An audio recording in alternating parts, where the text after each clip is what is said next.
welcome, viewers, and here's episode 17, Tales of Winternock, Tale of Cybil's Spear, our actual play D&D 5e game. I'm Silver. As always, I'll be your storyteller this evening. With me are our players, Pope, AJ, Ernie, Jeff, Conrad, and Dustin.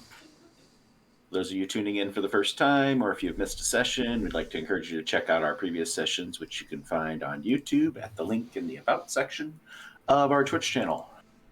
Before we begin, I want to thank Smiteworks for Fantasy Grounds, our virtual tabletop of choice, and as always, thanks to Sirenscape for our amazing ambiance, sound effects, and music.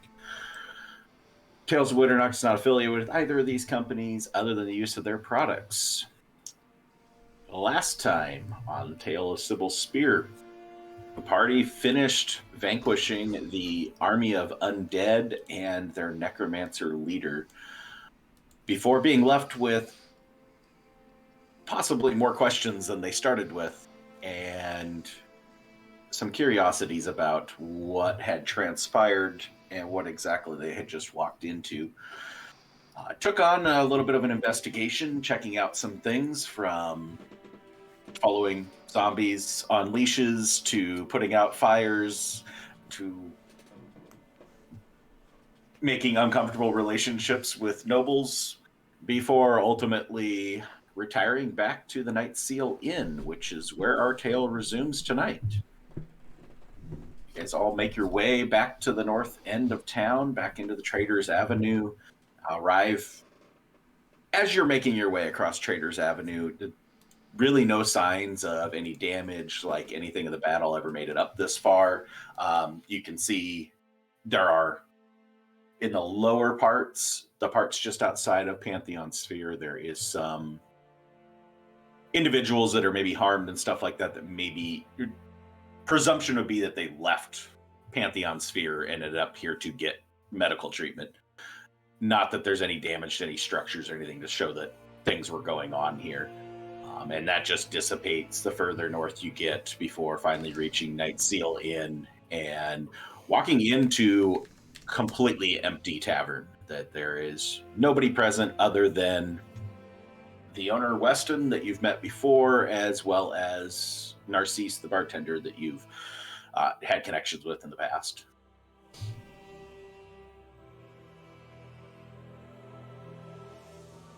Kiesel's gonna take a look at the stairs, and I'm gonna walk up to my room.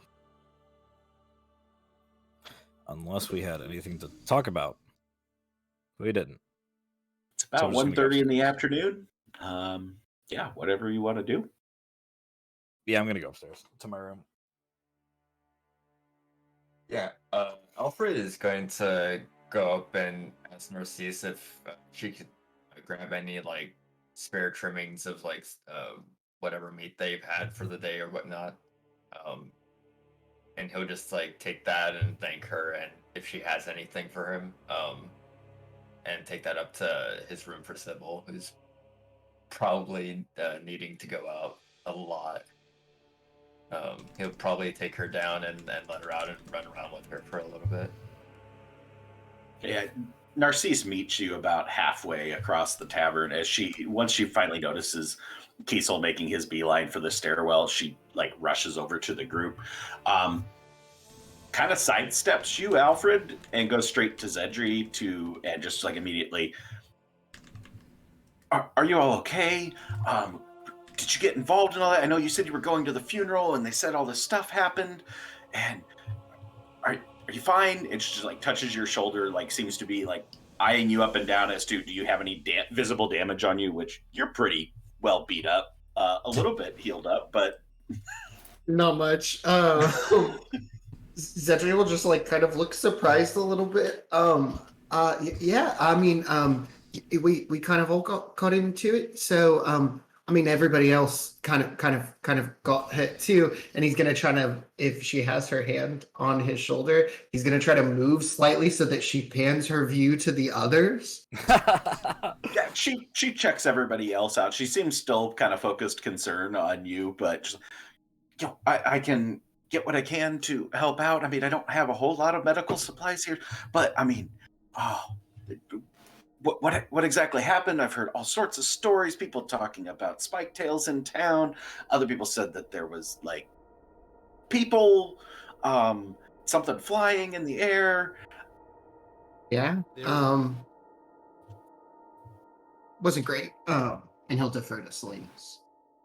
There was an fairly large incursion of undead led by a necromancer, all of who are currently now fully dead.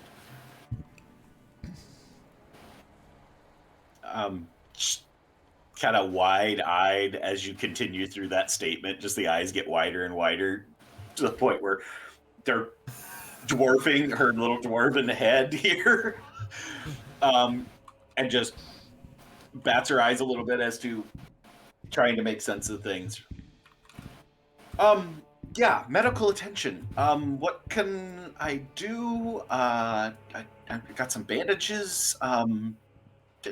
Obviously have some alcohol, clean out wounds. Great. If you have any fine pointed tools, maybe any picks, maybe some really sharp knives, that might be helpful too. Yeah, I can get some things. I'll be right back. It just like rushes off to the kitchen, leaving the 5 of you. Cedric would have turned to Kiesel to apologize, but he just looks longingly up the stairs, feeling really bad about the fact that he could have possibly ruined this for Kiesel. I think I should probably go check on him. Get your medical attention, Zedri, Volt, Alfred. I'm feeling fine. Slingus is going to head up the stairs and knock on Kiesel's door. Okay. Bolt, Jofreidr, Alfred. I am going to go find a bath. I need to get the guts of the undead out of my hair.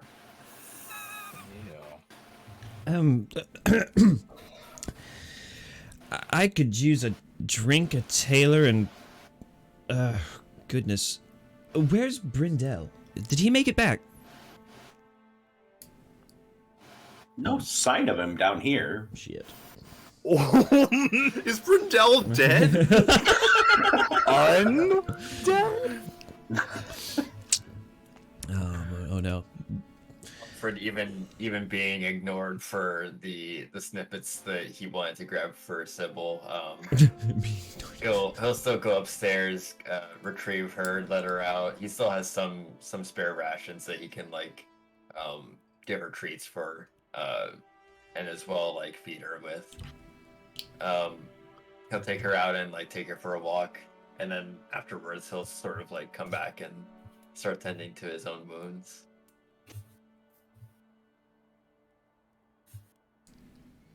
Jofreidr? Yep, he's gonna go find himself a bath, and then Okay. after that, he's gonna go feed his horse. There was a bath on the second floor in amongst the rooms, so. Okay. She comes back after a short while. Couple bottles tucked in and some towels, some bandages, an assortment of 3 or 4 knives and a couple forks. You said pointed objects. Not wrong. I appreciate this. I'm going to go ahead and probably tend to the wounds a little bit. What about here? Was there any influx of customers or anything like that? Just scans her and is no. Being kind of place cleared out. There was sounds of screaming and stuff like that coming from the south, and everybody kind of just went curiosity, go find out what was going on. And I stepped out and saw people starting to run this way, so we kind of just battened down the hatches and rode it out in here to find out. Basically, better safe than sorry, I suppose. Yeah. If you need anything else, I can get you set up. Your friend was here. She might be back at the stables. I don't know. Right. Cool. Thank you so much for letting me know. And then also, is this drinkable? And Zedri's gonna hold up the alcohol. Is it like high percentage, like Everclear, or Rubbing alcohol. Pretty strong, but you do pretty well. I think you'll be fine. oh, okay. And Zedri just like kind of like shakily puts his hand down. To drop the bottle. Yeah, kind of just observing that you guys all seem to have things taken care of. She'll go back to her station behind the bar, just kind of casually keep an eye on. There ain't anything else to do in this place, so just kind of sitting, watching, see, not like staring at anybody, but just kind of looking for an opportunity to be helpful. How cold is it out?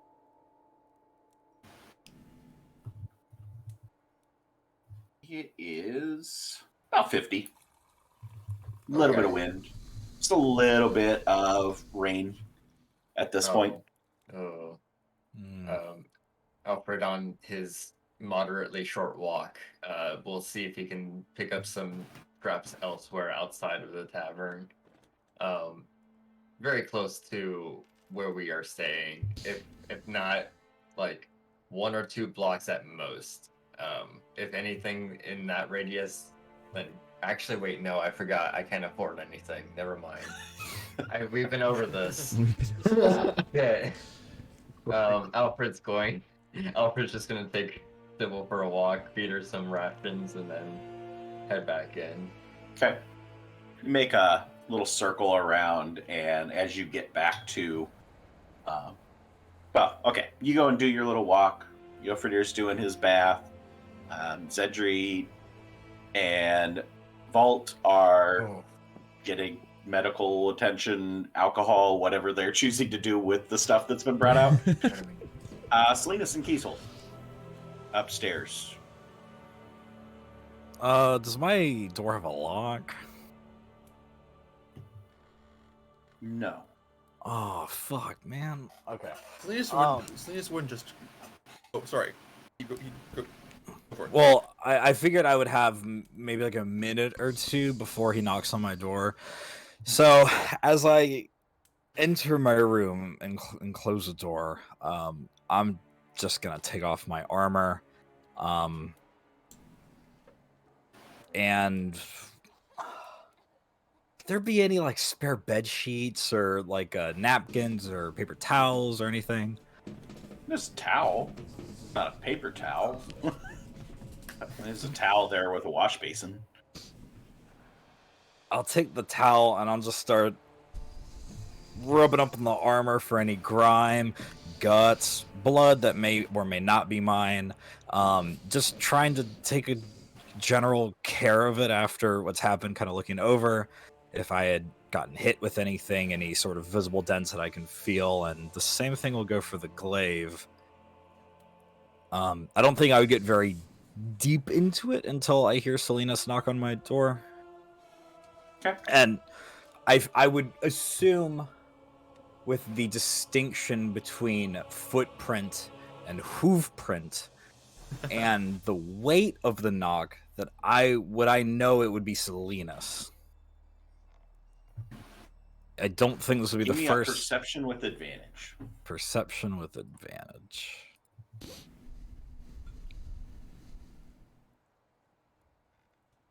He's getting nature instead on accident.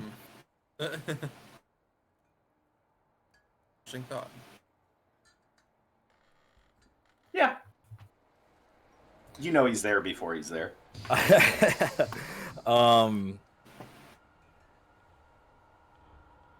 Oh, I'll hear him knock.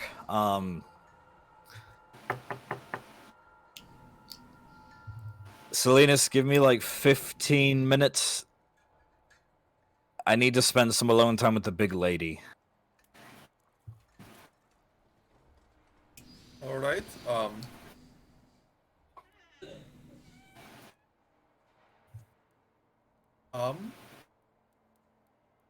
I'll give you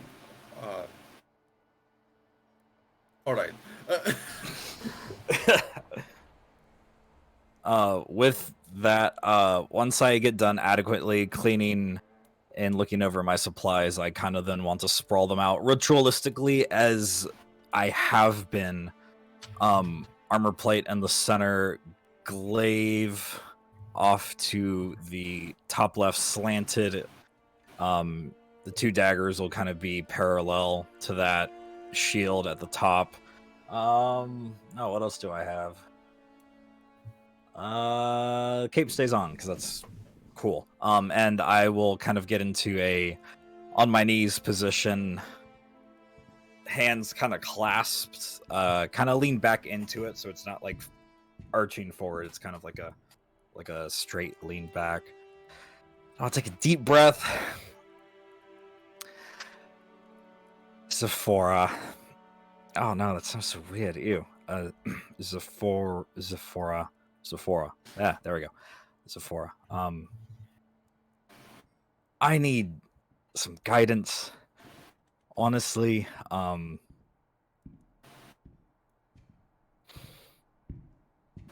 have to be very political in this time when I do not want to play in the politics.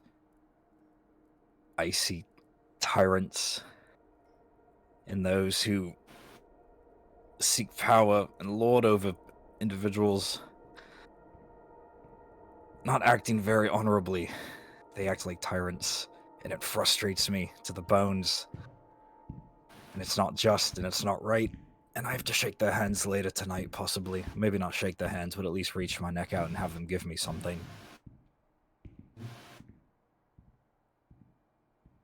Please, please help me.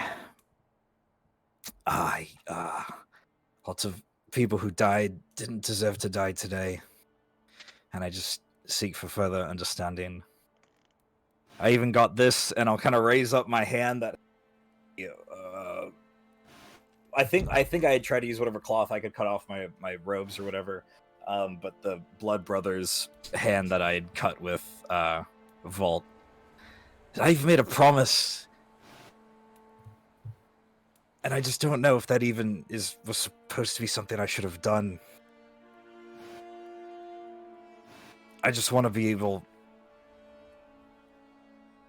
to prevent people who do die, to prevent them from dying, and just to make sure that there's more justice in the world.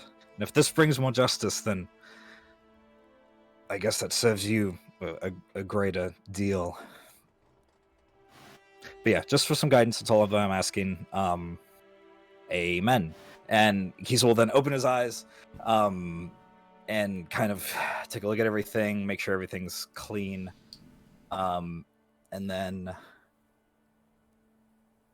before putting the armor back on, that prayer probably took me about 3 minutes, so I'm going to spend the next 12 writing in my journal, because I told Selena's 15, so I'm going to get that 15-minute break. And then once I'm done writing in the journal, I will then put all of my armor back on, everything back on my person, just kind of do a once over with the face, and go back out there, and I'm ready to meet whoever is on the other side of the doorway. Selena's probably would have gone back to his room if he was told he needed to take a break.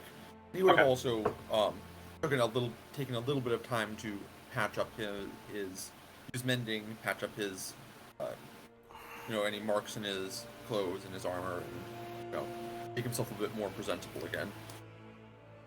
All right. And Jofreidr, you get your bath. Get started with it, at least. I'm not sure how long of a scrubber you are. Alfred, outside, going on your little walk, as you come back up to the inn from the opposite street that you guys had come up when you first came back, you see a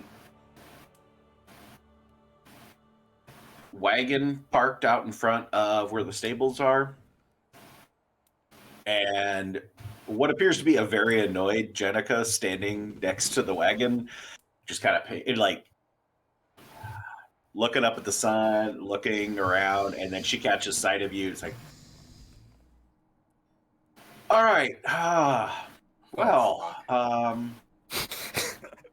wasn't sure if I was making this trip on my own. Don't worry, you won't be making this trip on your own, but if you would give us a little bit to compose ourselves, as you can see, I'm still not best for traveling. I just wanted to make sure that Cybil got out before I took any time. She just shakes her head a little bit, a little subtle laugh. Dude, you're an interesting one, Mr. Yates. So I imagine that means you all survived. Yes, Good. excellent. We did. It was fantastic. Yes. Interesting. I'll take that as a compliment. If you could give us just, can you give us like an hour? You're the I'm boss. sorry. I appreciate you understanding. I understand it's been a little frustrating to work with us at times. It's fine. Honestly, I was just trying to figure out at what point in time to decide you probably died, and I need to go and get the job done on my own. But hey, you're alive. Great. Yeah. More waiting. Sure. Not a problem. dead, and even better yet for it. Thank you for understanding, and I'm glad that you're not dead as well. It's a win-win. Yeah, I have the stuff. You said after the funeral we'd get going, so it's, I suppose, in your care at this point. I'm not going anywhere, but I don't know what you want to do. She lifts up the flap on the back of the wagon. It's like, this thing's stacked full. Oh, okay. There's 6 kegs, 3 small crates, and 2 large crates filling up the hold of this wagon. Oh shit. Okay. All right. Give me 1 second. I'll get someone else to watch this while I get everything prepared. Alfred's gonna walk inside. Is anyone still in the gathering room of the inn? Presumably Zendria and Vault still are. Yeah, I'd be upstairs with Selena's looking for him. Okay. Hello.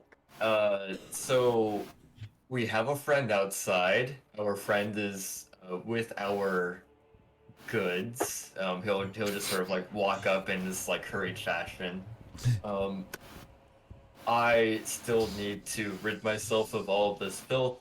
Can someone please watch Cybil and the wagon full of materials that we have gathered and procured? I can do that. We still... Are we going to meet with Lord Carlo? I believe we should prioritize that before we leave town. But I'll watch the cargo.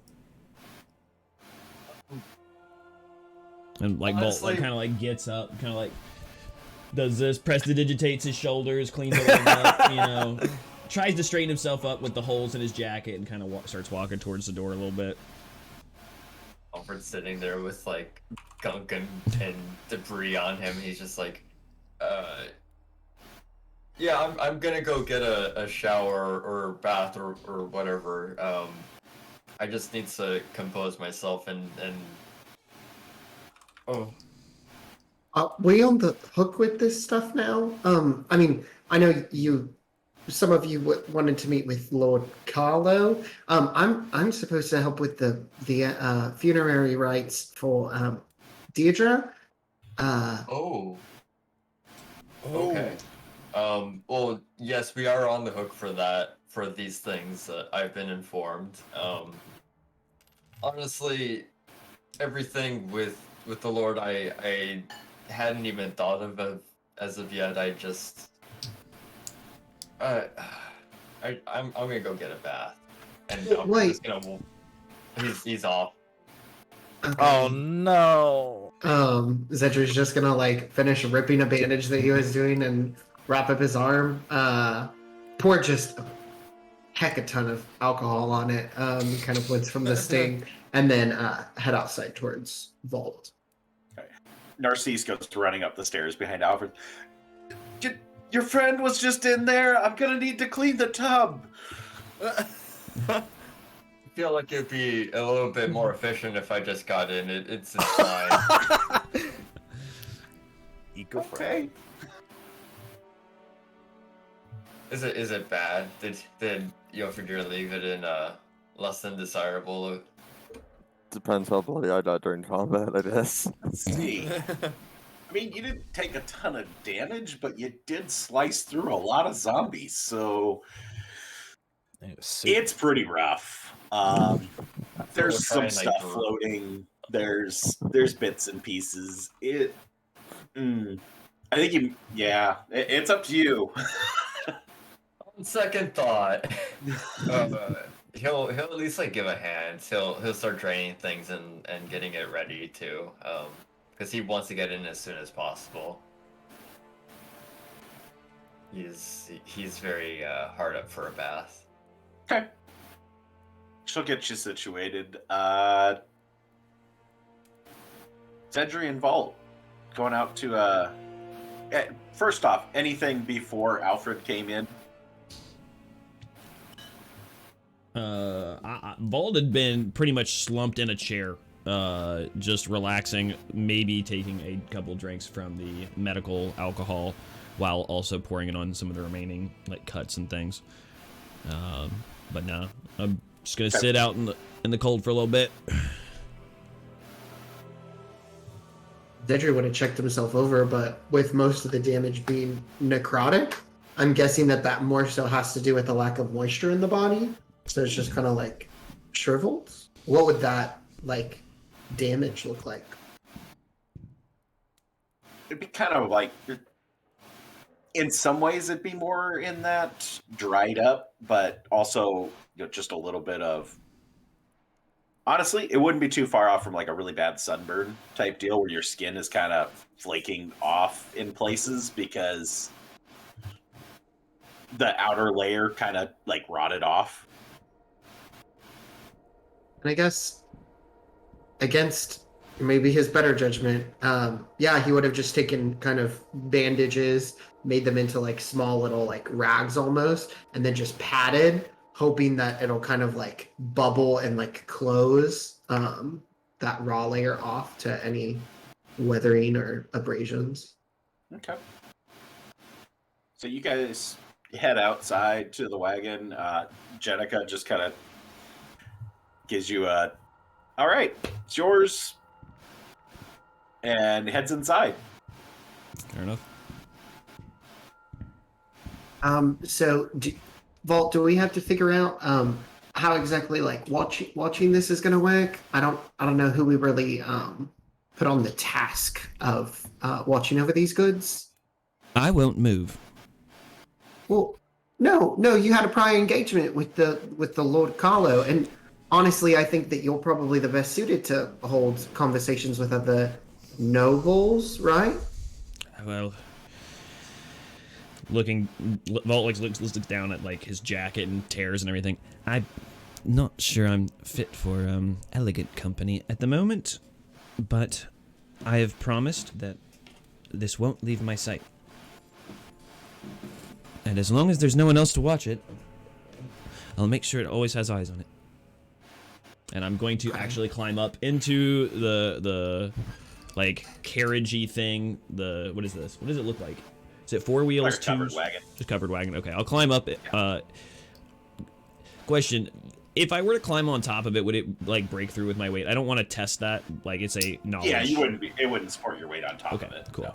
No. Then I will just kind of get inside. On top of the cargo. Yeah. Like really, probably bad on your back, but you could be up in underneath the cover, but on top of the cargo.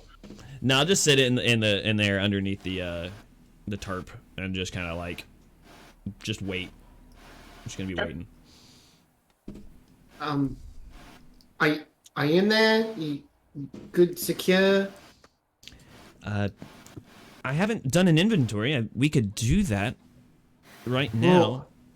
Well, I'm just kind of worried because, between the bottles that had those kind of like oozes inside of them, and then that little shot of glass that you found, I just want to make sure that we aren't carrying like giant gemstones like it, or a bunch of like creatures and bottles. That's a interesting point. Hold on a second, and I'll just look over the boxes without opening anything. Like, what is the condition of the like containers, etc.? Like, can I see any actual bottles, or is it just like you're looking at crates and kegs and things? Yeah, it's just sealed up crates. They're not. There's no spacers on them or anything like that where you can see through. Sure. Look pretty new. Don't have a whole lot of wear to them. Honestly, a couple of them, you almost pick up a little bit of smell of the wood. Oh, wow. Okay. Fair enough. Well, Zedri, at the risk of sounding presumptuous, I think this is all in order. Maybe this one just is normal, you know? Maybe. I'm gonna keep my wits about me until proven wrong. But I think in the meantime, yeah, it's pretty good. But you should probably go and find clothes if you need to. I don't want you to be bound to having to stay here unless you really feel like that's the solution. Well, everyone else is busy. I've got nothing I need to do, and still need to find Brindell, but I dare not go against my word. I said I would keep an eye on this as soon as we picked it up. You want me to look for Brindell for you? That would be fine. Could you use your bird, maybe? I'm gonna be completely honest. I'm feeling a little bit drained at this point. I might have one more in me. Ooh, no. He'll be fine. He'll be fine. Could you maybe send Narcisse is the name of the barkeep, right? Yep. Could you ask Narcisse if Brindell stopped by? Yeah, I can do that. Be safe in the meantime. Sure. And could you grab maybe like a dish towel or something? I'm just gonna kind of pad this hole. Yes, I can do that. And this whole conversation is being had with him underneath the covered tarp of the wagon, right? I'm just talking in a wagon. Cybil just thumbs up the wagon and head inside to find Narcisse. All right. Kiesel and Salinas. I'm gonna knock, but then open the door very quickly after I knock to let him know that I'm coming. Yeah, Salinas is probably just sitting at. Is there a desk in the room? No. Oh, you'd just probably be sitting on the bed then. Hey, what's up? Are you doing all right? Yeah, no, I'm fine. I just had to defer to a higher power, you know?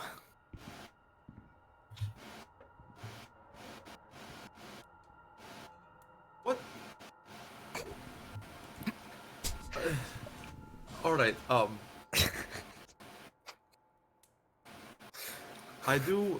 I am curious about that. What? We've been traveling together for a while, and you've always been quite dismissive of the divinity. Yeah, I mean, you go through a bunch of shit, and then you find out there's things that are bigger than you, and it's like, that would have been great. But no, I did a lot of reading in between the time and the present, so I picked one that I liked, and you know, it's going. You know, it's not as good as like Alfred and that other guy, Infernal, but Zephora's, you know, great. I've prayed to her a couple times. I don't know if I should be speaking in a different language or a frequency, But I do reach out to her, and I felt like this was a case where maybe I needed to. I don't know. I don't really go, oh, Holy One, kill of evil, slay of whatever. It's more like, hey, how you doing? This is how I feel, and that's been it. I don't know. Should I be burning like incense and wearing like a robe or something when I talk to her? I know next to nothing about Zephora. You might ask Zedri or Volt. They seem to sort of know what they're doing. Maybe, but no. Other than that, I'm quite okay.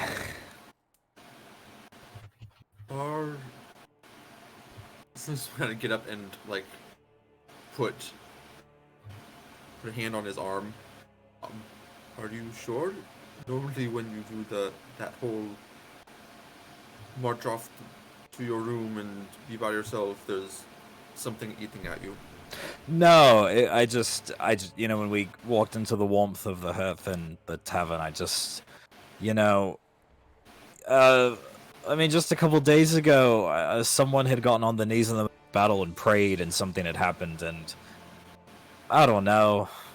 I just felt like, hey, while I'm here, I have some time to myself, I can kind of reflect and pray or do something like that, But it's not like I'm gonna go to my room with snot bubbles and it's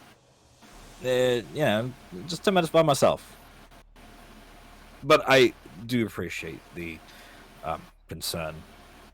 No, I understand that.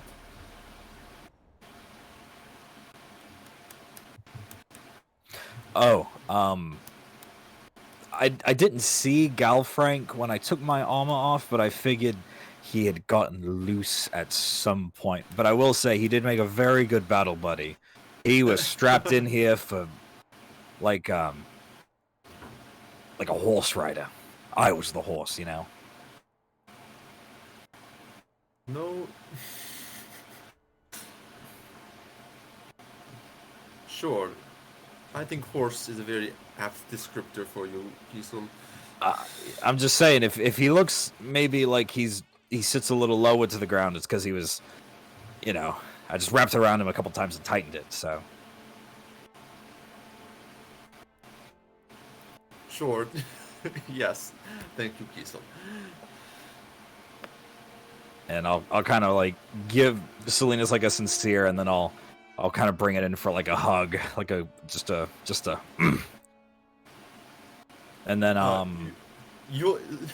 Kiesel goes in just for like a brief one, and then Salinas like holds on. Do you reckon maybe we should go downstairs and get a general? I feel like there's so many things we have to do yet. Yes, we still do need to go talk to the noble. I'm more Lord concerned. Donna. I'm more concerned about Jenica, because she's also, away to the other big lady, not Zephora, Honora. And I. Yes, well, we should. In that case, we should go discuss a party to send to the Donna estate, and perhaps the rest of the group can go fetch the goods. I don't know if maybe like you, Volt, and like Jofreidr is someone, because he's, despite being a barbarian, he's not like a savage. He's more civilized than I am, to be honest. And I feel like he would represent us better. And I did tell those nobles to go fuck themselves, and he didn't.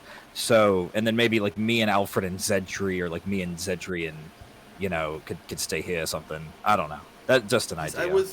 I was going to very gently suggest you are not the ones that come. Oh, no. The first thing about kind of trying to be better is admitting your faults. No. Even though I'm not going to apologize for it, I did deserve it. I should have maybe done it a little quieter, though. That part I will apologize for. Also, while I was sitting in my room, I thought of something. Maybe it's nothing, but I just wanted to run it by you. Do you reckon the assignment we did in the basement of this establishment with the goo, the black goo? We didn't see any black goo during a recent scuffle earlier today, did we? DM, did Selena see any black goo during the fight with the necromancer? Give me a retroactive perception check with disadvantage since you weren't looking for it at the time. Okay, this isn't gonna go great. 20s, Never know. 220s. Oh no! It went bad. Oh, it rolled nature instead, but it doesn't matter. It rolled a 1. Rolled goo. Yeah, your attention was focused elsewhere. You did not notice any goo. I mean, there was goo, but not that kind of goo. I did not see any kind of goo like that. But Neither. that's not to say that it didn't appear on other fronts of the battle.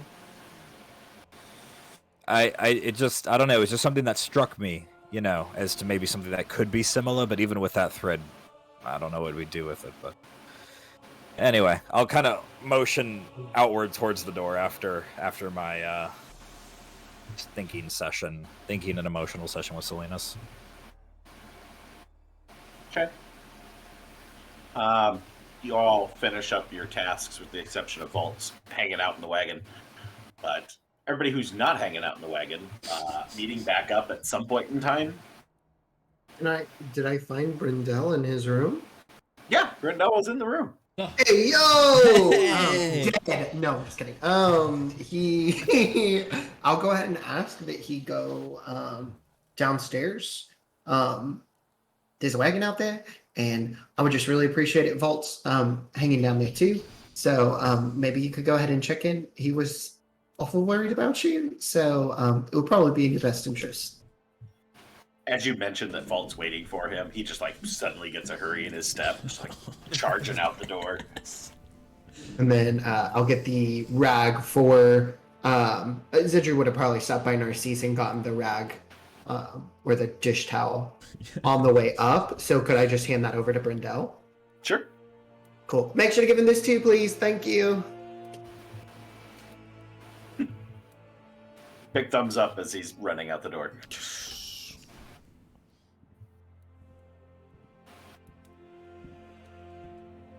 Would me and Salinas have intercepted Brindell and Zedri?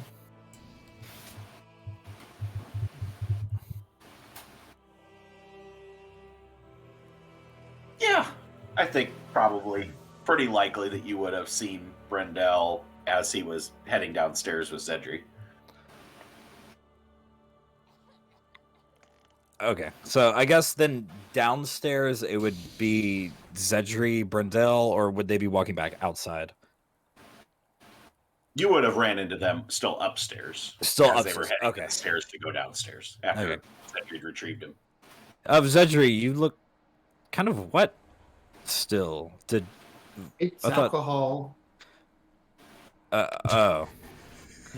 Was it that bad? You yeah. need to give me another half hour before I can do any more healing. I wasn't talking about I meant your hair, you stepped outside or something. Oh, sorry. No, I was Vault's outside with the wagon.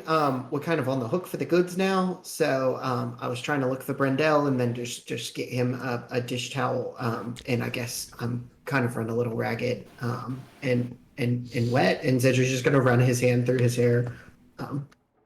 Oh, if you're concerned, it's all still there, so you're not have a patch or anything. That's good. How are you doing? You've got some pretty palpable strikes against you, right? Not as much as Volto, and I think maybe even Salinas and you took more of a hit than me, to be honest. I kind of did a lot of dancing around. I did get hit with that bone hurting spell, but that was really it. One with the sigil on the ground and everything? Oh, something. I felt like my bones got turned to dust and then paste and then back into my body. Kiesel, what are brones? That's how much it hurt. I couldn't even tell you. Well, we should probably head downstairs. I mean, we need to figure out who's going to be on watch with the goods now that we're kind of on the hook for them. Jenica was inside whenever I was talking with Narcisse, right? Yeah. Yeah, Okay. she was up at the counter talking to Narcisse, and you came in, asked your couple questions, got your things, and then... Jenica's down there right now. So we should probably deal with that. But Alfred isn't with us, and I mean, he's kind of the leader in this situation, right? Yes, I did defer him, and he's been doing an excellent job, I will say. As you say this, the door flies open to the bathroom. Alfred still has his towel like wrapped around his waist. Yeah. Hello. Just give me one more minute. I just thought there was so much. It was so disgusting. Wait a minute. Does he have his shirt off? Yeah, he's in a temple. Yes. Do I see the thing sticking out of your body for the first time? Because I don't think I ever had seen the thing for the first time. There's nothing sticking out of him. There's nothing sticking out of him, or nothing that I can visibly see. There's no sigils that I can see on his half-naked body. I don't Just think there's a even a scar little- mark. Yeah, just a little, like, cut mark. It's not even a scar. It's just almost healed up. Okay. Oh, no, you enjoy your bath then. We'll be outside. You If should. No, I just finished. I just need to get changed. I'll be right down. okay. Yeah, sorry. I had to get into that bath. I could not think straight with all the viscera on me. Yeah. Alfred's quickly just gonna like head into his room and change. Alright, if Jenica. Sorry. Oh, go ahead. If Jenica is here, we should probably move quickly, finishing up our last errands. Zedri, did you want to go back to Pantheon Sphere? Yeah, that'd be real nice. But if you have this meeting with this Lord person, I don't mind if you want to go ahead and prioritize that, and then I can hopefully go over there. I don't know exactly what kind of timeline they're working on, or if they're even waiting for me. It might already be done, and then I kind of missed out on it, and I kind of broke the promise. But it's not really. I think that we should discuss with the group. This takes a moment to correct himself, but I think this might be another split up into groups to take care of everything we need quickly. Taking care of the goods and meeting with Lord Dana, and going back to finish taking care of Deirdre's remains. Oh, yeah. Okay, we're splitting up again. Alfred's like walking out the door, like he's still throwing his shirt on, kind of. Out of necessity. That is something we need to discuss with everyone. Where is Jofreidr, by the way? He should be out and about. He was in the bath before me. I'd probably be downstairs. He was downstairs. You saw him? Okay, cool. Let's just head downstairs. Loading screen. Man, must be an old school game if there's a loading screen between floor levels. Those are big ass floors. Go save on that memory, dog. Yeah, save those resources. All 512 gigabytes of memory you had. Did you know you can press save by pressing F2? No, it's F10. Save button? What's that? Jofreidr, excellent. I was just wanting to get everyone together so we could discuss how we're going to arrange the goods. Is everyone else around? Where's Vault? Is Vault still outside? Oh, Yeah. yes. Excellent. So, Well- what were y'all thinking? What's the plan? Look, I guess we should take the meeting to him then, since the goods are out there. Oh, we can feed the horses while we're at it. Excellent plan.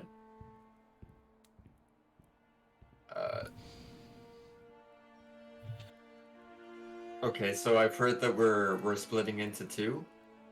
How's that going? I'd reckon some of us go to meet up with the nobles so they can give out rewards, payment, something that they were insisting on talking with us, and then the other half needs to be with the cart and I guess with Jenica or something until we can rendezvous and do what we need to do, unless there's anything else that I'm missing.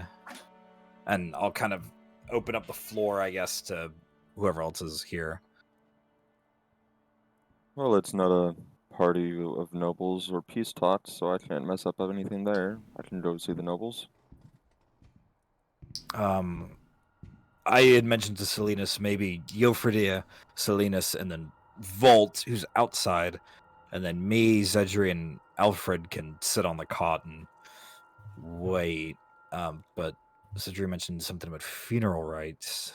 Oh, Volt's in the cot. Are you still in there, Volt? And Are they outside you on guys this outside conversation? now? Or... We we headed were outside. Okay, so Yeah, you're yeah. outside in the little drizzle of rain that's going on. Vault's the only one who's dry. Yes.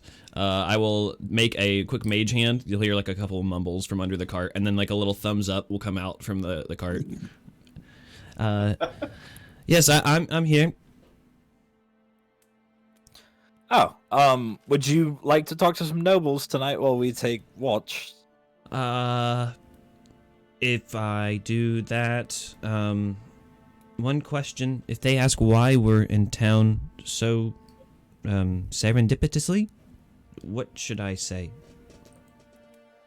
I think that we'll just stick with we were here for the funeral. Sounds good. Okay, yes, I'll go. Oh. Hey, Holes. Salinas, you're the one who can like fix up stuff, right? A little bit. I can do that as well. Oh, I can, yeah, Alfred will start like he'll take out some of his like more precise tools. He doesn't really use them too much because they're not usually used in a lot of metalworking, but so they're quite new and fresh. He'll start like going over parts of Zedri's clothing and then cast mending. well, it wasn't really for me. I was more thinking about Vault in the wagon. I appreciate it though, and Oh, I thought you were looking at that piece right there. Oh, okay. Sorry. I'm sorry. I guess I could do better to keep up appearances as well. Well, These I pants mean, are from a man. And just downwards.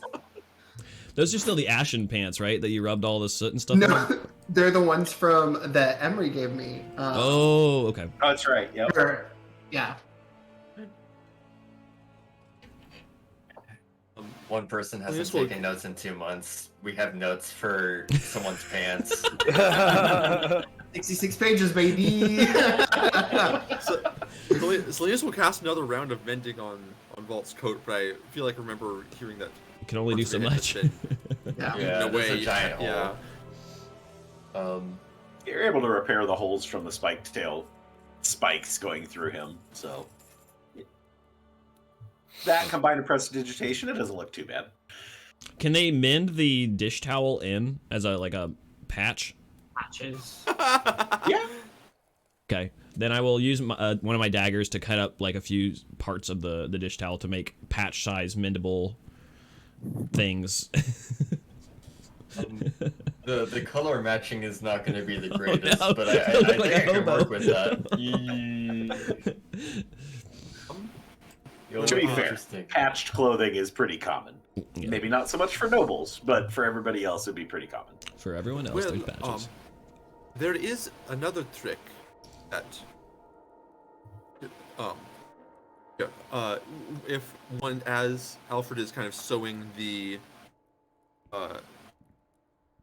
the patches on, Linus will kind of rub his hand over, and with prestidigitation, you can change the color of objects. Ooh! Change the color of the patches to match Guess that we'll of the never coat. know. Oh man, I love it. The only person who'll know is me feeling the fabric being different. Yeah. It's actually like just straight jeans on your like, Oh my god. No. but they look the same color. Who's to say I've not been wearing a jean jacket this whole time? So as we're getting situated, can I jump into the wagon that Vault was in, or was he like It's in there tight. like might be too tight In for the me. actual body of the wagon, Vault's the only one small enough to fit in on top of the cargo. Brendel's sitting on the front seat. Smart. Man.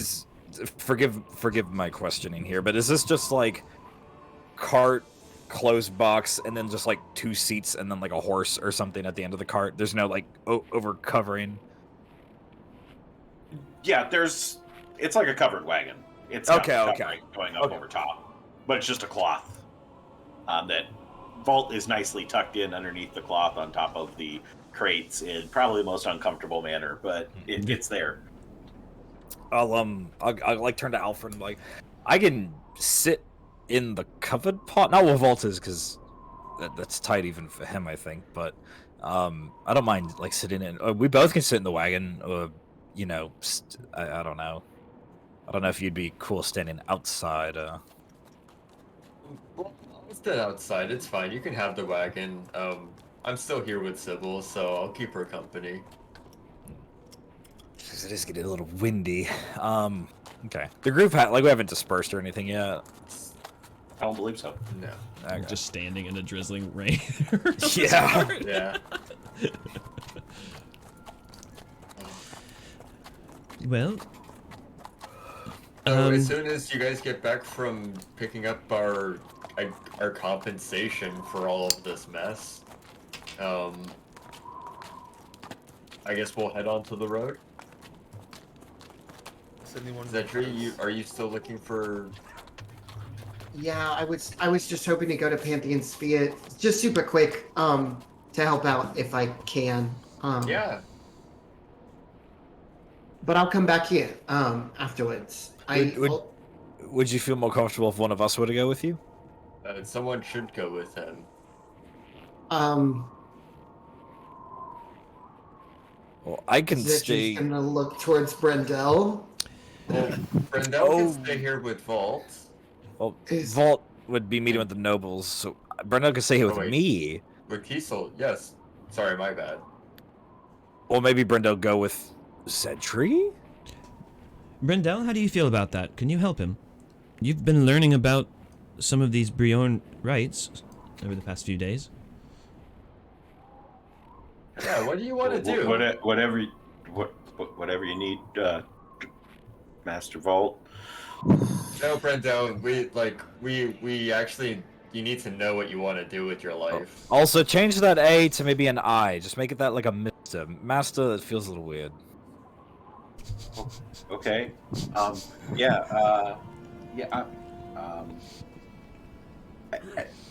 don't really know a lot, but I can be supportive.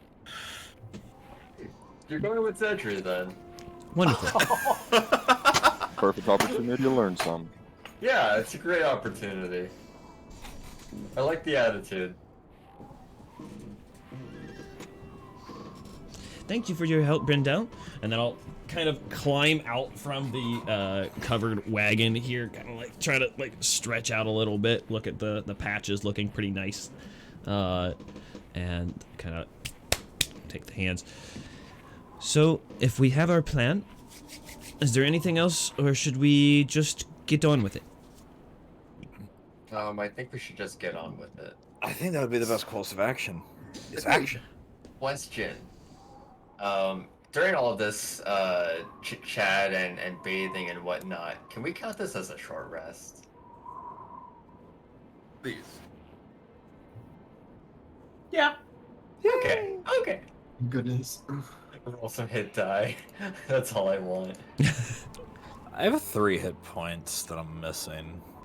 I have 24 though. I'm still missing. Yeah, same. Ooh, I got a good hit die there. 2, 3. Was that the Sirenscape sound? I think that was. Yeah, that like triumphant music. Mm-hmm. How do you use half my hit dice to get 15 hit points? 11. The short rest automatically resets. Can I The keep actions rolling and this stuff. an infinite number of times here? What the hell?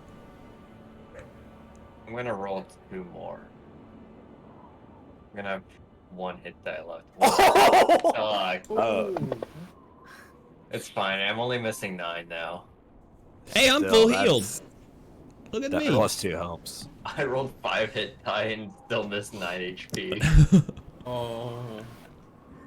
Can I give him some of mine? Is that? Oh, Now he can build his own so brazen good. artificer. You feel good too. Blood of my blood. Okay, so if I got this right, Alfred and Kiesel are staying watch on the wagon. Yes. Zedri and Brendel going to the temple, Yes. Yes. and the remaining 3 are going to House Thana. Sure. Yes. House. What is it? Thana. Like the Thana Thana Estates? Like the. Holy shit. Oh, damn. This is a big dude. Yes. Oh, no. Oh, no. He's like the dude. That's why he was. He's the dude. Vault is also the dude of Varheed the 5, so... The He's- 5, Yeah, Varheed the 5. That's who we're sending. the 5th. Are he the fifth? Okay, so we'll go with the ones going to Thana first. You make your way to the west side of, northwest part of Ergard, behind nice wooden palisade walls. It's kind of stands out. You have that big chunk of town that was behind walls that you guys were in with Pantheon Sphere and Woodvale and everything down that direction. To the left of this is stone walls, which, best guess, it's the only stone walls you've seen in town, is probably what was referred to as Fortress Ergard when Lady Katisha was talking about sending people to prison. But then Thana Estates extends off to the northeast, coming off of Fortress Ergard, and head in, quickly catch sight of the biggest house estate in the area at the far side. Fairly large, bigger than House Arpad by a long shot, probably a good 50% larger, bigger than Lady Katisha's house, everything. It's a very sizable estate, very nice marble architecture on the outside, very imposing as you step up to this 3-story tall, and there's a good amount of activity out front. A couple guards on duty. You catch sight of an emblem of a white fish in front of a red heart shape is hanging on the banners out front and is also worn by the guards out front. There are 4 guards on duty, and they just seem to be like asking people questions, and then the people pass on and go into the building. And most of the folks walking in are clearly finely dressed, nobles of some sort, or at least people with some affluence. And reach the guards. Guards just ask your names. I'll give him my name. Full thing. And guard just looks over. All right, just motions for you to go in.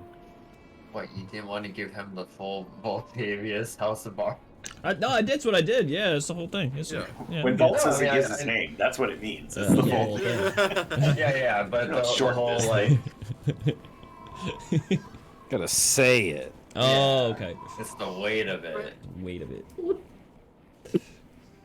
All right, you step into a Voltavius the pit. nice big entryway. It's kind of like a semicircle going out from the wall that you're coming through, Mhm. and good amount of voices and stuff coming from out elsewhere in the place. You can hear quite a bit of activity further in, and just kind of follow the sounds heading deeper into the building. There's no like reception or anybody waiting or leading people back. It's just a matter of find your way back to where everybody's at, and find yourself in a very large great hall reception room of some sort. Not like a throne room. There's no throne or anything like that, but just a large banquet table at the far side with Lord Carlo. You are able to spy is sitting at a table at the far side, as along with individuals sitting next to him that presume is probably some sort of relation. And then there are various other noble types seated at the table. You catch sight of several different emblems. Okay. Get the emblems out here. So the previous the white fish on the red heart that was on the front of the place, so you presume that would be House Thana. You see a green field with a blue winged bident is one of the symbols, and also catch sight of House Arpad's symbol is there. There are some individuals with that. What was that? The symbol which of was House Arpad? That's a black moon draped with green herbs or ivy coming off of it. Okay. And then, if I can find my notes, one more. Imagine Keen minding this. I knew Being all of the emblems. But if it was 32 days ago, then you. Oh I yeah. know, right? Rip. Then it's all gone, right? Shit. What? What was?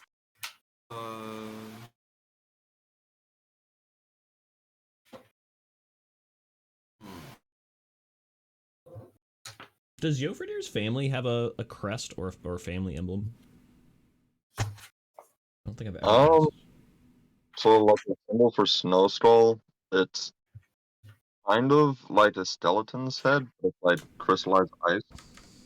And it's That's on your a house? purple background. Did you call it Snow What? Skull?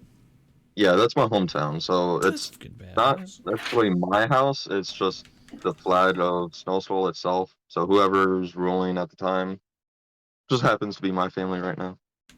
Just happens to be. I would Coincidentally. like to imagine that conversation sort of happened in the hallways as we see these emblems of vaults. Like, do you have like a house sigil or anything like that? And like you tell me that, like, oh, love it. The last one is a suit of armor with an upside down pick, minor pick, sitting in front of it. Okay. None of those were emblems of House Raditz, right? Correct. None of those are House Raditz. Okay.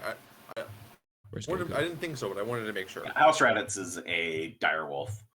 Yes, on the green background. Yep. Blue background. Blue background. Yeah. Yep. A whole lot of dignitaries. Whole lot of fancy people. Fault. I don't know. Does that make you feel at home? It's honestly, it's always a little scary being around people this powerful. It's like a little, just a little apprehensive. I'll say probably for Jofreidr and Salinas, this is a very different scene than you've ever been in. Far more nobles than you've probably ever been in a room with the possible exception of like a performance of the circus. There just happening to be people there, but this kind of a setup would be a very uncommon setting for you. Could I very subtly ask myself and just make my clothes look really fancy, a lot nicer? I like that. Sure. Before you get into the main room, you could just kind of like step to the side, just kind of find a little hide behind a pillar type deal.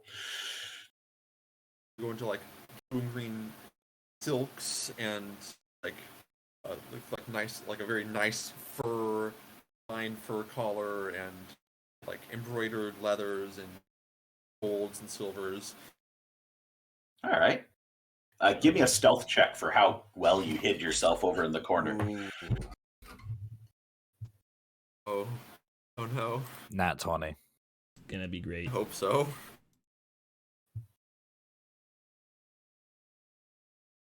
Oh, I was there. That was close. It's above average. It was close. You don't notice anybody like reacting to it at all. You feel like you're pretty confident that was all right. Yeah, that was smooth.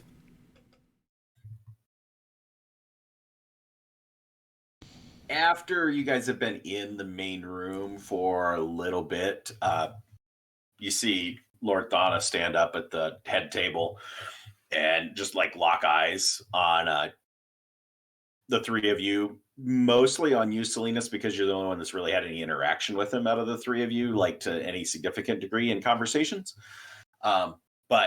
And you're taller than Vault, so easier to lock eyes. Bro, I'm the smallest. From his raised up die at the far side. So Vault the tall. everyone, Mini Vault. heroes of the hour have arrived. Most of them. Give a very a bow with a flourish. Lord Thana, it is really gracious of you to invite us here.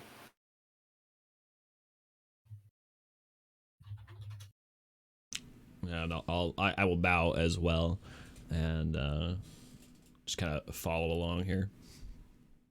Gifford will just kind of like give a bow of the head. He's not gonna he's not gonna put too much effort into it.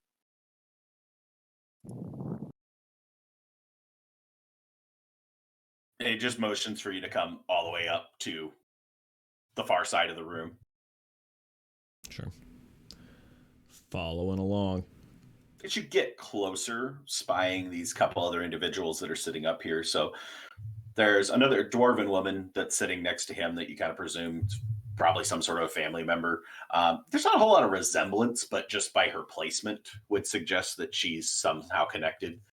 Mm-hmm. There is another dwarven male that is sitting off to the right, and he's sitting alone. And off to the left, at the far side, is Balin Arpad, that has been pointed out before, as well as in between him and Lord Carlo is a Packadeer woman dressed in like a very just flamboyant, standout green dress. But the most striking feature about her is the fact that she's got a mask covering her face that just like goes around the trunk and then up covering the rest of her face. Appears to be like a porcelain type mask and painted black.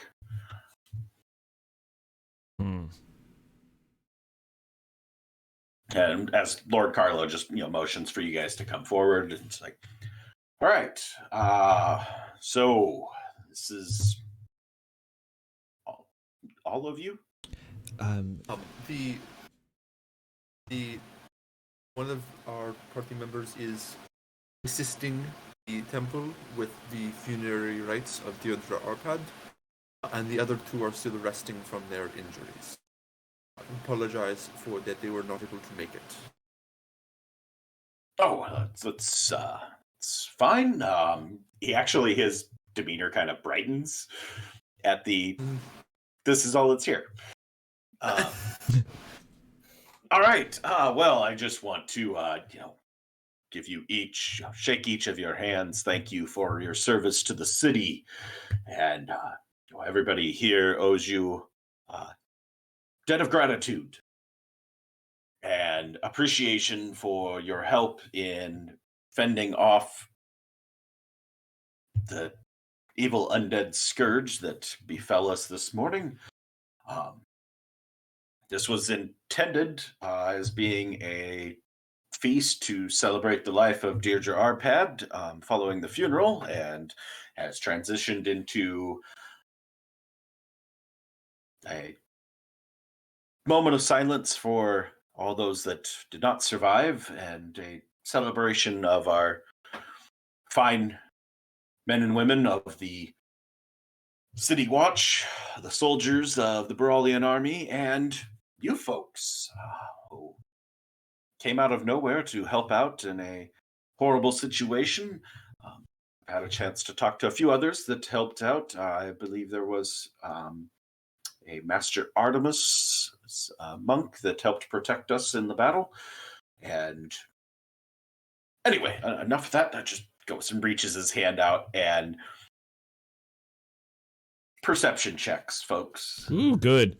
I was about to ask, what's the disposition? Are there like guards around looking aggressive? Man, there's oof. No! Is he grabbing for a knife or? Right. Almost a 20. Oh,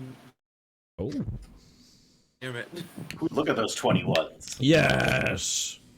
Salinas, you're like focused on Lord Carlo and a little bit caught off guard by the I want to shake your hand, and that seems to be it.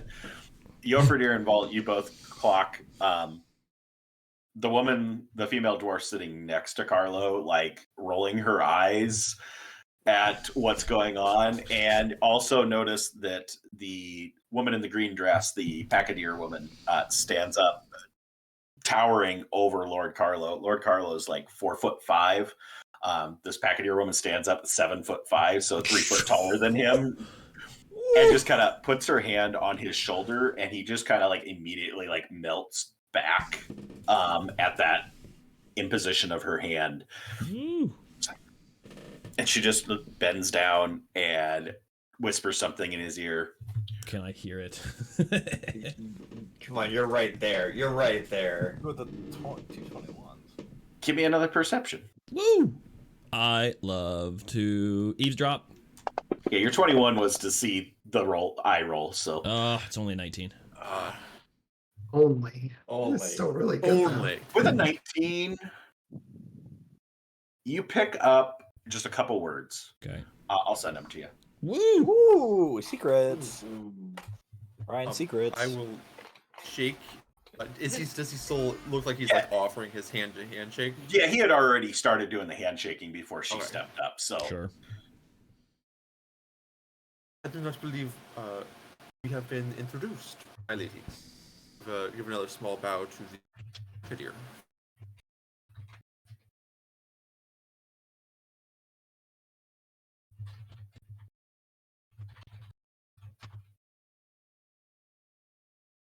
And my lady, and look at the dwarf woman as well.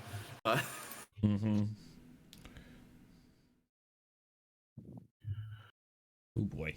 She just gives a gentle bow, the Packadeer woman, and then kind of steps back to kind of put Carlo back up front and center as she sits back in her seat and takes away the position of the 3 foot taller individual up there. And Carlo's, yes, almost forgot. Oh, you deserve a reward. Can I insight check that? That almost forgot.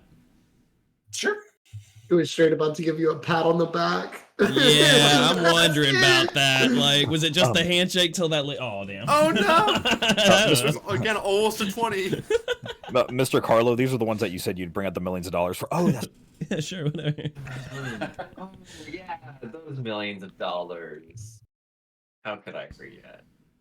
Nobles. Seems like pretty genuine. Yeah, looks like you forgot. It's been a busy day. Crazy stuff going on. These fucking slime balls. God, I hate aristocrats. Just motions. Come on. Had a couple guards come in carrying a chest Lovely. Ooh. into the room, and Destitute Alfred no more. Mm-hmm. all right, bring out this chest. It lands on the floor pretty heavy, pretty hefty chest in there. They open it up, and you can see inside is just a smattering of all sorts of different things. Quite a bit of coins, gold coins, as well as some different objects. There's a few gemstones peeking out here and there, and a few items that are kind of just like half buried. It's a chest about 3 foot by 2 foot dimensions, and then about a foot deep. So, pretty sizable chest. Damn. Take this with the city's gratitude, and remember, you're always welcome here in the city. And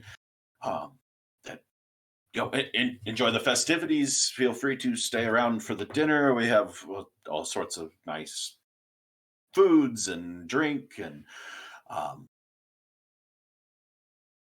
I believe there might be dancing or something. I don't know, but have a good time. Enjoy yourselves and rest and relax after the hard-fought battle. Thank you so much for this wonderful generosity. If I might be so bold, my lords and ladies, I was wondering if there is and DM, before I ask this question, is there a symbol that I already would know for Ergard itself? Is there like a sigil for the city or the city state or whatever? There's a symbol. Would you know it? I haven't. Maybe. Okay, well, I will go ahead and ask anyway. I would love to have a bolt of fine cloth with the sigil of this wonderful town, so that I will never forget what we have done here this day. That's perfectly reasonable request. I can get that. Points, trying to point over the crowd with his 4'5" frame. Just, oh my God, love it.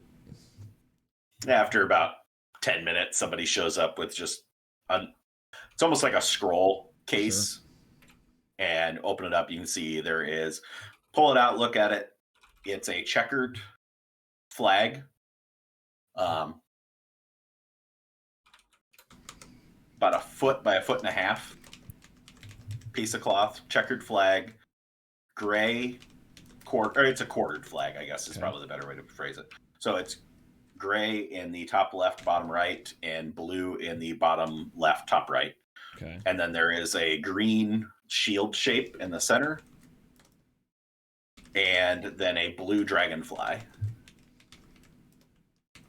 in the center of the shield. Hell yeah. That's cool stuff. And I will bow deeply to them and thank them profusely for the lovely stuff they've just given us. And then try to get us out of there. Salinas, Jofreidr? 3 foot by 2 foot by 1 foot. Salinas would like to, if steps away from Lord Carlo Thana, he would like to go speak to the Actier woman and properly introduce himself very quickly. Okay. Vol, are you attempting to drag this chest with Jofreidr's help? I'd say it's Jofreidr just doing it on his own. I will do my best to attempt. I will even I don't know if I can mage hand to help out with 5 extra pounds, but every little bit helps. Dr. Octopus Arm. Yeah, as Carlo kind of finishes up, noticing that you're like trying to make your exit, the two of you are trying to make your exit. He's like, goes back to bring the music back up, and just sits down in his seat and gets the cold shoulder from the female dwarf next to him as he goes back to his drinking. And the Packadeer woman at Salinas, as you step up, can I help you with something? I just wanted to introduce myself. My name is Salinas Wintergrove. If you ever need any assistance, in my group, it is easy to reach in spells. I'd be always happy to meet, appreciate he kind of loses words and just bows. Thank you. I will keep that in mind. Does your group have a name? We are Cybil's Spear. Oh, that's nice. Sorry, I don't mean to be dismissive. I was a little bit disappointed. Heard there were a few Firehearts in your party. Yes, one of them is currently at the Temple of Priora, helping with the rites for Lady Arpad, like I had spoken. It was one of the reasons we had come into town for the funeral. So it's, sorry I didn't get a chance to meet them, but I'm Lady Eowyn, and I will definitely keep your group in mind if there is some need here or elsewhere. Well, it is appreciated. I wish you good travels. It seems your friends are trying to make a quick exit. Yes, I will. Yes, I will go catch up with them. Thank you, my lady. I give another bow. And then trying to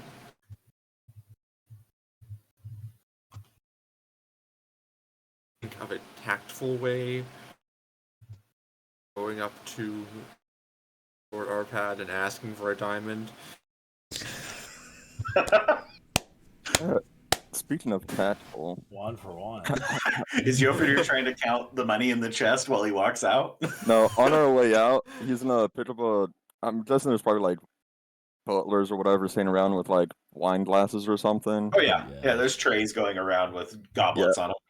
As me and Vol are walking towards the door, and Salinas finishes his introduction, he's gonna grab a glass of the wine, turn back, and be like, "Oh, I would just like to say, nobles and hierarchy and upperclassmen always seem to amaze me in every new town I go to.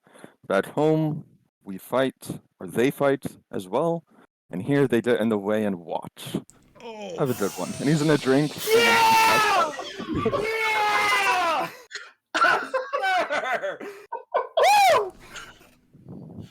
Jofreidr doesn't say a lot, but when he does, oh man, he's got a lot to say. All right, so Salinas, you hear this as you're trying to think of this way to go over and talk to Lord Arpad. What do you do? I look back at Donna. My deepest apologies once again. I will go speak to him, and then kind of walk over briefly and just say to Lord Arpad and just kind of briefly say, "I'm so glad it looks like you have recovered and are doing well," and just kind of pointedly look at him for a moment and then start to head out. Oh. Yeah, he looks pretty rough shape, but thanks. As you turn and leave. So, all right, those of you that heading out,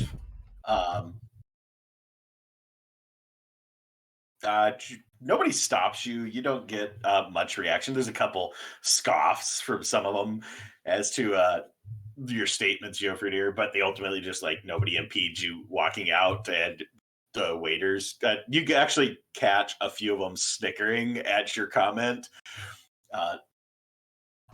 before you make your exit, chest in tow.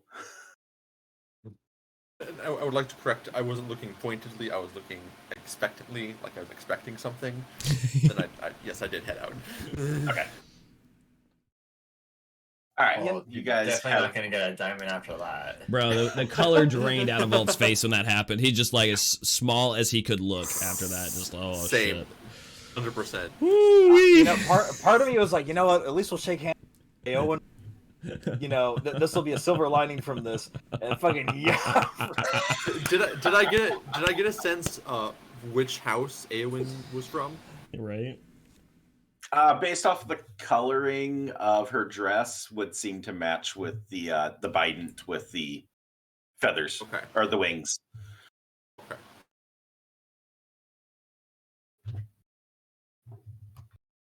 You know what, Alfred? I would have just given them a piece of my mind. I would have. You know what? They better be happy I'm not there. You know, I would have. And I'm like inside the wagon, and I'm kind of like laying my feet up, and they're kind of pressed against the back tarp of the wagon or whatever. Yeah, meanwhile, Alfred's like leaned up against the side of the building, trying not to get rained on as much as he can. Yeah, no, I'm glad that you're not there as well. I'm glad that you didn't have the opportunity to give them a piece of your mind. I don't think that they would be able to take it. I would have given it to them. You know, I would have just. You know, it's like no one ever told them no or anything. You know, and they just. I just hope that they maybe can inquire more about Deirdre or something. Man, fuck those guys. And Kiesel's just gonna be kind of like kicking like the air, kind of just ranting, like not getting out of breath, but just. You're just kicking the flap off the back of the wagon. And it's fuming. A little bit of drizzle comes in, and the flap comes back down. Well, if you have that much energy, then you can get started on counting the inventory. We still need to do that. Do you want to come take a look? I mean, in case I miscount, I can. And if I actually have my like gear on my body that I don't think I've actually been actively leaving gear. Oh no, I think I might have been leaving gear actually. I will take the bedroll and kind of like put it up so it can act as like like when a gorilla uses like a big leaf, that's kind of like the same thing. Like I'm just gonna use it as like a covering so Alfred can come underneath. Okay, so inside this covered wagon is like Vault was tucked in there. You can fit. No, like I'll get out of it, and then I'll kind of like motion to like where we can open and count inventory, but also keep him dry or try to keep him dry at least enough to entice. Like trying to hold. Yeah. Okay. Yeah. No, I wasn't expecting us both to be in there. Like I'll get out and open it up for him, and then you said it was just a bunch of boxes, like nothing open, right? Get my 6 kegs, 3 small crates, 2 large crates. Nothing that you can visibly see the inside of anything in the crates. The kegs appear to be some sort of alcohol. Printing on the side of it's in Dwarvish, if you speak Dwarvish. I do. What does it read? Read one is whiskey, one is ale, and the other one is mead. All right. Well, we have some boxes here. There's text on them. That's good. Yeah. Sorry, that's the kegs that would be. There's 2 of each of those. I'll start opening these and figure out what's in them. I would be actually a little hesitant to open the alcohol, just because, if you expose it to the air, it could taste differently, and they'd be like, actually, this was opened 17 days ago. And then we'd be in some trouble. Do you have like a way of detecting magic, though? I figured that would be a good look over, and then if nothing, then we use our eyes. That's more Selena's. Yeah, no, I can sort of figure out what things are made of, but I'm not so good at detecting the, I guess, particles in the air as you might think of them. Yeah, well, okay, so these say mead, these say ale, and these say whiskey. And I'll point to the writing in Dwarves, because I'm just assuming he can't read it based off of his comment. Alfred is not going to hide it at all. Yeah, no, thanks. I can't read it. You know how to. What language is this? Oh, this is Dwarvish. That was another disappointment, is seeing all those dwarves get killed. That really made me emotional, and that's what really made me outburst on the nobles. Because did you study with dwarves when you were younger? A couple of the individuals that I was friends with were Dwarvish. And I just, you hang around, you pick up a little bit of the language enough to pick up some women and know what the food is and what to piss. So Oh. I can make my way in like a dwarvish stronghold. It's not the cleanest, but it's definitely better than my Celestian by a little bit. The Celestian I studied a lot, but I didn't get a whole lot of use. But dwarvish I studied none and got a whole lot of use out of. Well, hey, it must be pretty good then. I mean, your celestial's not too bad, not too shabby, I'd say at least. Nah, just and Kiesel would kind of be like, oh well, You must Clean. teach me sometime. I'd love to learn another language. I Oh, don't know when we'll have time though. I just thought, oh yeah, no, I totally. And then I want to take one of my knives. Are any of the crates look like they can be kind of like jimmied with, so I can peek? Yeah, I mean, it looks like they're just lids nailed on top of the crates that you could possibly pry it open enough to try and peek inside. Yeah, I'll give Alfred the other dagger that I have because I still have two. If you want to maybe start checking some of the lids, don't crack it completely open. But this would give us a good advantage. He'll like hand the dagger back to Kiesel. I have like one of these like mini crowbars. It's a little bit better for like pulling things apart. Yeah, I knew that. Yeah. And I'll just get to looking. I'm like, oh man, of course this guy would have tools. It's okay. It's okay. I mean, I've got everything in here. It's all right. Say, tell me what's your favorite dwarvish insult? How do you tell me that I'm an asshole in dwarvish? Quick check your DM. Female dwarves, like we established, do not have a whole lot of facial hair or body hair. Yeah, correct. Okay. Well, I usually hear dwarves say something along the lines of walking balls are in your knees. It's like a short thing. Maybe it's your knees are in your balls. I don't know. Something like that. Another good one is you don't look like you can hold your alcohol, which is a very nice way. Some of the meaner dwarves will just say you look like a pussy. It's a very straightforward language, to be honest. There's really no room for interpretation, which is why I love it.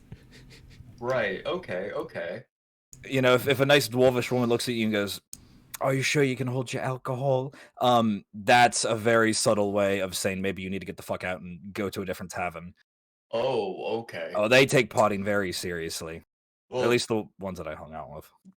Thanks for the heads up. I mean, I guess I would sort of get that, but I'm not the best at reading those sorts of like subtle social things that people do.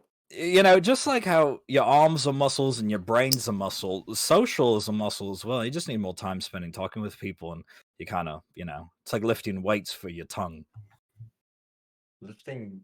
What the fuck was that? All right. So I've gotten this box open. DM, was that a noise or was that just Sirenscape? I think that was just Sirenscape. I want to double check. Guy peeking in the back, like kind of looking at what you guys are doing, came up.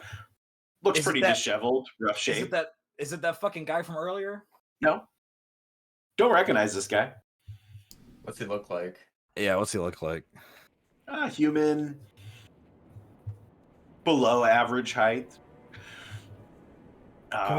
Doesn't look like he's bathed in quite some time. Pretty ragged clothing.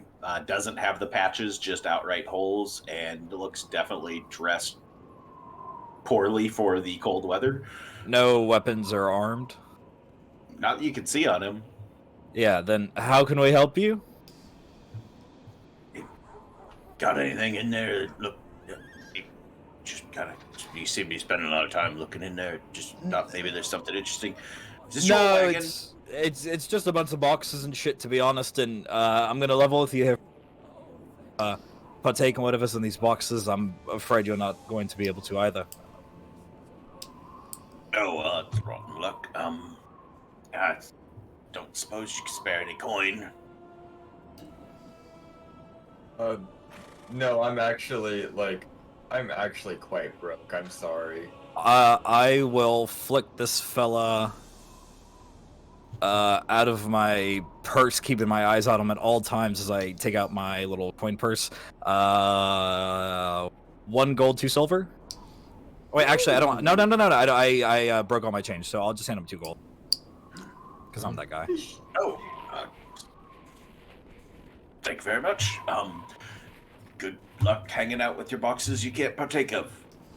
I will be in the tavern. Yes, please find someone alone, friend. Does he leave us alone? Yep. All right. Walks off. Kind of. There's a little bit of a jump in his step as he takes off with 2 gold in his pocket. Easily. Yeah, fuck. You just gave that man 2 gold. I mean, the things that I like are a little bit more expensive than the things he likes, and it's cold outside, and if that prevents him from trying to rob us, then fuck it, you know? Sometimes, I mean, it's not like I'm a, savage or anything. A little bit of diplomacy can go a long way if you can help it. You don't think he was gonna try and rob us, did you? Well, I didn't want him to do anything stupid, so a full belly should change his mind of whatever trouble he'd think of. All right. Well, if you think so, yeah. Perception check to these boxes. Yeah. That's perceived boxes. Do I perceive? So the small crates, as you pry open and just peek inside, full of bottles, filled bottles, sealed. Do they still have more like whiskey, mead, or whatever, or now they like? No, there's no boat- printing on the sides of these. There's no printing. So there wouldn't be like either a brewery or even like a brand that they would belong to, just bottles. To try and find that out, I mean, you'd have to completely take the lid off if you want to do that. Nah, it's fine. We're bottles. They're bottles. And this would happen the same with the other crates as well, like anything else. With the large crates, look a little bit harder to just be able to peek in. Like, you might have to actually dismantle it to some degree to get inside. So it's your call. I mean, it doesn't look like it's impossible to dismantle. You're with your crowbar, you work on it for a little bit, you get it open. It's just you might not be able to put it back intact.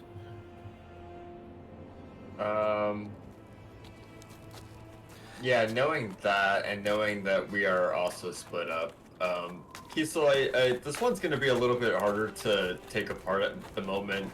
All the pieces are sort of fit into each other like a puzzle almost. If I start taking it apart, I have to take the whole thing apart. If it might be something that damages the structural integrity of the box, I'd maybe best not mess with it unless you can finesse a way to reattach everything the way it was, which I would trust in your ability to do that, but that would come with some sort of risk management. Right, I just don't want to do it out here, especially with everyone out and about, and then you just paid off that man to not rob us. I would hate for someone else to come by and rob us as I'm putting it back together. Well, he didn't look like the type who was armed, so, but if I see a dagger, there's no more charity for today then, I guess. With that being said, I do want to take another turn around behind our backs. We're not inciting like a small crowd or any more of the unfortunate. Nope. Okay. He hasn't told all of his friends that there's gold flowing from this man's God. pocket. Yeah. At least as far as you know, not yet. Feed one cat in the fucking neighborhood, you know what they say. Mm-hmm. Then I can keep watch if you want to take a look around, if that helps you be safe, or I could give you a hand. Either way, we're out here together. Okay, I mean, if you insist, I can take it apart. Well, I mean, only if you're confident. I don't like insistence. You know, I would hate for us to get our asses kicked over this. Oh no, I'm confident in your skill to protect us, as you are in mine to put it back together. Okay. That sounds like a plan. And I'll Kiesel will give like a soft smile, adventurously. All right, I will find out what is inside this compartment or in this crate. Okay, so there's the 2 large crates is what's left.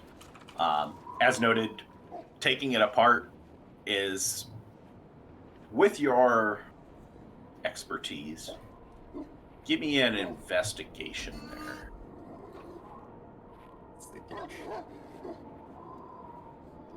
So you don't get poisoned again. Oh, Triggers a trap. Oh! Oh, That no! was nearly great. Okay, with the 12, you aren't sure why it's built this way, but you are still able to determine that it's like, okay, if I take these pieces apart, there is no way to put them back. I will have to find replacement pieces. Oh. Break it apart. So you're going to have to break. Basically, there's like fasteners on the corners that are holding it together, but once they're removed, you're not going to be able to get everything to seal back up again because there'll be too much damage to the wood underneath. Right. Kiesel, it's a no-go unless I can get some spare parts for this. The fasteners are not going to hold up if I try to reuse them. So like if you nail something in and then you take the nail out, you're left with a hole, right? And you try to put that nail back in, it's not going to really like hold as well. DM, are there more people outside? You can hear people off in the street. As you peek back out, yeah, you see a guy walking down the street that's asking for spare change. But not coming towards us. Not coming towards you, no. Okay. Well, then if the fasteners are still on, that means no one's fucked with it, which means that whatever's originally in here is in here still, which is good. Because Right. if you're saying that it's something that had to be broken apart to then get into and then replaced, I think there have been obvious signs of like a break and entry, which in that case, we shouldn't have to worry about it. Now, here's my question. I'm okay not really knowing what's in that box. Would you be okay not knowing what's in that box? I don't think that we should deliver these goods and not know what's in them. I think that we should pick up some spare materials on the way out of town and have a look in this as soon as we can stop for the night, probably. Some I'm follow-up? sure Oh, go ahead. I just have a couple follow-up questions, not to just a good general thinks of any sort of front. Should we go about opening this immediately, you and I, with some tools, wait until the party comes back, or wait until Jenica comes back? And if we do it with the party, do we then tell Jenica? At what point do we have to handle Jenica in a way if these are unsatisfactory goods? Did I hear Kiesel nearly say kill Jenica? At what point do we have to handle Barbarian?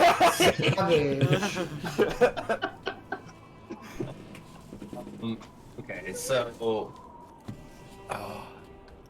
no, I think that we should wait for everyone to get back.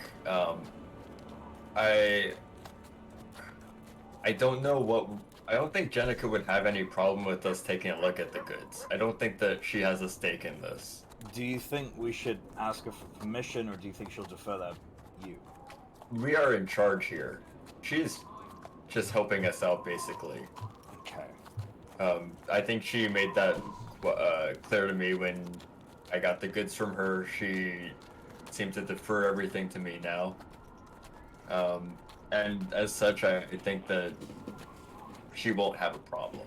I just would hate if this fucks with Jenica's money, and then she doesn't get paid, and then she does, you know, maybe her loyalty is less with us and more towards Noria. Just get the shit back to Six Bells. So that's, you know, maybe she's just deferring the thing because Noria has, you know what I mean? I would just be afraid if we find something very unsatisfactory in this, such as a large weapon-making spell or poison that, you know, might not sit rest with the rest of the party. You know, and then it's like, do we take these matters into our own hands, or? I think we'll find out tonight. I want to be able to have some time to rest and think about this as well. I need to change out some of my materials so that I can properly handle this as well. Mm-hmm. I don't have anything prepared to ward off anything or alarm or anything like that if I need to walk away from this, and that's kind of what I need to get to. I need to be able to sit down and sort of lay everything out. Then, should we look for? Do you know what kind of spare parts and supplies you're going to need if we are going to break into these things? Yeah, sure. It's just some. Is it like some iron, like raw iron? The or something fasteners like will be fine. You're gonna have to replace the wood panels on the sides. The wood. Okay. Yeah. All right. Retroactively, it's actually the wood. Would I be able to find wood around, like Next to a forest? Well, Probably plenty of lumber. you know what I mean, like Yeah, I mean, milled there's plenty of wood. businesses that you could go find that would be processing wood. Okay, fair. Do you think this is something that maybe you could use like a spell for, and maybe not have to pay for materials? Something like a mend or like a prestidigitate? That seems more for cleaning clothes, but Well, mending has its limitations, as you've seen. With Volt's clothing, we couldn't do like such a large hole, and it wasn't even that large. I'm going to be honest. I can't really just produce things. That's quite a I guess highly learned and sought after spell. No, we have to do this the old-fashioned way. I'm sorry. no, I mean that's fine. You're good with your hands. I mean, is it like a general store within like a couple feet you could just walk to instead of across town? Would I have known any, like, I don't think I would have seen mills around or general stores with wood, lumber yards. Kiesel, when you went to Druid's Gate and saw the different woodcutters, lumber workers that were going back and forth between town, and you had your lovely interaction pointing out that Zedria is wrong and it's not where the Druids live. You did pass by a couple different shops that people were doing woodworking and stuff, so pretty easily be able to find something on the way out of town. It's funny that you say that. Despite the lack of druids, across the bridge in Druid's Gate, there's a bunch of wood. I don't know if the druids left extra wood before they disappeared mysteriously, but across the bridge, once we make our way over there, there's plenty of mills. It's like it's going out of fashion. I think they use that for the money over there, to be honest. Ain't that just the way? That's kind of ironic. Yeah, really. Druid's Gate having all the lumber. But no druids. But no druids. I'm not gonna think about that, because when I start to think about that, it worries me. Should we gather everyone else, or are we waiting on everyone? Right? No, we are the rendezvous. Right. They will come to us once Zedri's finished. Once the other three are finished, we'll meet here, and then we can probably have a conversation. All right. I guess we've done inventory. I guess Alfred's just gonna play with Cybil for a bit. Okay. If you wanted some time, a little bit more warmer and dry, if you want into the wagon, I don't mind stepping outside and taking a watch. It's fine. I have this nice cloak on that I've had for a while. I was kind of afraid when we were on the boat of getting washed away again, so I took a few precautions, and it's been doing me quite well. I just what does Alfred's coat look like? it's like an all black. It looks wet, even if it wasn't wet, it was gonna look wet, because it's plastered with like a sort of waxy material. But otherwise it's just like a leather, like black leather with wax on it. Looks like a slicker. Yeah, very, very rough cut.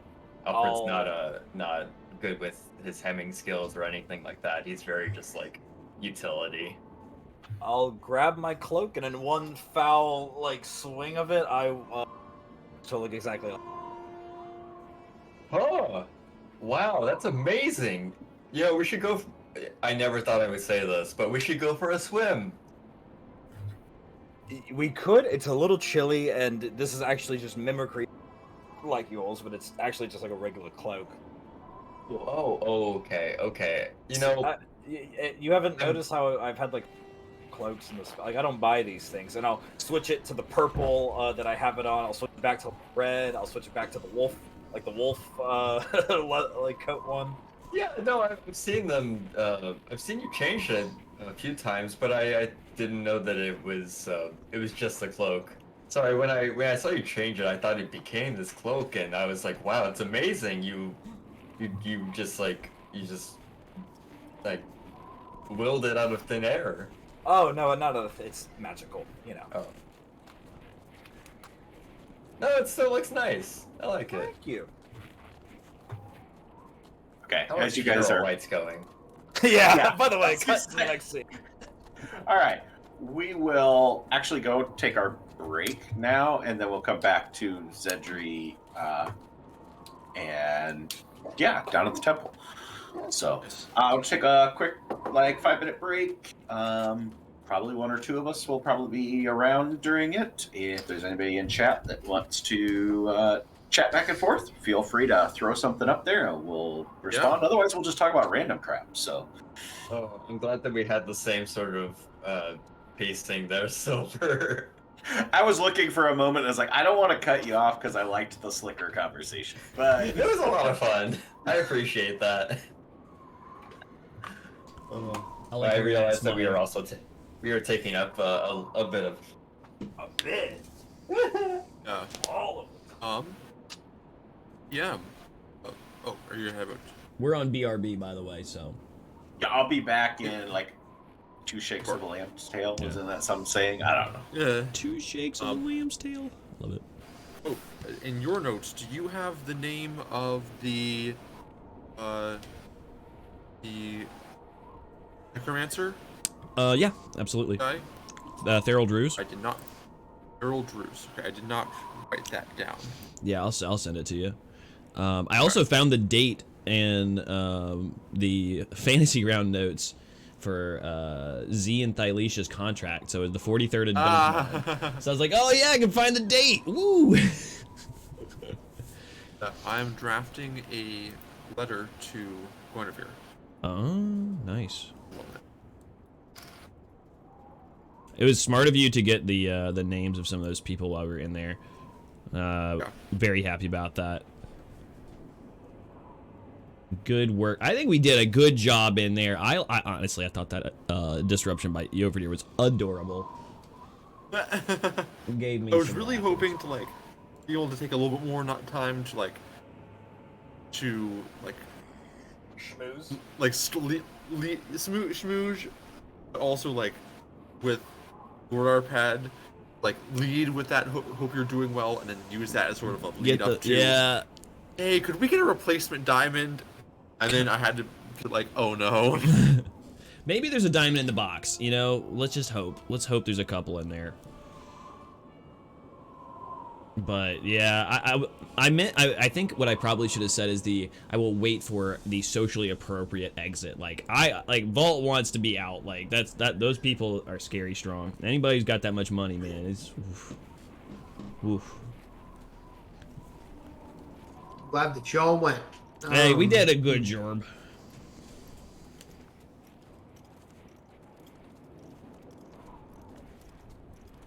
I'm just going to have another letter to send when we get back to Maidenthorn. That's good. I appreciate that. That's a good connections and building that, and dropping the party name was good.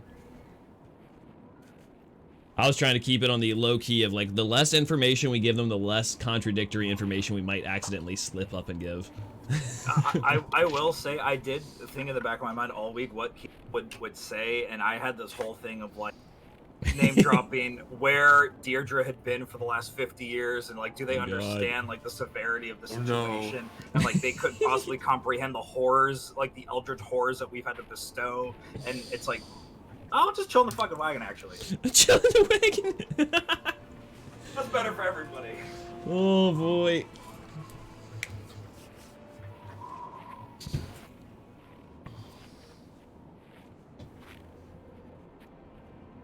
I missed anything exciting? The name of the necromancer was dropped. That's about it. It's been pretty chill. This is a very chill downtime today. Yes. wrapping stuff up. Yeah, man, we're getting it. This is our last session for the year, right? Yep. I know. Oh. Very sad. Wow. We'll be on the road until next year. Well, we'll see how quick the second half of the session goes, because... Oh no, I'm gonna have a full minute for minute RP conversation Yes! with Randall on the way there. Yes.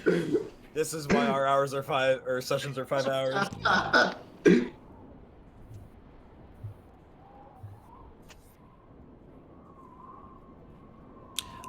Forgot that guy was 4 feet tall.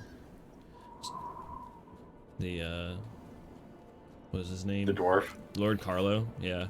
Yeah. 4-5. DM, I will be looking up dwarvish insults and running them by you for. Might I suggest one? Yes. Anything involving beardless. Well, You that's know, why I was like, beardless as a pejorative. Because what's her name in the tavern?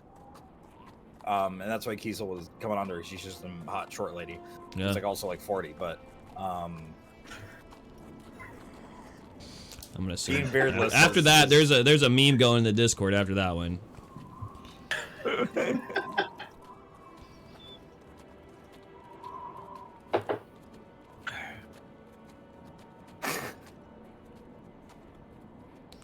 It's gonna be that guy real quick. Like a way too many right now. I need to do like a big clean out of all my meme folders. It's a lot in here. That's not the one.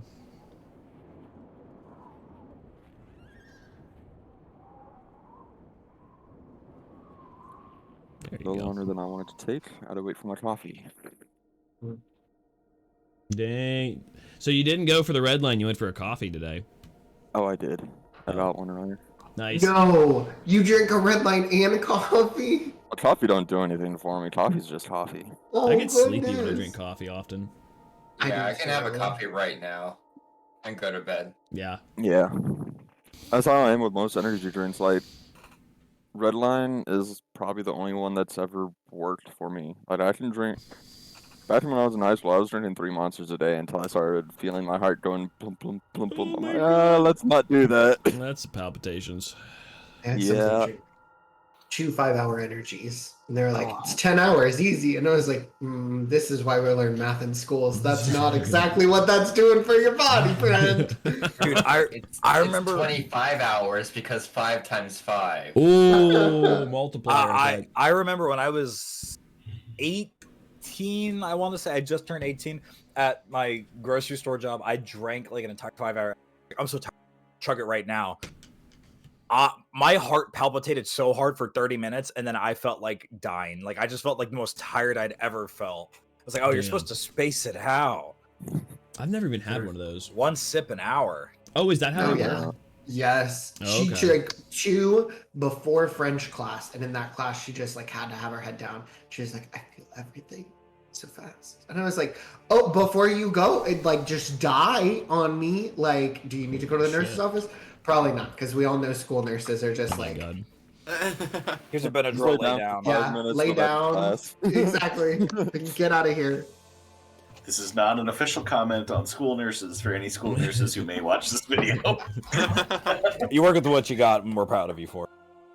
I've been There at you the go. store There- behind people, and they'll be buying like 5 or 6 of the 5-hour energies. I'm like, are you Shoot. trying to die today or something? Like, jeez. Or they'll be... Oh. People will really be pushing that 3 monster limit. They'll get the big cans. I'm like, that's more than 1 serving in that can. Oh man. I will say school nurses are very underfunded. My stepmom is an RN, and she used to work as a school nurse and was just like so fed up with how little that she got to do. We're not even allowed to have a school nurse. We have to have a health aide because it's not a public school. And it is crazy what goes into that. She's in the copy room. Her office is in the copy room. And I feel so no. bad. That is sad. Yeah. On that sad note, we're all back, so let's get back to it. So Yeah. Okay. Let's talk about less sad Our things. very own registered nurse, Edry. Oh my God. So, Zedri and Brendel make their way south back to Pantheon Sphere and watch as the reverse of what you saw coming out of Pantheon Sphere, see getting into more and more injured individuals, just upset individuals as you go past. Obviously, you know what the status of Pantheon Sphere was. There wasn't a whole lot of damage that was done to that area itself.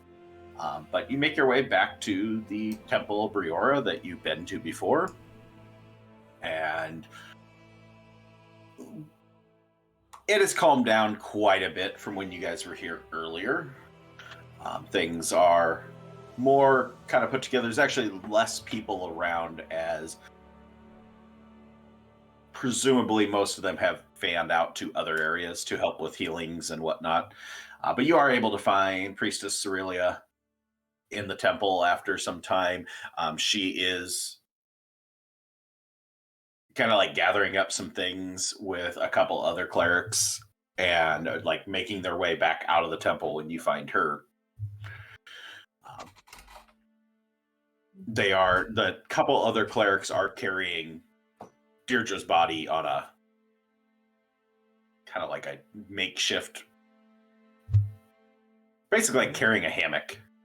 Okay. With her to take her back outside. You did see a wagon as you came in, a new wagon. Okay.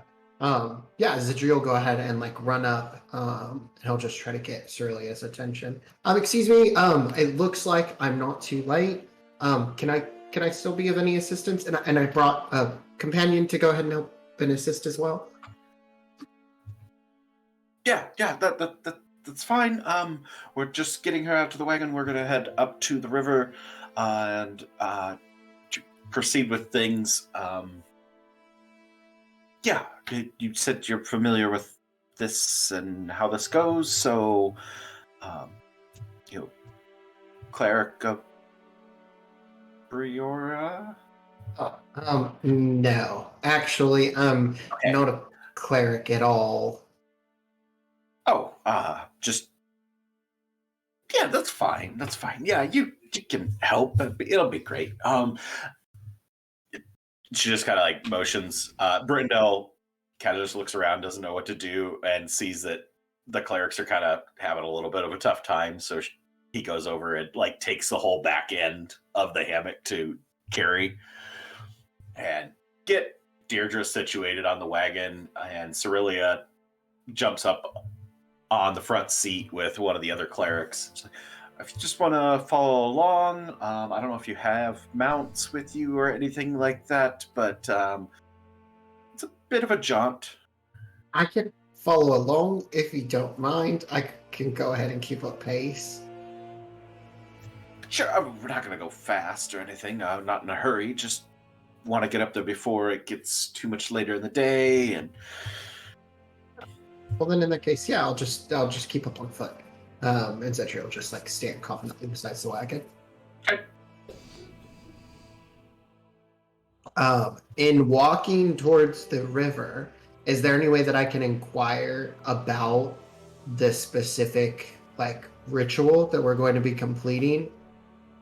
But yeah, maybe you can more. ask whatever questions you want. Okay, cool. I'm just really curious. Like, I'm sure Ergard does it differently than anywhere else, and I mostly work with like the cremation aspect of it. So setting somebody ablaze and setting them down the river, that seems like the part that I'm more familiar with. What about everything else though? Well, I mean, Ergard's different things is more the procession and all this, pomp and circumstance there was this morning. As you will notice, it's just us. No one's here spectating this part, not even the family. And, just a matter of, we have basically, I guess, best way to put it, it's like a canoe that she will go in, and it's already set up, was ready to go before all this stuff happened.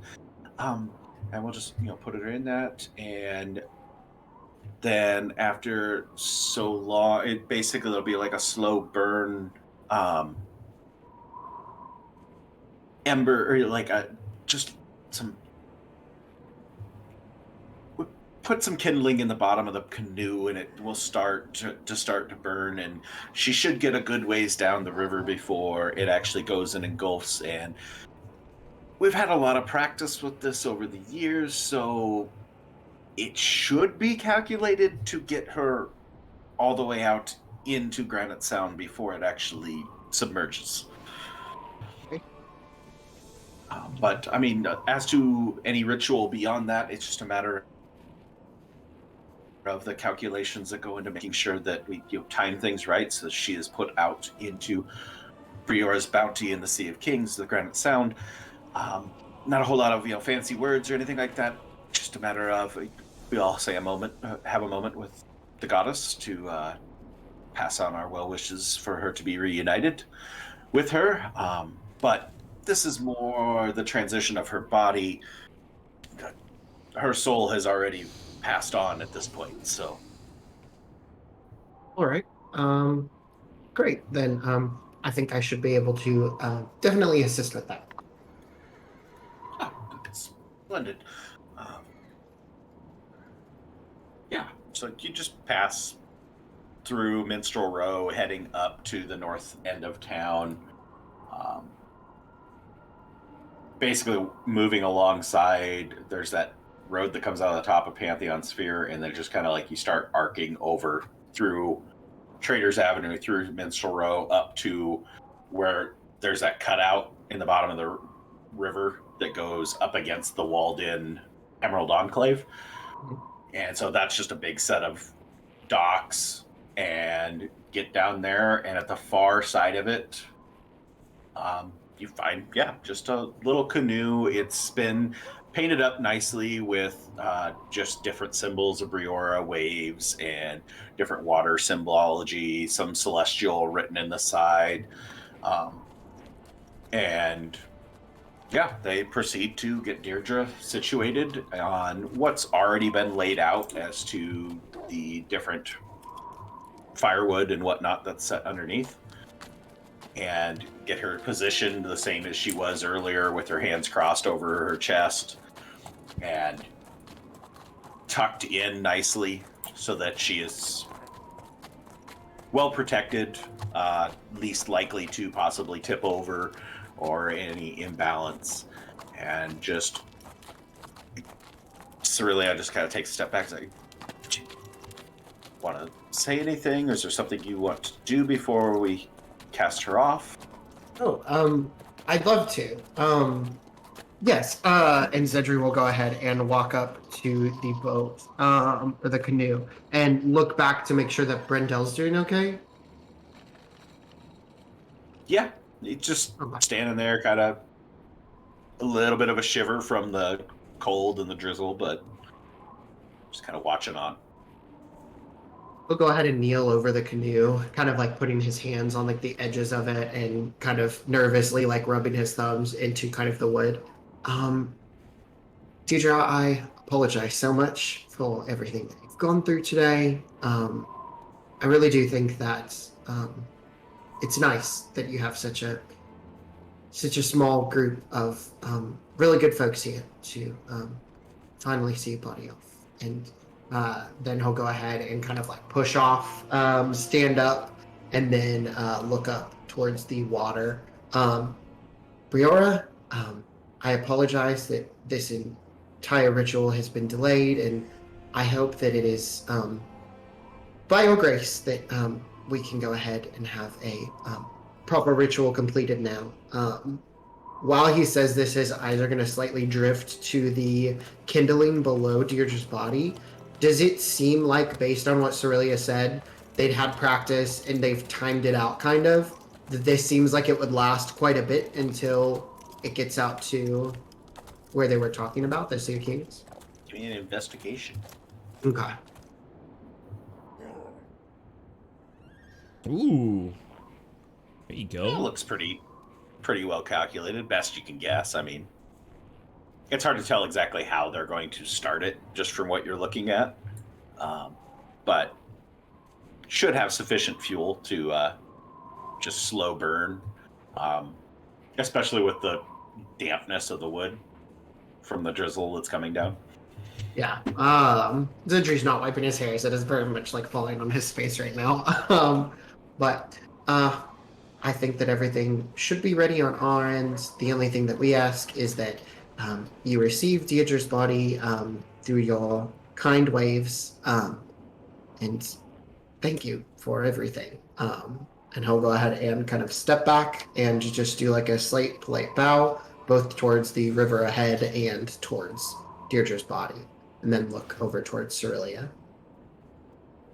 And Cerelia will step forward and motion for two of the clerics to step forward as well. And the two clerics go and flank on each side of the canoe and get down in the water and like slowly just like swim out, paddle out a little bit as they're starting to move it along the side. They don't go like further into the river, just like further along the shore for a moment. And then Cerelia goes and places a candle down underneath the kindling. Protected from the wind, and then steps back as the two clerics like take it out about a third of the way out into the waterway, and then just like give it a soft push, letting it go, start floating slowly down the river, heading out towards Granite Sound. It's going to have to go quite a ways to get there. I mean, it's a couple miles to get there, but with everything, all things considered, it should take quite a while before it actually gets to the point where it's going to full on engulf in flames, and let alone actually start sinking. But you watch as Deirdre's little raft slowly floats down the river, and you, looking at Cerelia, you see she does the rain symbol that you've seen before with the Brioran monks or Brioran clerics, and just bows her head for a moment. You don't pick up on her saying anything, but can gather more than likely doing some sort of a prayer. She just, if you'd like to watch until she's out of sight, that is up to you. The clerics will keep tabs on making sure that she gets to where she's supposed to go. But I'm going to retire back to the temple. I suppose I need to make an appearance at the Thana estate. Is that the Carlo Thona? Yes, he would be the High Lord of Granite Sound. I thought that he was just a lord. Yeah, if you're not familiar with Baral, it's like all the provinces have like two lords. There's the High Lord, and then there's the Lesser Lord. And so like one's in charge and spends most of their time in Farcloud, and the other one does more of the day-to-day managing things, like but lording over the province itself. And then, there's a smattering of other nobles and whatnot. Well, the House Arpad would be one of those that are just more local. But Lord Carlo would be the High Lord. He's mostly in Farcloud, but was back here for everything going on here. Lucked out that he happened to be here. And then there would be House Arani that does more of managing Granite Sound. Is there a lord or I'm sorry, lordess? Lady, right? That's the correct title? Sometimes, I mean, like, that's like the polite company goes and tells them lords and ladies, but like the titles still stay the same regardless of whether, if you're the High Lord or the Lesser Lord, it doesn't matter if you're male or female, it's the Lord. Oh, So okay. Could I ask so, like, you? in this particular case, like, House Arani, the leader of that would be, she's a female, so some people call her Lady Arani, some people call her Lord Arani. It just depends. Okay, that's good to know. I actually had a question that I wanted to ask, maybe something a little bit more local to your knowledge. Sure. The old Grand Priest, Feral Droves. Yes. What is your familiarity with them? I mean, before my time as High Priestess, so I mean, I didn't have a whole lot of interaction with him. Based off my understanding, he was forced out of his position due to some suspicions of him dabbling with necromancy, which obviously is a forbidden practice within the temples, and thought he was just gone. I think that's 7, 8, 9 years ago, something like that, that they forced him out of the Grand Priest position, and he was gone by all accounts. Nobody had heard from him. Nobody had seen anything of him until, supposedly that was him, according to what I'm hearing. Yeah. I heard tell from High Priestess Caitlin with the Temple of Noctalis that he used to have this necklace about him, this relic bird skull that he wore around his neck. Yeah, I don't know. Like I said, he was before my time. I don't really know what he wore. If High Priestess Caitlin says he had one, I would trust that she knows what she's talking about. I just ask that you keep an eye out for something like that. We investigated the body and didn't find any trace of it, and it worries me because it seems like before his leave of absence, he came into contact with that necklace, and that might have been the thing that kind of started him down the road of necromancy. Oh, yeah, I mean, certainly. We'll keep an eye out for anything like that. Something that would either lead or contribute to somebody practicing necromancy would definitely be not a good thing. Not something that we want to have out there in the public. And I can make some contacts with the repository in Far Cloud and see if they can't send some artifact retrieval agents to maybe look for this, get this located and locked up where it needs to be. Yes, that would be wonderful. Do you happen to have any names of contacts, or is it just kind of like the repository as a whole is like their own like system? I mean, no, I don't know who they would send out or anything. I would just send a letter to the repository. I honestly have never been. I've always heard great things. I would love to go see it, but my duties are here. I don't get to travel too terribly much. Have you? Been there No, before? I haven't been there before. I mean, I do know somebody whose family deals with artifact retrieval, but I mean, the Fog Cloud Repository sounds like it's like a whole system, and there's like multiple people involved beyond like just the scope of this family. And there's somebody who mentioned it to me that I would love to have a second conversation with.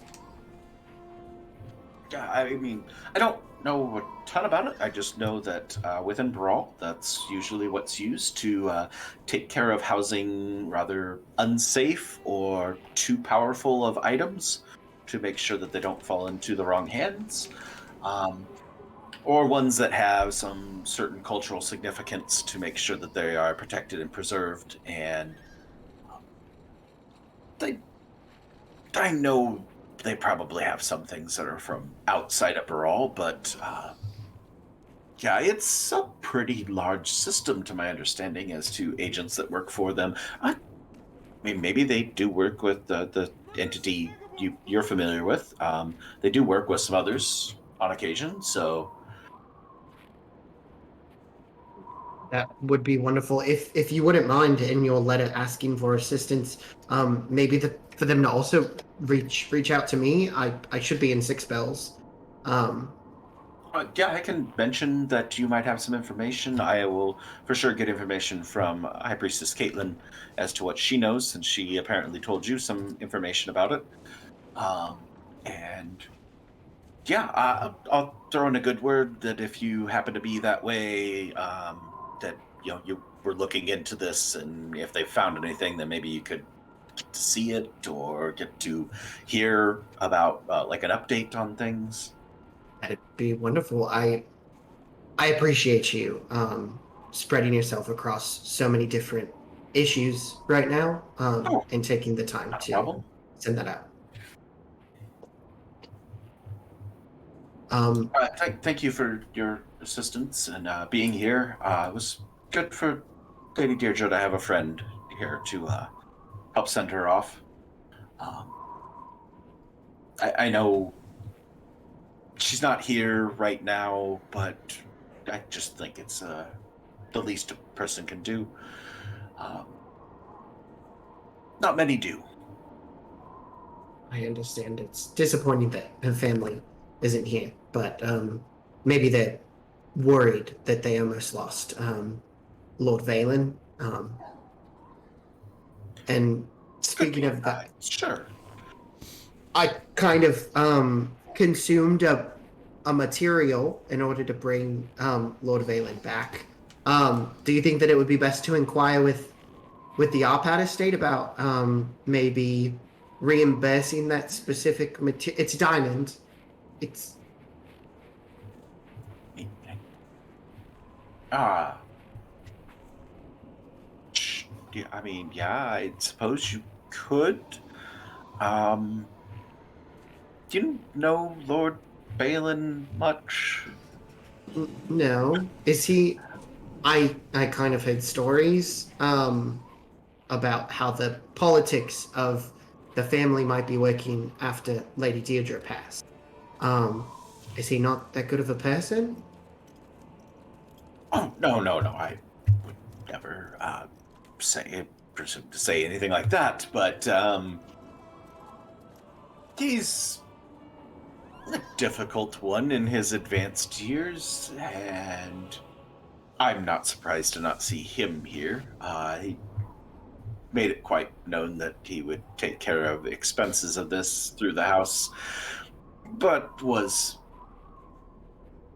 didn't come across as being he had any real interest in caring about Deirdre being passed on appropriately. I don't believe they had a very good relationship. I suppose you saved him. He might help you out with reimbursing you. You could always ask. The idea of seeing somebody laying dead and not being able to do anything about it is not a situation that I particularly want to be in again. And that's one precaution that I can go ahead and take. So that's why I'm talking about the reimbursement. I'm not, I don't regret bringing him back.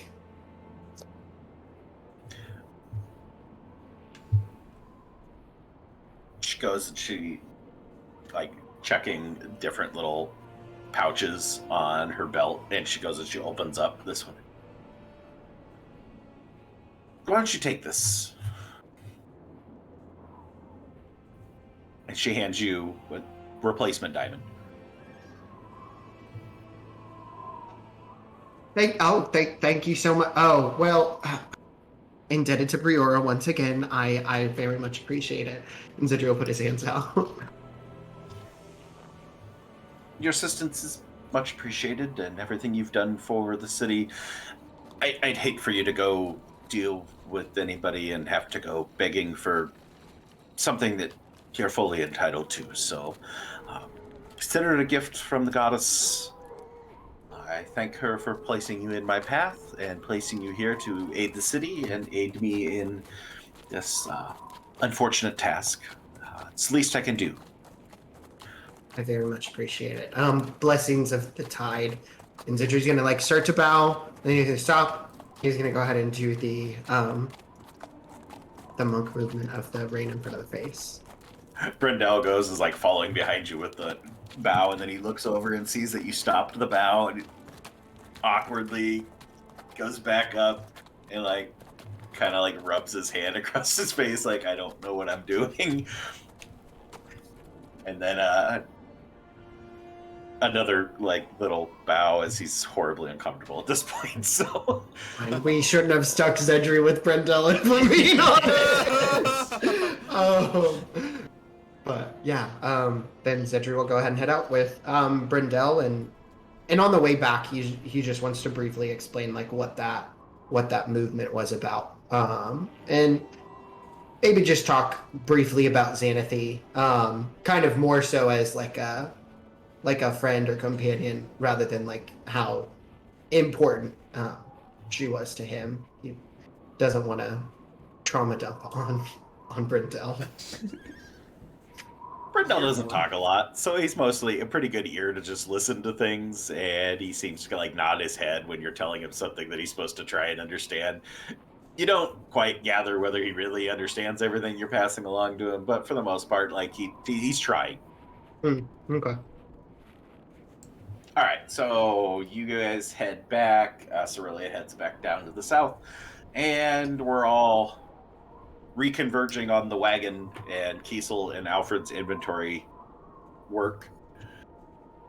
We'll say, given the travel time and the time of doing that whole ritual and stuff, I will say that the three from House Thana would return first.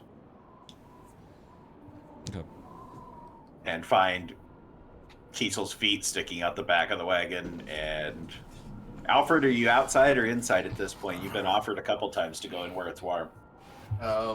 Alfred's popped his head in. He wanted to get something to drink, warm up, sort of like check on Cybil as well.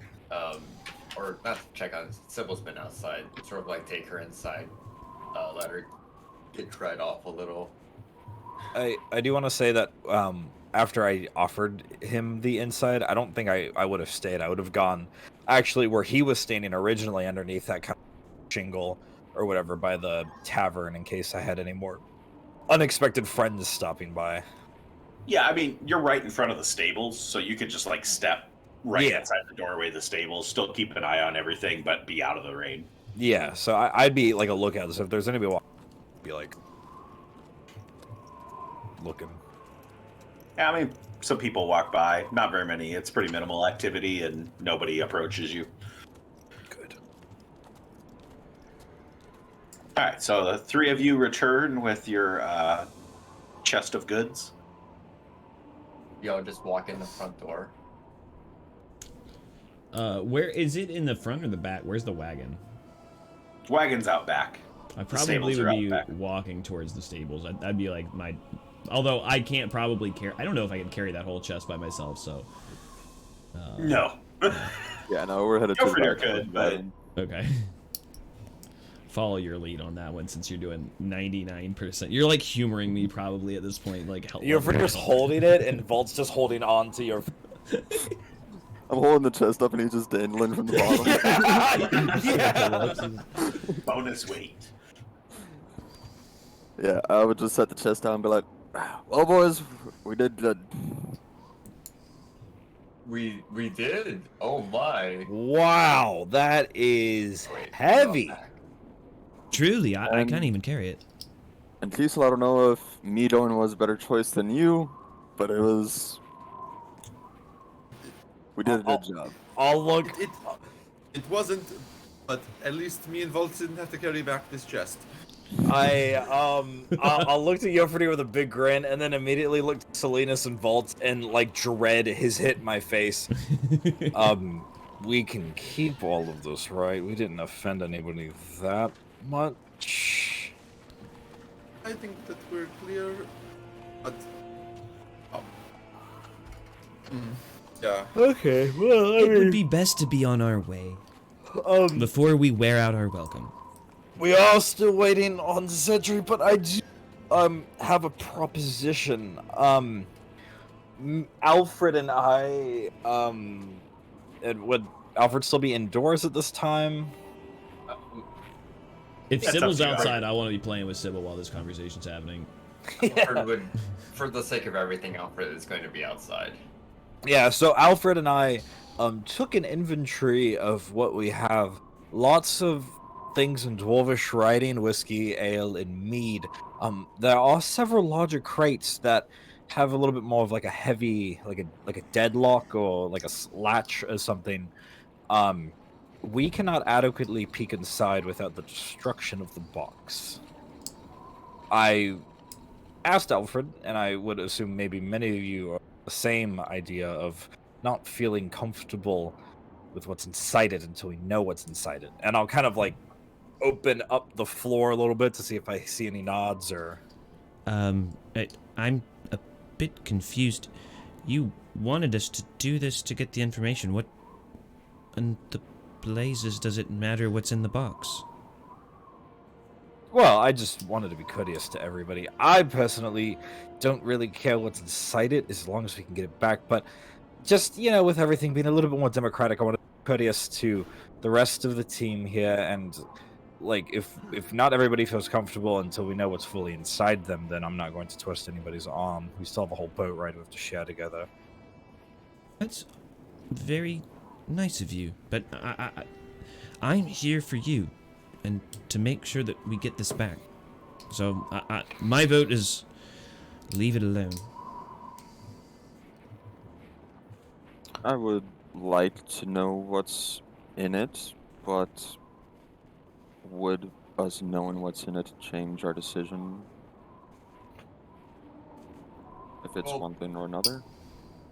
Depending on if it is what it says it is, then we continue our mission as planned. If it's not what it says it is, then that could change if we decide to complete this, or if it's more valuable to not complete this. Brendel, you had some sort of vested interest in this, correct? Brendel did? Yeah, didn't he? Wasn't he like, oh,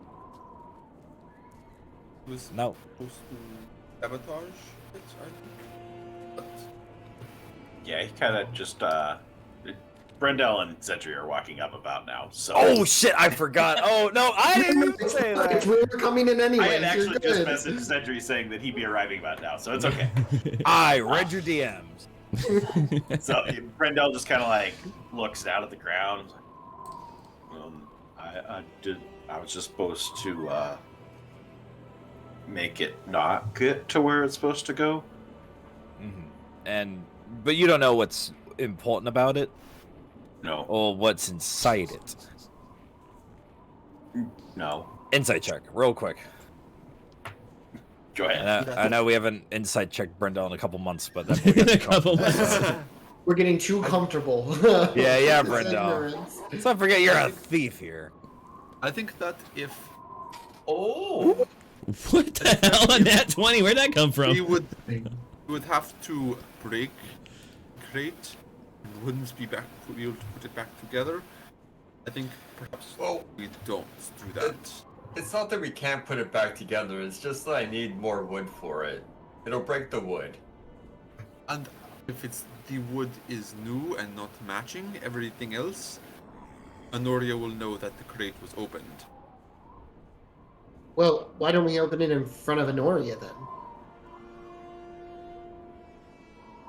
Well, does Honoria even care if we opened it?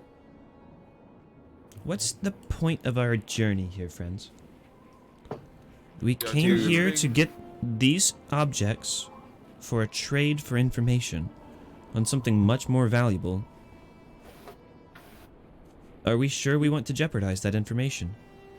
As much as I hate to say it, this is for Kiesel and Salinas, so I have my opinions, but I default to both of you. And I will look back to Alfred and It seems like we're at a conclusion that it doesn't really matter. I'm gonna be honest. I'm curious as to what it is. I'm very, very curious, but it doesn't seem to be worth it to everyone else, and so I don't think it's gonna be worth it to break it open. with that, I wouldn't be opposed. Maybe Salinas or whoever else would be able to detect any sort of magic, because if there is something Yes, I can do a cursory check if you would like. And I will take a moment to cast Detect Magic and see if there's anything in the cart that I pick up. No. Don't seem to be any sort of magic enchantment or anything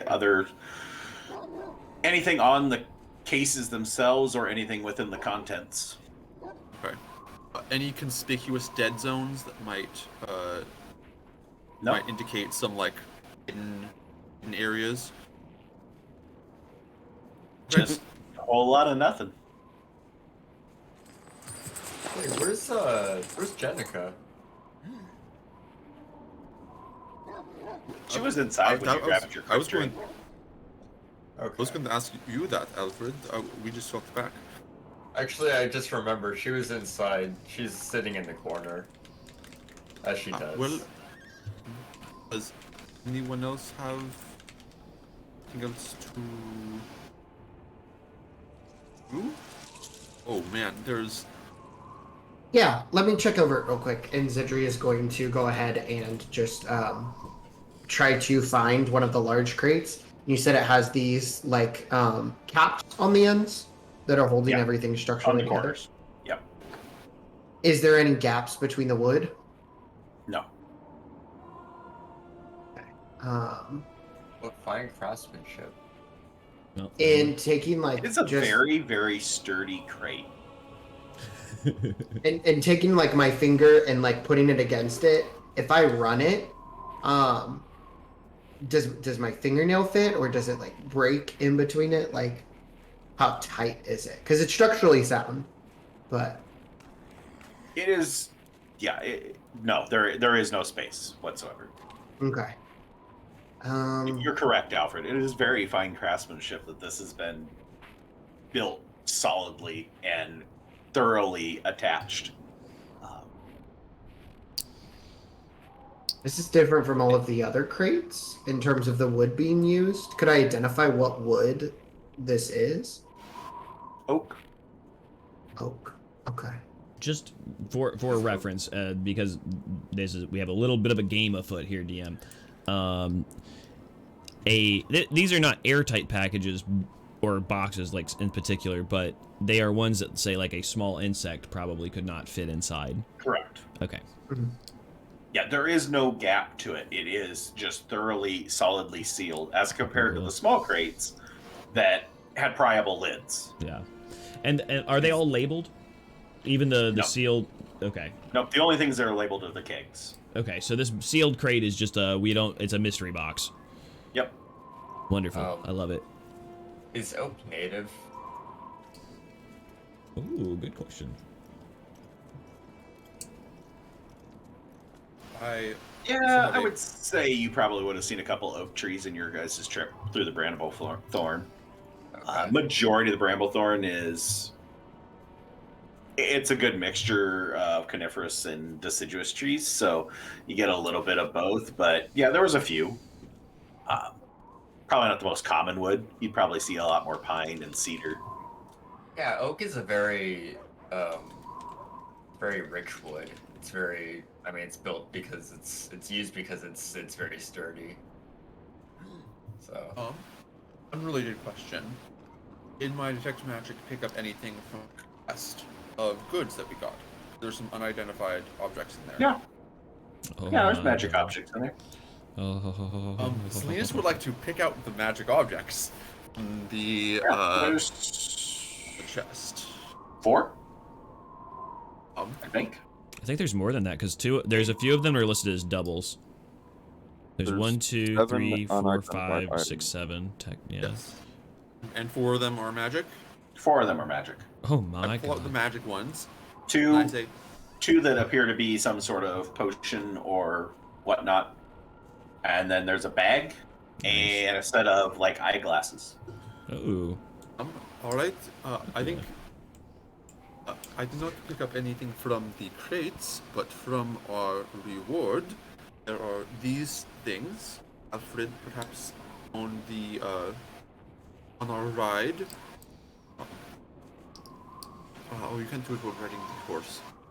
No, Perhaps, it's uh, really perhaps hard when we to set up my stuff while riding a horse. Perhaps when we stop for the night, tonight in the woods, you can take a moment to take a look at these. Yeah, I could do that for you.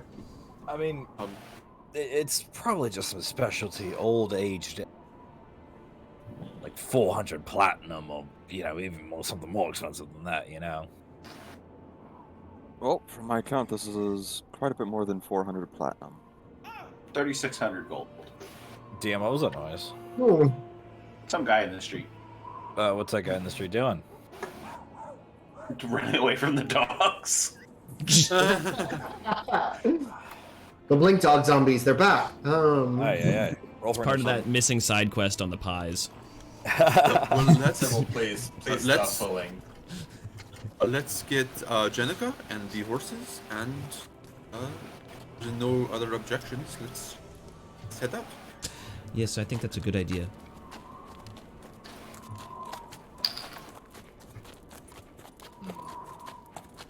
I'm gonna saddle up Lord and feed him and pet him and hang out with him. Hey, Um, wait, this looks a little familiar. Alfred's gonna pick up the bag that's sitting in the chest, and he's gonna hold it up next to his bag. Does this look familiar? It's another bag of holding.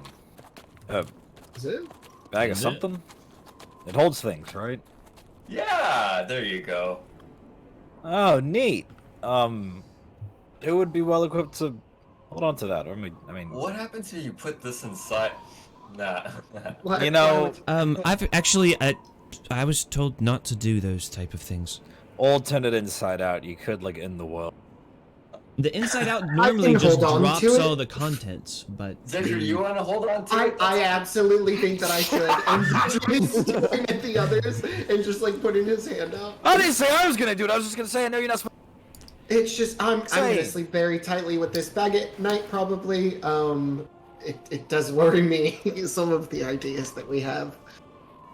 ooh, Yeah, actually, I was thinking either you or Selena's, because both of you have quite what's the word I'm looking for? Expensive materials that you need. Oh, that reminds me. And Zedri's going to reach into his outside pocket and pull out a small diamond. Look what I received. Oh, Oh, well, wow. at least Full of we got one surprises back. today. Yeah. how did you get that? It was through High Priestess Aurelia. I was down at the river with Brunel whenever we were doing the funerary rites, and she offered it up because she said that she's glad that our paths ran into each other, and that I was entitled to it.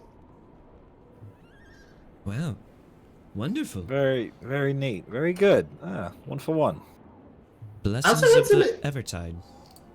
I also heard some interesting things about Lord Valen, and from the way that she was talking, I think that they're probably going to rotate out the leader of the family again pretty soon. Oh, What makes you say that? Well, she kept using the phrase "advanced in years." So, Oh, yes. well, yeah. from Read the between the lines. noble meeting, Lord Valen didn't seem too popular with the others as well.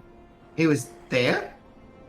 Yes, he was there. He was a bit worse for wear, still a little rough looking, but he was there. I mean, he's not that old that he has a hand's load. But old enough that maybe he forgot Deirdre's funeral and attended that. Sorry, Cyrilia said that he probably wasn't going to be in attendance because they didn't have the best relationship, but he went to a meeting with a bunch of other lords instead. It's a house party, really? Yeah, it was a banquet. He said that there would be dancing, actually. Wow. They didn't go to the funeral. Wow. Dancing and Self. Before we put our foot in our mouth, let's maybe get on the road. Is that Oh, Right. yes. Oh, I mean, we already have the gold, so. We're burning Oh, foot in the daylight. mouth. We don't have to worry about that. I gave him a piece of my mind already. Oh, Vault has the wartime stare just off, oh. I'll make my move to go in tavern where Jenica last Yes. was. 3 p.m. She's still You at the know, bar you're talking there. with Narcisse. Okay. I just want to go up to Jenica. My lady, Mr. Yates said that he's figuring it's about time we should get back on the road. That is the best news I've heard all day. Yes, All ma'am. right. Yes, ma'am. Chugs what's left in her mug, slams it down on the table. Narcisse, it's been a pleasure.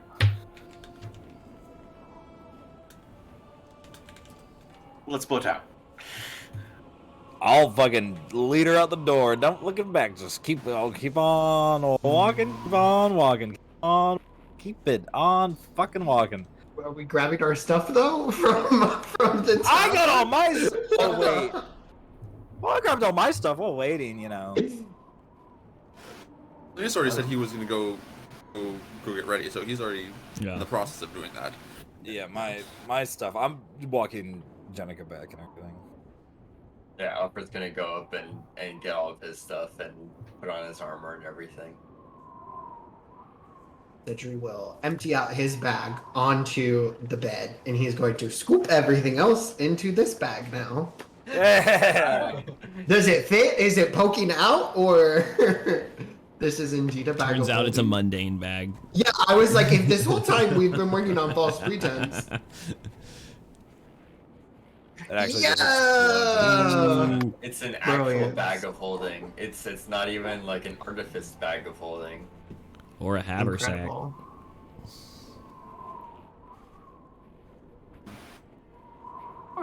Cool.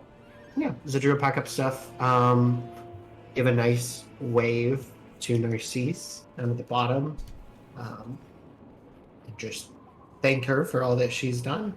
I really appreciate everything and just the kindness that you've shown our group. I really appreciate it. And Zidra's gonna kind of like walk forward a little bit and reach into the bag, and kind of like clamp his hands together.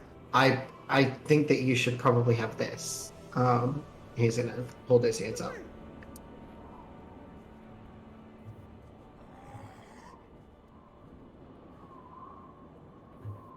What are you holding out? What? My hands clamped together Okay. towards Narcisse.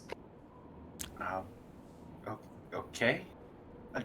She puts her hands out underneath him. Boom, 15 gold. No! Oh,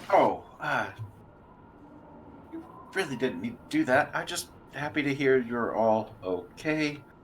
And, safe travels. Don't be strangers. Feel free to come back. Be happy to have you here again.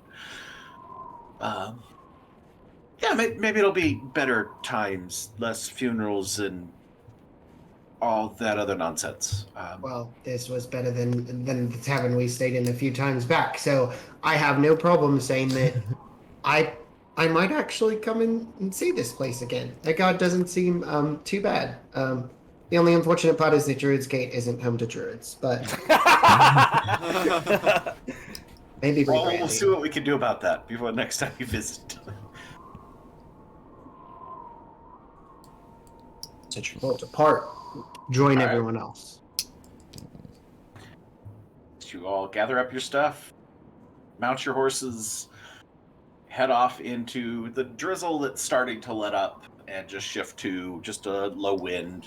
Still moderate, mid 40s, low 50s temperature as you head off through Druid's Gate. I assume Alfred is not picking up pieces and parts now that we're not trying to break into the boxes. So Yeah. you just make your way out of town, off to the north, and travel for a good couple hours before you reach the point where you had been greeted by the cleric that was raising money for the shrine. You see the little path that heads off into the Bramblewood, but no sign of the cleric. And do you stop? Continue on?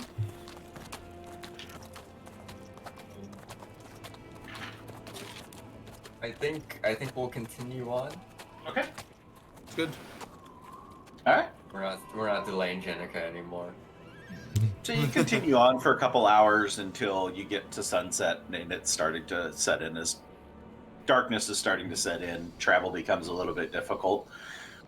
Do you stop for the night? Yeah, we'll stop Yes. there if it's if it seems like it's the safest location. We don't want to push too hard. It's actually roughly the same spot that you stayed the night on the way down. Nice. Oh, Time-wise, you could look for that spot if you wanted to. I have a question. Have we passed the spot that we were originally attacked by the highwaymen? No, Not that was yet. on the Okay. first half of the trip. So Okay, just making sure. Oh, was it? I thought that was outside of Ergard. My bad. I wanted to see if my marker was. Oh, that's right. Did happen before. Wait a minute. Yep. The first half of the trip was Uh, the bandits on the road, and then the night, rest. and then you had Yeah, the yeah. shrine in the morning right before you got to town. So would we be? We'd be on separate horses and stuff, right? Yeah. yeah, Okay. one of you is presumably driving the wagon with your horse tied up behind. Nobody else. Lord Was can a do it. tree cutting. Oh, then Malt's got it. Yeah, that's the biggest horse we got, right? Well, there's a horse leading the wagon. Oh, Just somebody needs to be okay. driving the wagon. Oh. Unless you just want to see what happens when the horse just takes off on its own. Is there an opportunity to hitch a second horse, or is it a single? No, I mean you Single. guys can tie off two horses off the back, or you mean hitching a second one on the front On the to front. go faster or spread the labor?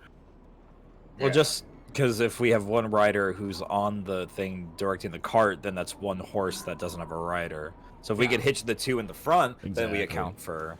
Yeah, I'd be happy to drive the carriagey thing. Yeah, the hookups and harnessing that's set up on it is only set up for one. There isn't hookups to set up a second one. That's a good sized draft horse pulling the wagon, but you could easily tie your horse to the back of the wagon and just follow behind. Doesn't have to carry anybody that way. It's got the easiest trip. Ah. How's your animal handling? Yeah, do I you need feel to? confident steering this? I'll do it. I'm good.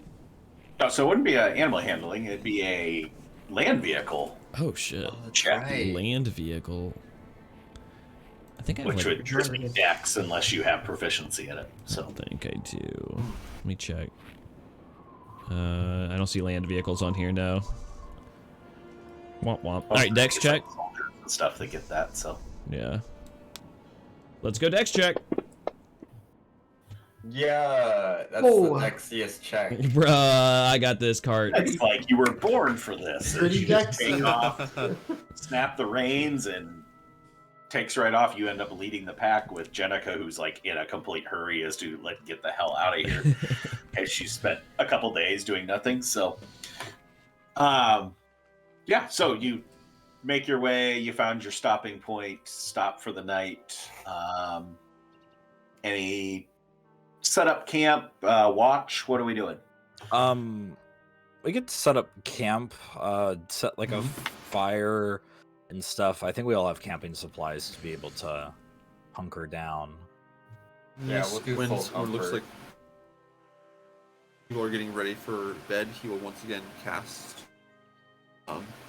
Demon's Tiny Hut, and a dome will expand out around with sort of warm lighting. The insides like draped with patterned silks, full of incense in the air. Is Jenica still on the ground, or is she like bounced? She takes up residence in the hut with you. Oh, I mean, she'll sit at the fire beforehand, and then well, I would like to offer it to her. You know, if it is a little too cold tonight, there's space in the hut. It does stay insulated very well.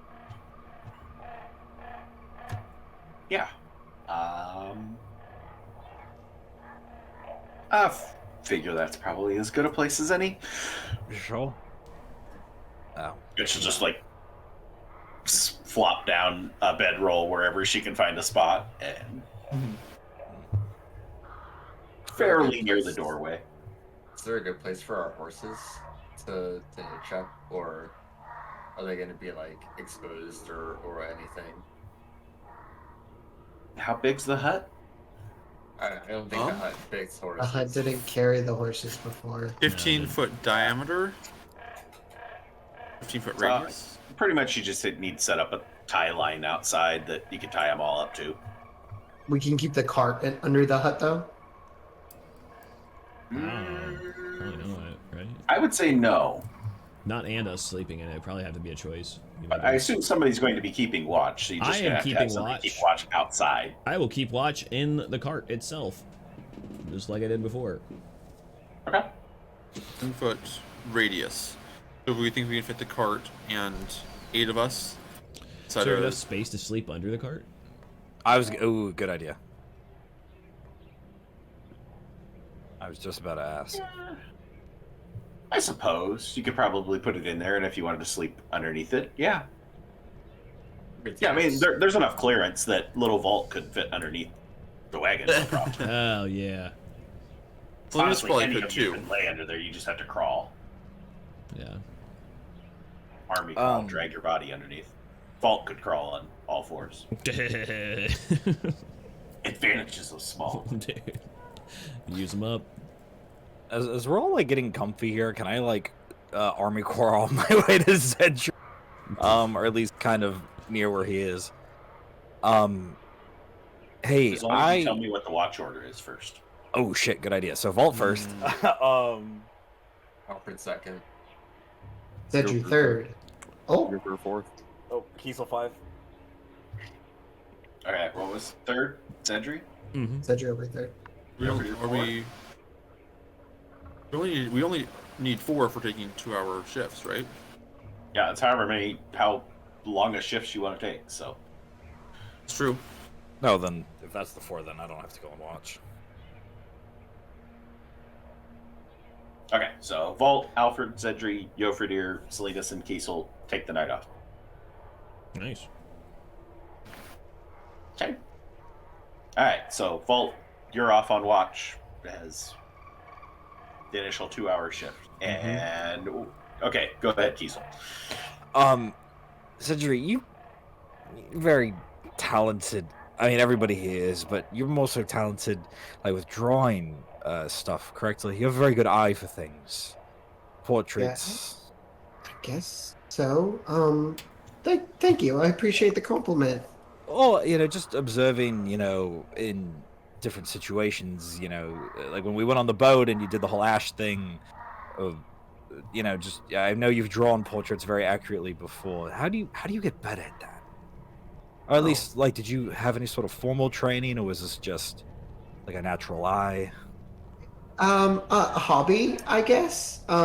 When your parents tell you, Zedry, you need to leave right now, you kind of have to come up with other things to do in the meantime. So, I mean, most creative things I've tried before, although I will admit some of them I am not too great at.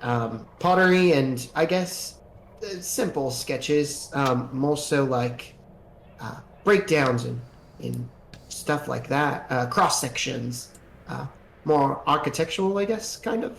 Sometimes I control people. I've tried to take up drawing just a little bit. I think they're like okay, but I'd love to get better at it. I mean, lay it out, and Zedry's like he's like on the ground. Okay. He like has his hands. I'll get up my little notebook and I will show him these. I want to say at this point there are 2 separate sketches in the little journal. The subject is of a woman. The first one is going to be a much more rough outline because I think on the drawing check, I think last session or the session before, it was like an average roll, so it's like between like a 9 or a 10. So it's fairly competently sketched. The first one's like a woman from the back in this kind of like ballet step with her hand up in this dress that's somewhat shaded in, fashioned after just like a very typical like Tellurian style dress. The hair is braided. It's long, and then the braids go up, and they kind of do that like halo thing with the hair facing away. Though there are some attempts at like different muscles and shoulder blades, but that muscle grouping is where it gets a little difficult. And then on the page following is again of a woman's face, a little bit more rough, I want to say, than the character study. I guess the face is going to be a little bit more rough on the sketches. The eyes might be a little mismatched. The ears maybe different heights and lengths. Nose might be off slightly, but there is an impression that this was drawn by memory and not like an active subject. You know, this is really my first attempt at doing something, but you know, first try. I don't think it's that bad. Her eyes do look like if she had spectacles, they'd be sideways. It was a little bit difficult for me in that aspect, but and Kiesel just kind of anxiously wait for Zedri's like approval or any records. Zedri has his hands kind of like down as much as he can in like the crawl, and he's done produce flame. So kind of the light casting out from the fingers, where it turns out almost like pinkish as the light's peeking through, is how he's going to direct it so as not to harm the pages at all. No, it looks pretty good. I mean, have you ever taken up drawing before, or this was your first attempt? This was my first. You know, as much of an artist as I am with like the blade and on a really good night with minimal drinking, maybe singing, this is my only venture into this medium of art. I do have an appreciation for it, but to be able to recreate something beautiful, you know. If I can ask, who are they? This is somebody from a long time ago. Things can be kind of hard to remember. So much time in between now and then, and so much mental space being taken up, you know, in a dark hole for it. I don't know. It's just a piece of me that I would like to try to keep intact. No, I'm totally in agreement for it. I mean, it's nice to see the don't take this too harshly, softer side of Kiesel.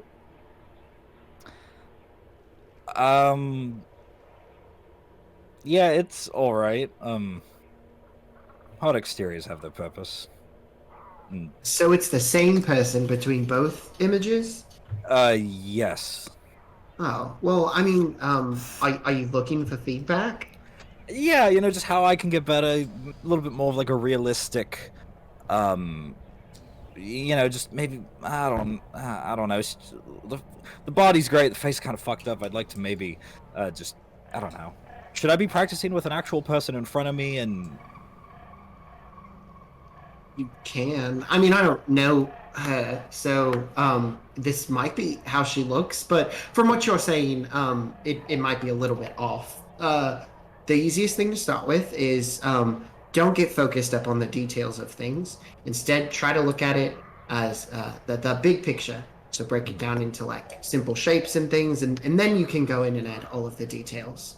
But all those reference points are going to be super important, so that the nose doesn't look like that. Yeah, you know, it does look like a good ski trip. I didn't quite get the angle, but so like if she's wearing a dress, I can just make like a triangle, and then kind of from there fill in with like other, like maybe like a rectangle, and then a circle, and then kind of resketch over that. Yeah. They say that what I always learned was that a proportionate body is 7 heads tall, but I don't think that's very good advice, because I wouldn't draw somebody of dwarven physique with 7 heads tall. So maybe there's a bit more that I just didn't read or learn about. Well, there has to be maybe some sort of conversion, right? Like for man, it's 7, but for dwarves, it's 3.4. But then for taller, trunked individuals, it could be 11. Yes. Zedri's like a little behind with like your counting. Sure. Yes. Not super great with numbers. Sorry. Neither am I. I'm just kind of making this shit up.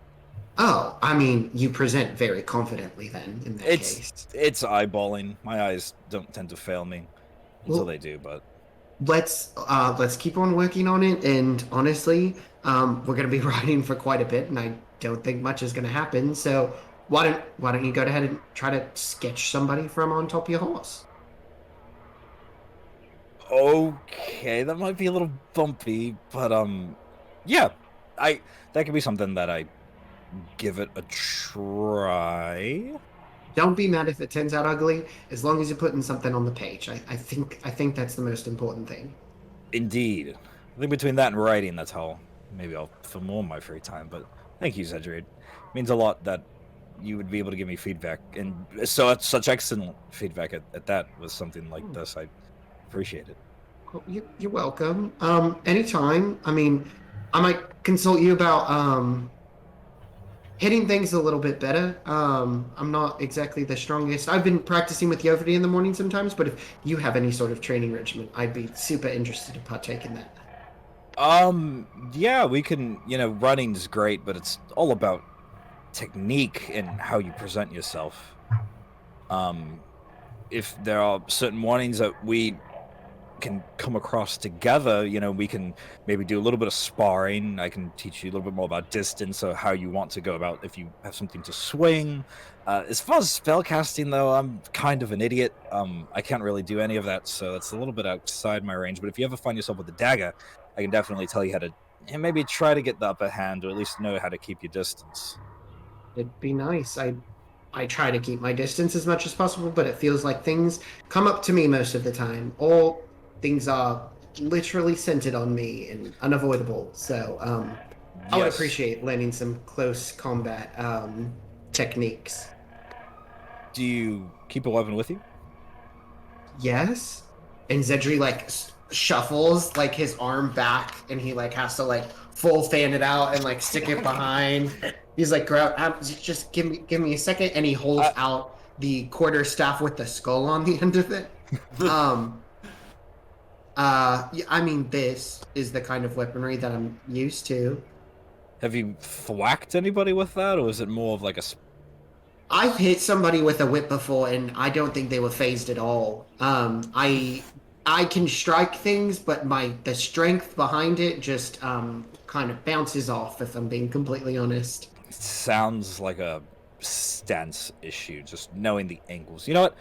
If you are doing nothing in the morning before prepping to leave, we can definitely, get you active and I'll show you a couple things. I will take you up on that, and we can keep on working on the creative outlets that you're pursuing. So yeah. I appreciate the trade. Well, of course. I think we both need to be in the best shape mentally and physically, especially if we're going to be in this kind of line of work. Right. Just like taking a moment to listen to the sounds around. There's this, we established this isn't like deafening at all, right? The Lehman's Tiny Salinas? It again? It doesn't cut out noise at all. Like we can hear what's outside and they can hear what's inside. Yeah. Yeah. They just can't see inside. We can see outside.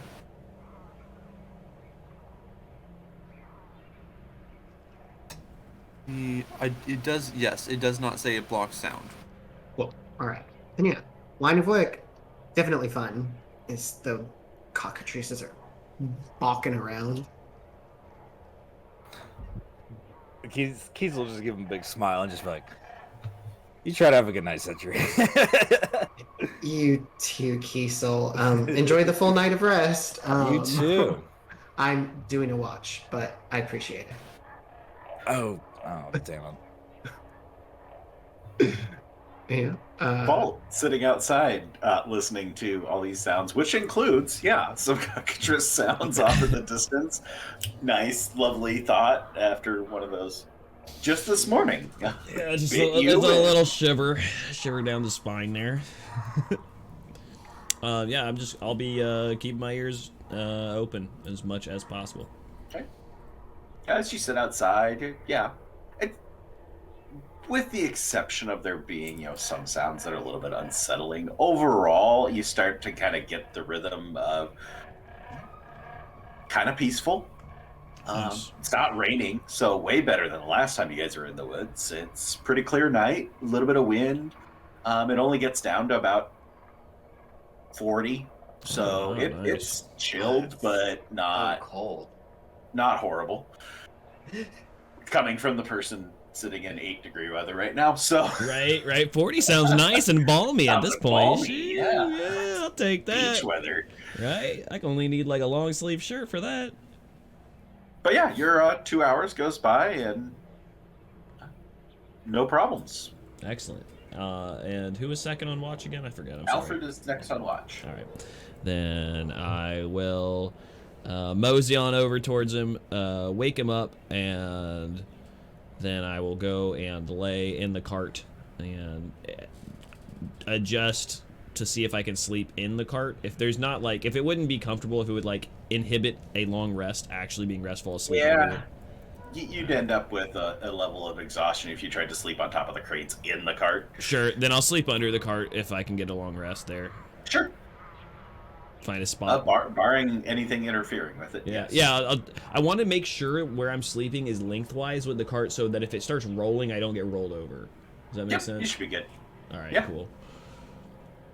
No getting rolled over. You got a preference where your head's at? Right. I mean, we could put some I rocks on the wheels or something to keep it from rolling, but I think it's just don't want to get squished. All right, I'm just messing with this. Right. All right, Alfred, you're up. You're on watch for your Yeah. 2-hour shift. What are we doing while we're sitting out there on watch? Alfred's gonna flick his hood up. He's kind of antsy a little bit.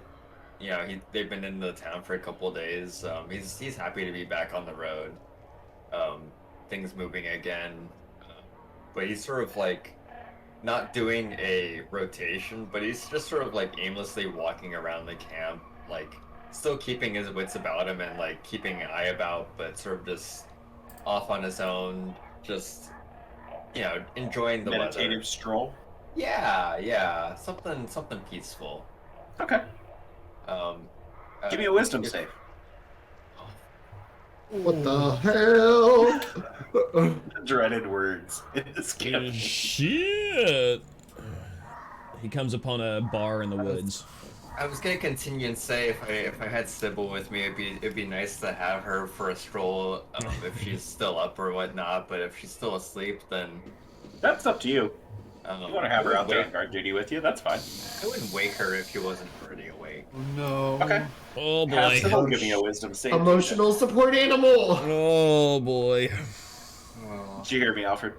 I'm sorry, I did not. Have Sybil do a wisdom save as well. Oh, okay. Okay. Wow. Her wisdom is a lot better than mine. That dog! She Oh rolls my 18s god, too, are you so- kidding me? Wow. So you're walking The goodness about girl. through some of the similar territory that you guys saw the last time you were here. Just kind of wanderingly, aimlessly, keeping within sight of you can see where you started, so you aren't getting lost. And just feel this. You hear this hum. You're just hearing this slow hum in the air, and it just kind of like pulls at you that you just feel compelled to go towards the direction of it. And Sybil just kind of looks at you for a moment, but then follows along, dutifully going by at your side as you are drawn off into the woods, away from the camp, leaving everybody behind. All right.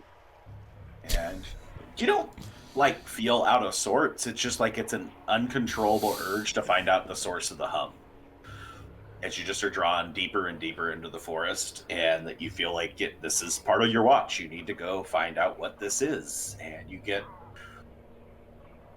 probably a good 250 feet away from camp before you catch sight of just a very strange plant off in the woods that is giving off a faint glow, and you are just dead certain this is where the hum is coming from, and you just proceed closer and closer to the plant. Okay. Do I feel compelled to interact with the plant in any way, shape, or form? As you get up to the plant, let me make another save, but let me check what that save is. Okay, it's another wisdom save. Okay. There's me. There's my dog. Cybil doesn't need to make one. Oh, okay. Well, I'm so glad She about succeeded that. the first time, so she doesn't need to make one. Nice, nice, Oh nice. no. Okay, well, 11. All right. You feel out of sorts as you get to about 5 feet away from this thing. And it's very, like I said, it's a very strange plant, giving off this like literally faint, light bluish green glow. Stands about 7 feet tall, with different blue and green flowers sprouting off of it in different branches. And you feel your mind just kind of twist into a bit of confusion as you start to see beings come out of the woods from around this plant and start coming towards you. Like humanoid? Like, Yeah. do I... Okay. Okay, are they're coming towards me? Do they seem aggressive? No? No? Okay. Roll a d10 for me. Oh boy, oh boy, oh boy, oh boy, oh boy. Oh no. Aren't I glad I didn't get rid of my D10? Oh. Right? Aren't you glad you rolled a 1? Oh boy. Only one. One of the beings just walks up to you, looks friendly. It's another Fireheart.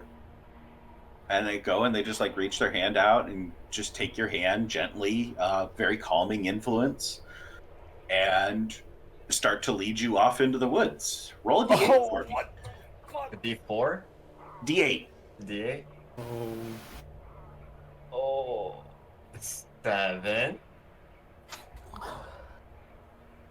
Okay. Go Cybil still with me? Yeah, Cybil Okay. just keeps on following along. On the opposite side of this being, as you start walking off further away from camp. And just leading you off, it seems everything perfectly fine. You get to take in the sights of the woods and using your dark vision, being able to see just like different nocturnal creatures going about the woods. Give me a perception check.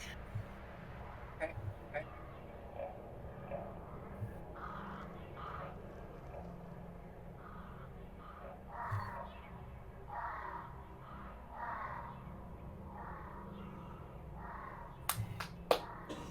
You see a couple raccoons go skittering off into the forest. At one point in time, you catch sight of a larger beast off in the distance. You could just see the glow of the eyes, but you can't actually see them to really tell what it is, other than you're pretty sure it's a large beast. But it keeps its distance, doesn't really engage with you. Give me another wisdom save. Speaking of engagement, can I engage with this my Fireheart friends? Do they respond if I like say anything like hello? Say something. What's up? Hello, what are you doing all the way out here? Where are you leading me to?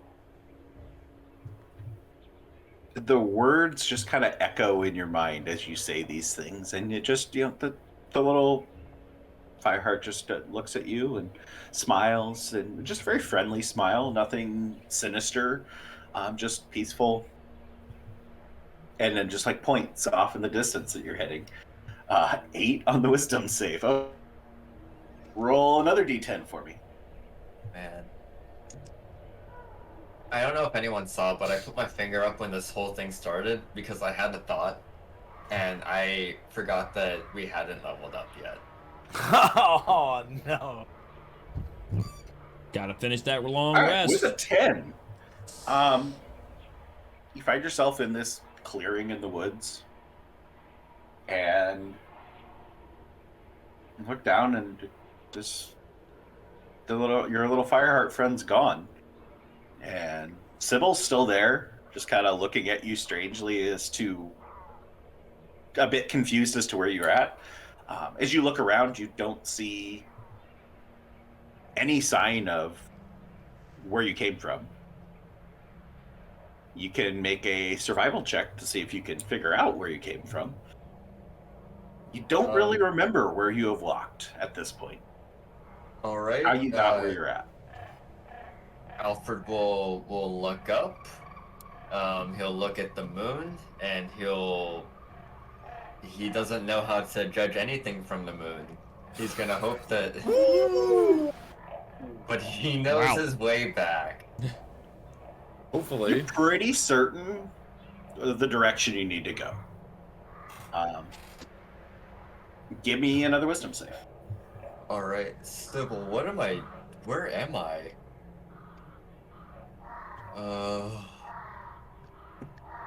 have I walked to? Oh my god. Oh no.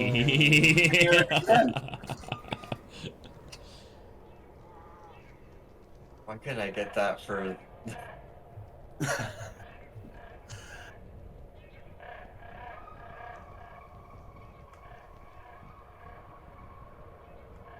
Sorry. Did I miss D10. something? Oh, sorry.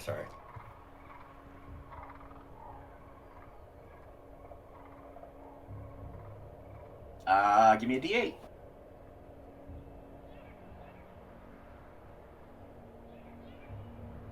All right. As you're like trying to navigate where you need to be going and figuring out where you should be going, you just look up in the tree and you see this very fiery red bird that you're familiar with from your home country. That's on the tree, and it starts leading you off in another direction, and you follow the bird in the tree. Just kind of jumping from tree branch to tree branch, just flying a little bit and then going to the next tree branch, just kind of leading you off away from where you were headed, but it doesn't, you're convinced this is where you're supposed to be. And again, Cybil just continues to follow. Give me another wisdom save. Oh boy. Oh my gosh. Good thing it wasn't a combat session. Phew. Holy All right, with a 4, give me Alfred. another D10. There are scarier things than a combat session, DM. this may be one of them.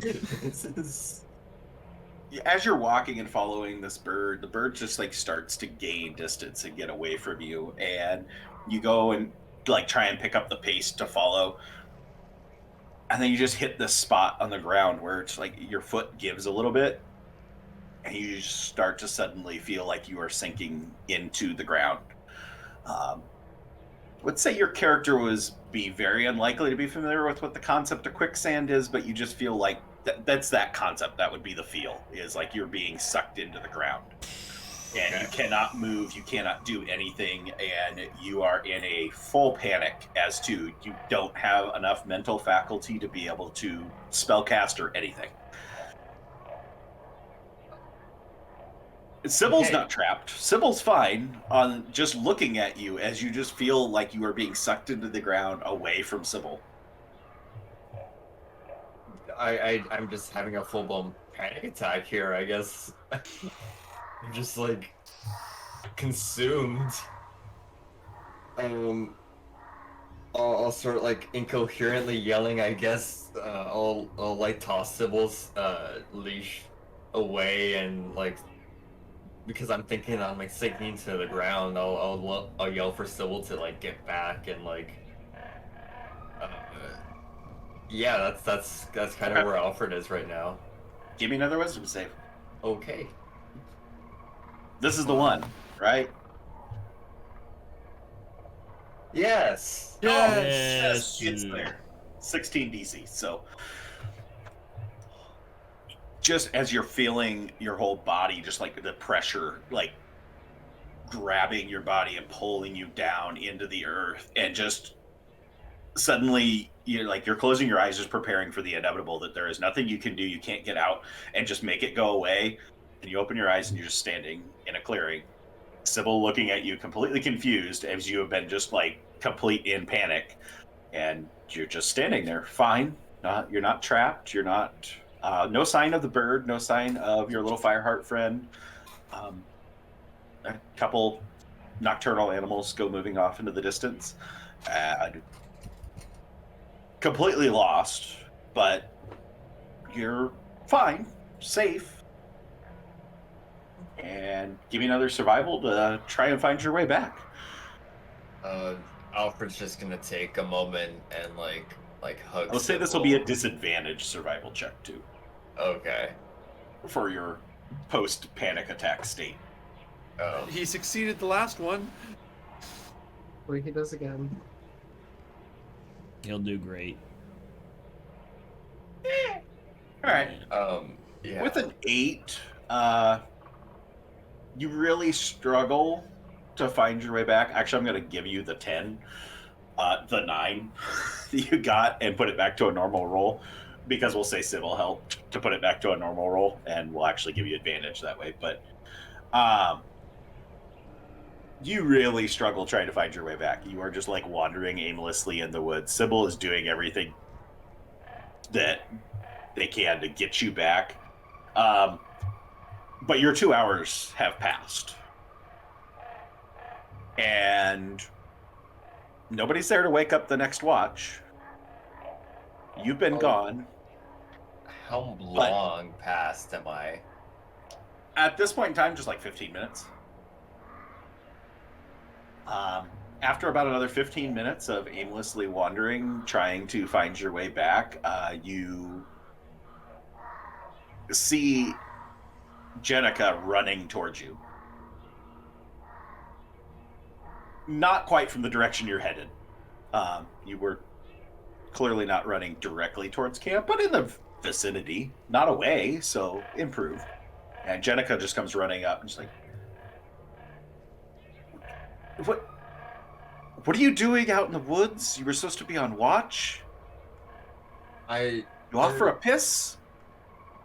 I thought I heard something. I don't know what was out there, but I heard something, and I went out to go look for it.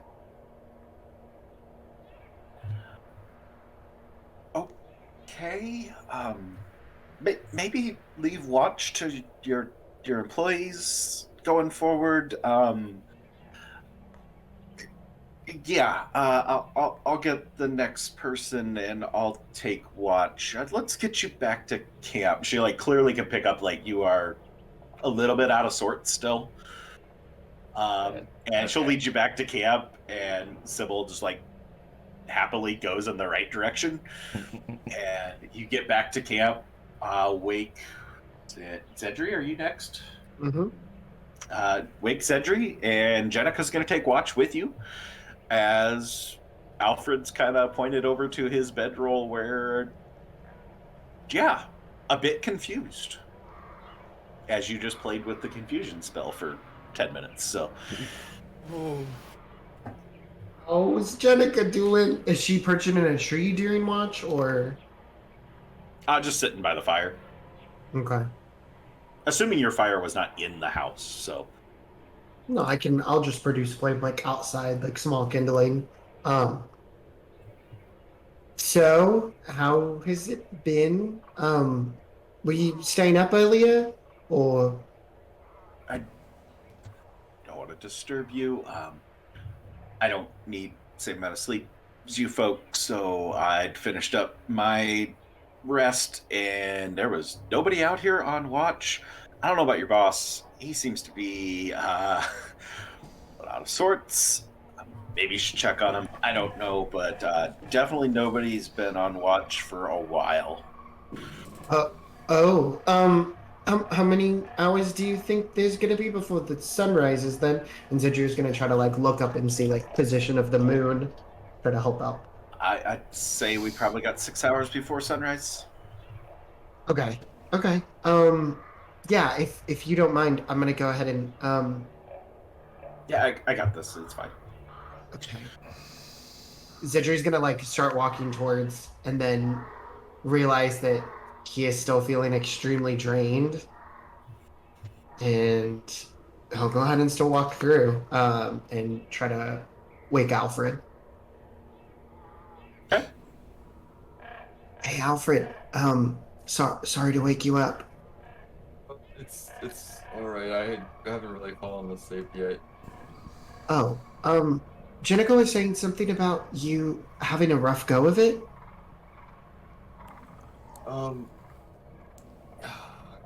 Yeah. Can we talk about it in the morning?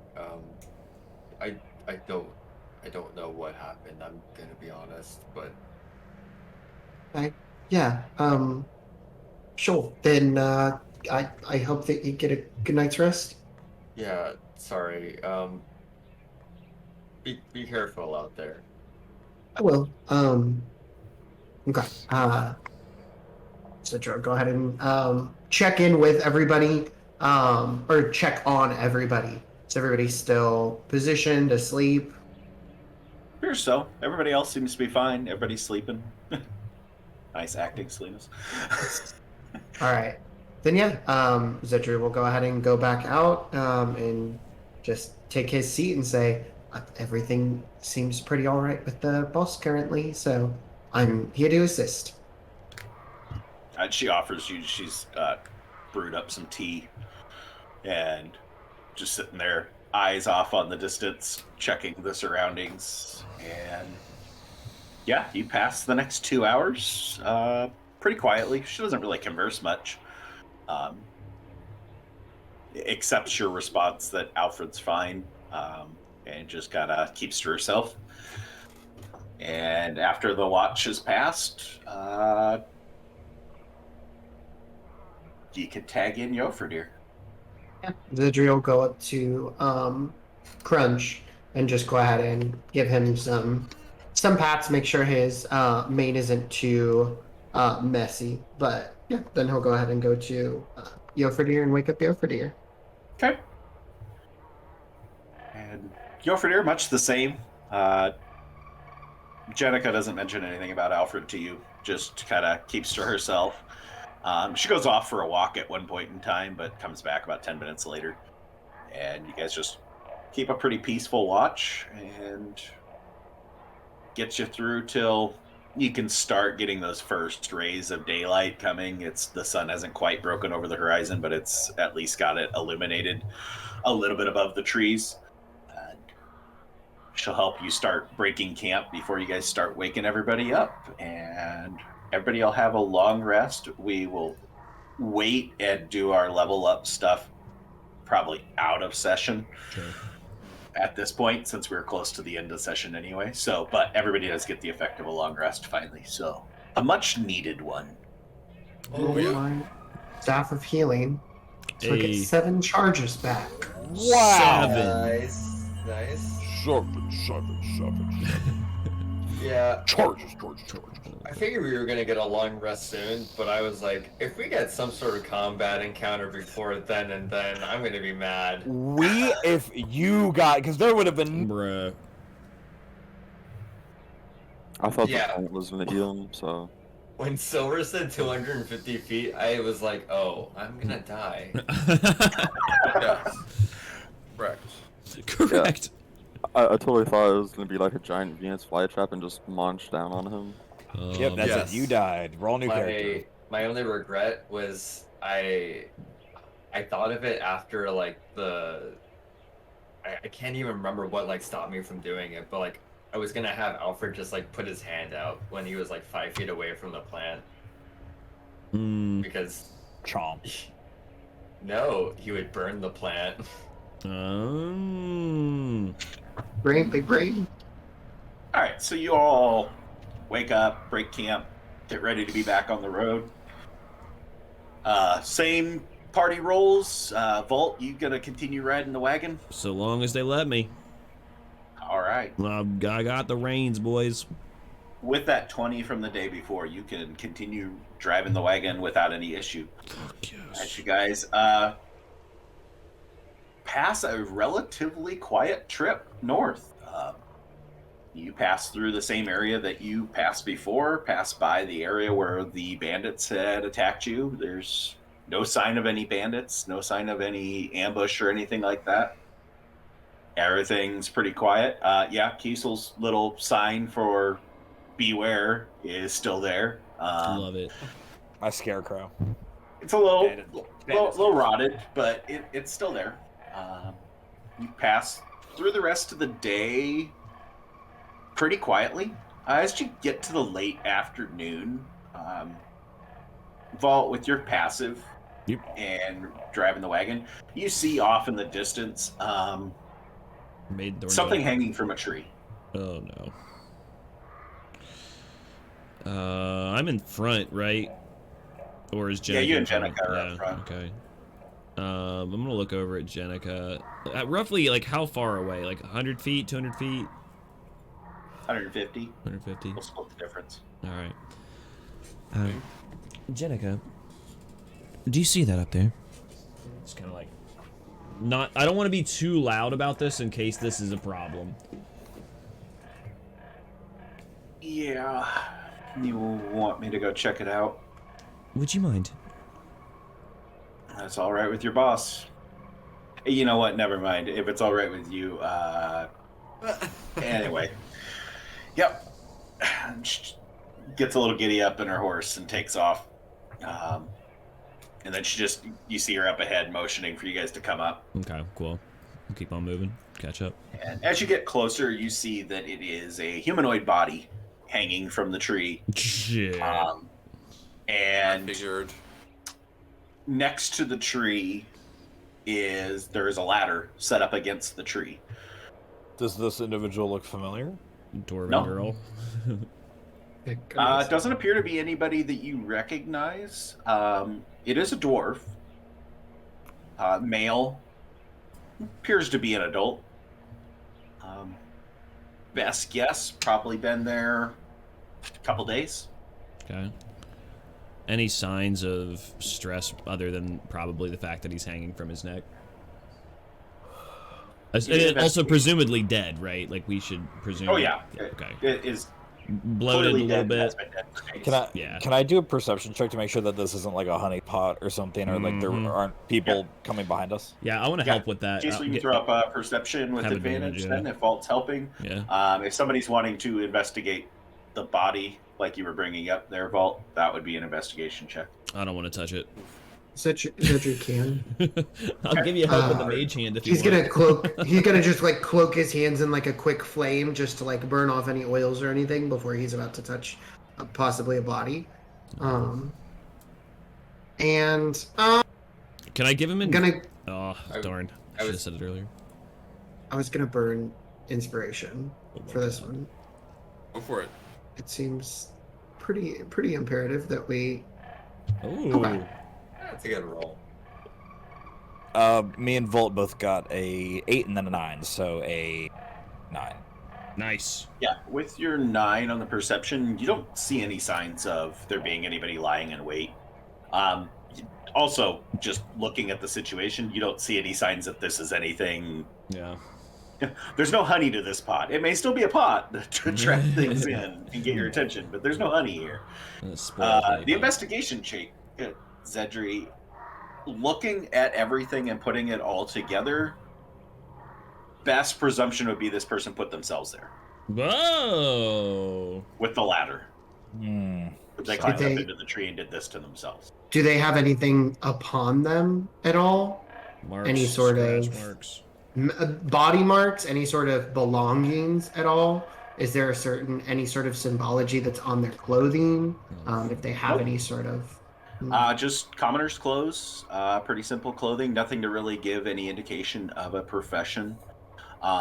They're pretty haphazard as to hanging off of them in, a fairly disheveled way.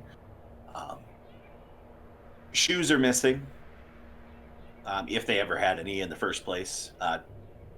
Judging from what you can see from their feet, you don't really see signs that, like, a lot of wear, like they probably don't own shoes, but their shoes are gone. No possessions that you can visibly see. You would have to take the body down to, like, do any sort of full examination if that's something that you want to do. How far away from Maidenthorn are we? Real good question. You should be able to get there before nightfall. So we're still Probably Yeah, another that's hour and a half, 2 hours down the road. Okay. But only on horseback. I can Like pull it's- them down. Mhm. Unless you think that we should just leave them be, but I'm pretty sure that this was self-inflicted. Do we bring the body back in? No, that feels wrong. Zedri, No. are there any marks for like a curse or bite marks or anything that might indicate something? Zedri will bad? check behind the ear. Yeah. I'm thinking like werewolves or something. Like, Yeah, what if he fair. When you say curse and mark, he's Yeah. like, yes. Yeah, me. any number of them? The other thing I will note, just unrelated, but Sure. the temperature has been cooling relatively quickly heading into the evening. So you're late afternoon at this point in I time, don't want to spend too much. and it's down 40, heading below. Okay.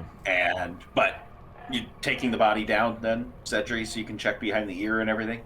Or are you Cedri's- climbing up on the branch? Zedri is going to climb up and Okay. try to pull their body over and check behind. Their I'll ear. help Alright. him out with the mage Athletics hand or acrobatics? if I can get Climb the assist tree. with that. Can Gonna my assist. Vault can assist with the The investigation. Yeah, I can't. I mean, it's 5 Yeah. pounds of push with Okay, the hand. cool. but I just ain't touching that Acrobatics shit. That's or gross. athletic. That's a dead Are body. you saying something, Kiesel? could my he's still up there, right? They're just looking him over up Yeah. there. Can He's my trying to crawl glaive across the branch to get to him? reach up there, and would I be able to You cut out. would I be able to cut him down from his noose? Yeah, hypothetically, yeah. If somebody wants to catch the body, maybe it'd be better if I could just cut him down from here. And maybe that way we could also ensure proper burial so he doesn't stay up here for the crows. Zedri's already climbing up. Oh no, oh no, oh no, oh no! DM question: how good or bad is it culturally, from my background, for people to just be in trees dead? Like, is that like an affront to like gods? Like, is there a real need there, or is that like you can kind of just leave shit?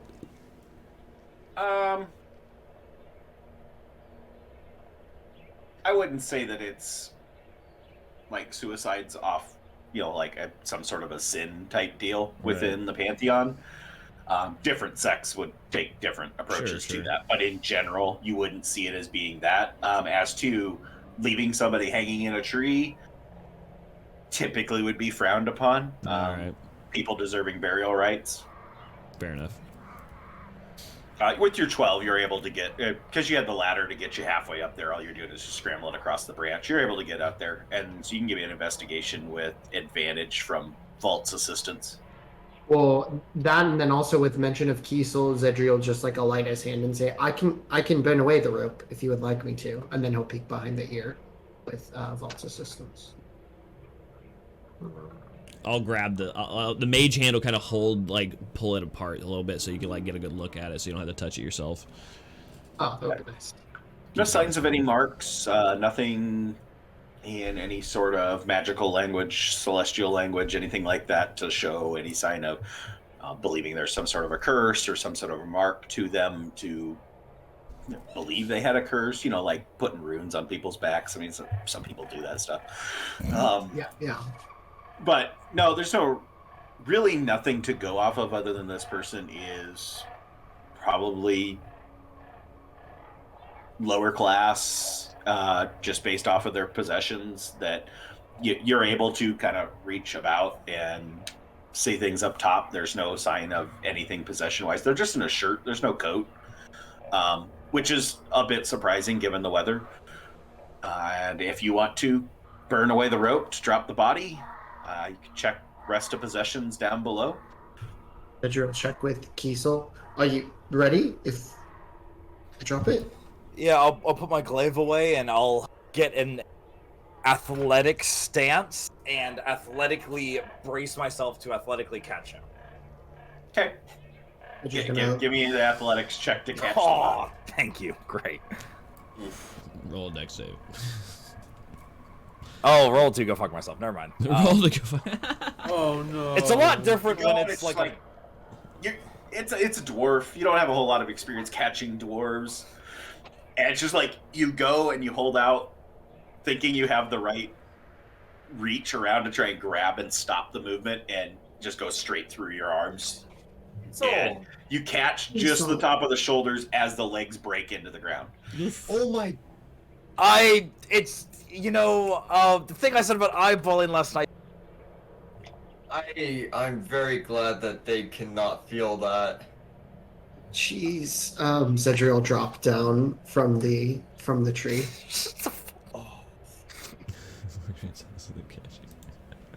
As you check over the body, you don't need to give me a check. Just checking pockets and whatnot.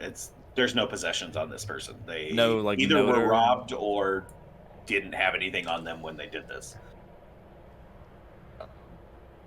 Is there a lot of like dead branch and debris and whatnot around? I mean, there's a good amount of snow on the ground here as well. So, I mean, you figure you could probably, if you were looking to try and put together some wood, you could do so. But it'll take you a little bit.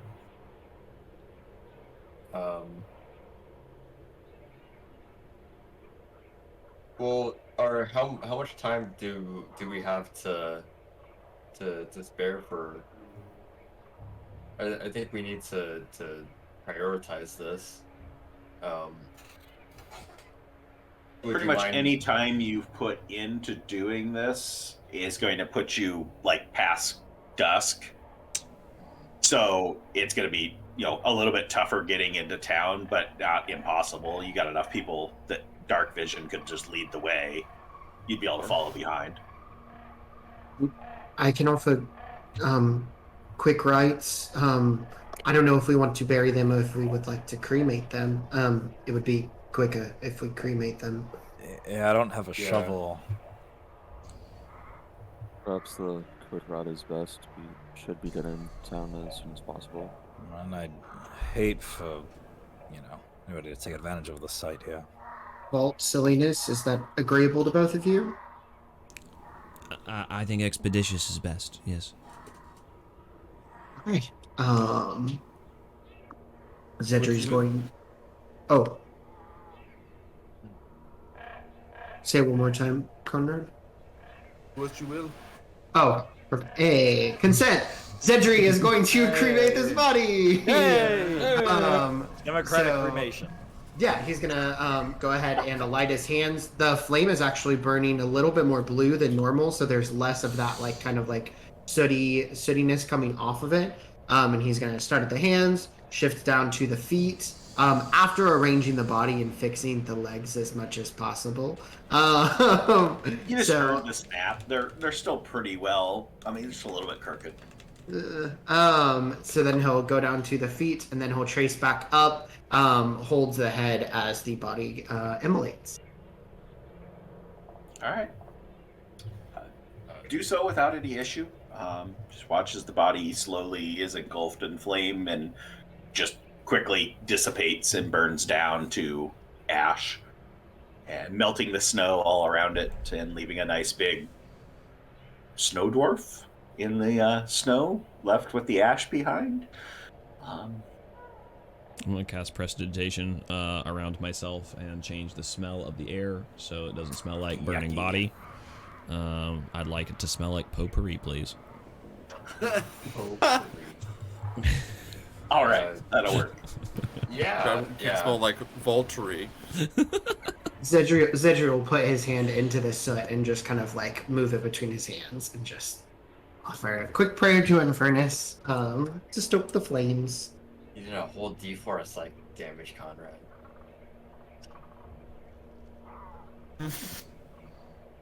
Jenica's been pretty patient all the way through this and never, like, not intruded in any way of being stopping you. Just kind of stood by the wayside. It's like, we probably best get back on the road if we're going to get to town before dark. Yeah, Yeah. thank you for making time for this. I really appreciate that. It's very important for us. Not a problem, boss. You Onwards. feeling okay tonight? Never better. Thanks for asking. As Alfred gets snappy with Jenica as I pass him on the back. I'm going to need a little bit of help getting us the rest of the way in town. I can't see as well in the dark. Yeah, I can go ahead and assist with that. And Zedriel will go ahead and offer a flame towards Vault. At the same time, Salinas offers a kind of small, glowing ball of light, just pure white light This is lovely. on the other side. Ugh. 10 feet behind Bell, Jofreidr's lighting a torch. Yes! Ah, we are so well lit. I love it. Well, thank you, everyone. You know, there's a market, I feel like, for these wagons with lights built onto them. To look ahead. I can't be the only person who can't see in the dark. No, but I feel like that'd be a fire hazard. You know, the wood-made wagon with the flame nearby. Yeah, and how would you even control light that way in like a direction? How would you? Maybe if And we I like found a way look to- straight at him like, you're an artificer. I assume you would know how to control light. maybe it's a way to like magnify the, or like, you know, use like glass or something. We've got these glasses, and there's somewhere in that chest that where is that, by the way? Is that on the cart too? Ooh. Do we just toss it in there? Our booty. I put it in the back on top of things. All right. In the vault-sized space. Okay, I'm gonna look back. Is it still there? No, we left it in town. Yeah. Okay, good. Everything's Okay. still there. All right. Did been robbed. Jenica! Did Alfred do some identifying last night when we He stopped? did for camp? not. No, he got captured by Did you not plants. see what I did? He got confuzzled. No, he did not see what you did. Yes, you did not see what I There's did. a lot of but- misses right now. I was sleeping like a log. Oh, I was not. Alright. You continue on down the road like as night starts to set in, getting darker the further you move on. Finally reaching the edge of the rise before you head down into the town proper, and looking down, catch the sight of Maidenthorn. That seems like forever since we left there. As we return, and looking down into the town. Let's see. Vault, you can't see. Who can see? Shit. Who's got dark vision? Just the two? I'm a human. Perception I'm a check, human. Dark vision people. We the only ones with dark vision? Huh? Yeah. I thought. Let me double check. Yeah, satyrs don't have it. No. Nope. I'm functionally Should a just small. perception check. Yep. Perception checks, fire hearts. Ooh. Nice. Okay. Both of you 15 or above? All right. Despite the cold temperatures, at this point in time, you have dipped down to just above freezing, and there's the start of a little bit of snowfall coming down. Just not a lot of chimneys going, despite the cold weather. It looks very, very sleepy down in town. It's also the first time that it has really hit you. You met nobody on the road. Not a single person coming the other direction on the road the entire trip. And as you put all these things together, you two Fireheart, seeing the lack of activity in town, the minimal number of smoke streams coming off the top of fireplace chimneys, and the lack of activity, something doesn't seem right. Fuck. Can I summon my Firebird and have it kind of like follow down the path towards the town? Yep. Do you mention? Did you mention? Yeah, do you this? say anything to the others? Yeah, after I send off the Firebird, Zidri will just say, "Hey, it doesn't look like there's really anybody here. It's kind of like a ghost town." Yeah, there was a lot of people here last time. Jenica is Maidenthorn is south of Ergard, right? Wait, what? Okay, say that again. Maidenthorn is south of Ergard? No, north of Ergard. No, we traveled south to Northeast. we traveled along the Yeah, coast. you're north of Ergard. Okay. I have What? the map on stream. We did travel north, so this is the right town. I just can't see No. shit. Well, I was just worried that if the horde of undead may have wiped out the town on the way to Ergard. Hey, This is the other direction. DM, when What's we your dog? got here originally to the town, there was some geopolitical trouble. Are there any lights off in the water, like boats or anything like that, that I would be able to see from this point? Any You would be able to flags? see crap in the dark. I can't see shit, but No. But could you could see not see shapes of things, but could you see lights off in the distance? That would be something I could see in the dark. From this point in time, no, you don't see anything. Well, the first thing I'm thinking of is that there's a monster in town that killed everybody. That may have not been related to the little girl, or there was an invasion of other country that this country may have been almost going to war with, and then killed everybody in town. Or they could just be very sleepy, or they could be out of wood, or something terrible's happening. I hate to bring up this as well, but there has to be a place where all of those creatures that we fought came from. And although it's from the north, I wouldn't be surprised if they took a wide berth so that they could take a more tactical advance on Ergard. What? I am going to, with that, hire the horse and start moseying towards town. Jenica's horse has been just dancing around. It's about ready to interject and say, "I don't care about you. I'm going." So Yeah, she sees you move and she takes off too. Yeah, I'm moving. Can I, as Jenica takes off, can I Locus? Galfrank teleport and teleport onto the back of Jenica's horse. Sure. On the back of the saddle. Give me a dex save for Galfrank. Jofreidr's gonna follow. Hold on. Oh, that's- Yeah, Jofreidr's gonna follow them and towards the town too. Okay.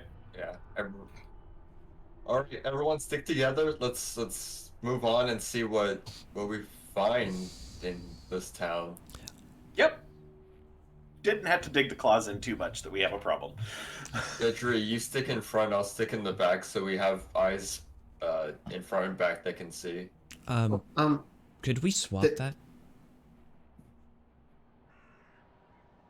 You want me to be in the back and Alfred to be in the front? I would, yes, but maybe also, someone strong. I'm just worried. Everyone seems to be seeing something, and I don't know what's happening. I don't like this. It's the fact that we're not seeing anything. I think that's worrying people. But I also don't want to run away from the cart because you're helping to move the goods, and we probably don't want to rush in with everything on the cart. We can. I'll go into town. I just help me to not crash. Absolutely. So as you guys are all having this conversation, kind of hanging back, the two humans and the Jenica. elf Jenica are heading off. Jenica kind of just leading the way since she's the only one that can see in the dark. Oh my god. And you get to the edge of town, catch sight of the first like familiar building to you. You get close enough you can see in the moonlight.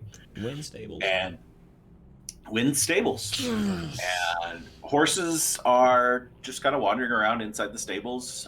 Doesn't seem to be any issue. But up ahead in the space where you had met with Wind, there is a lump in the snow.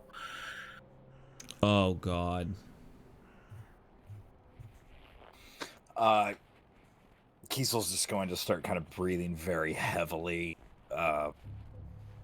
You see it? Jenica hops off and goes running over to this lump in the snow. Yeah, I'm gonna follow Jenica. Your first gonna hop off of Wayfoot, kind of tying him up near the stables, and also go over there. But he's gonna have his axe in one hand, torch in the other.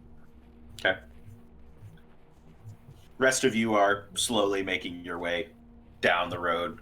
I will say whoever's in the front with the dark vision to be able to see this activity down at the bottom of the hill. And as the three of you get, Jenica and the two of you get up to the lump in the snow, you could tell that it is somebody face down in the snow, but it is not a pleasant scene. Everything around is there is blood spray. There's blood spray going out in all directions from this lump. Is this dragging back towards the road, and there is just drag marks where. Give me an investigation. One of you with advantage if you two want to work on this. Who would like to invest? I have +3 in investigation. Yeah, you go ahead. I'll help you. Investigate. Nice dice. Oh, fucking holy! Drop the 17. Looks like this person drugged themselves from the road as far as they could get before expiring. There is no signs of life here. As Jenica goes to move the body, it's rigid.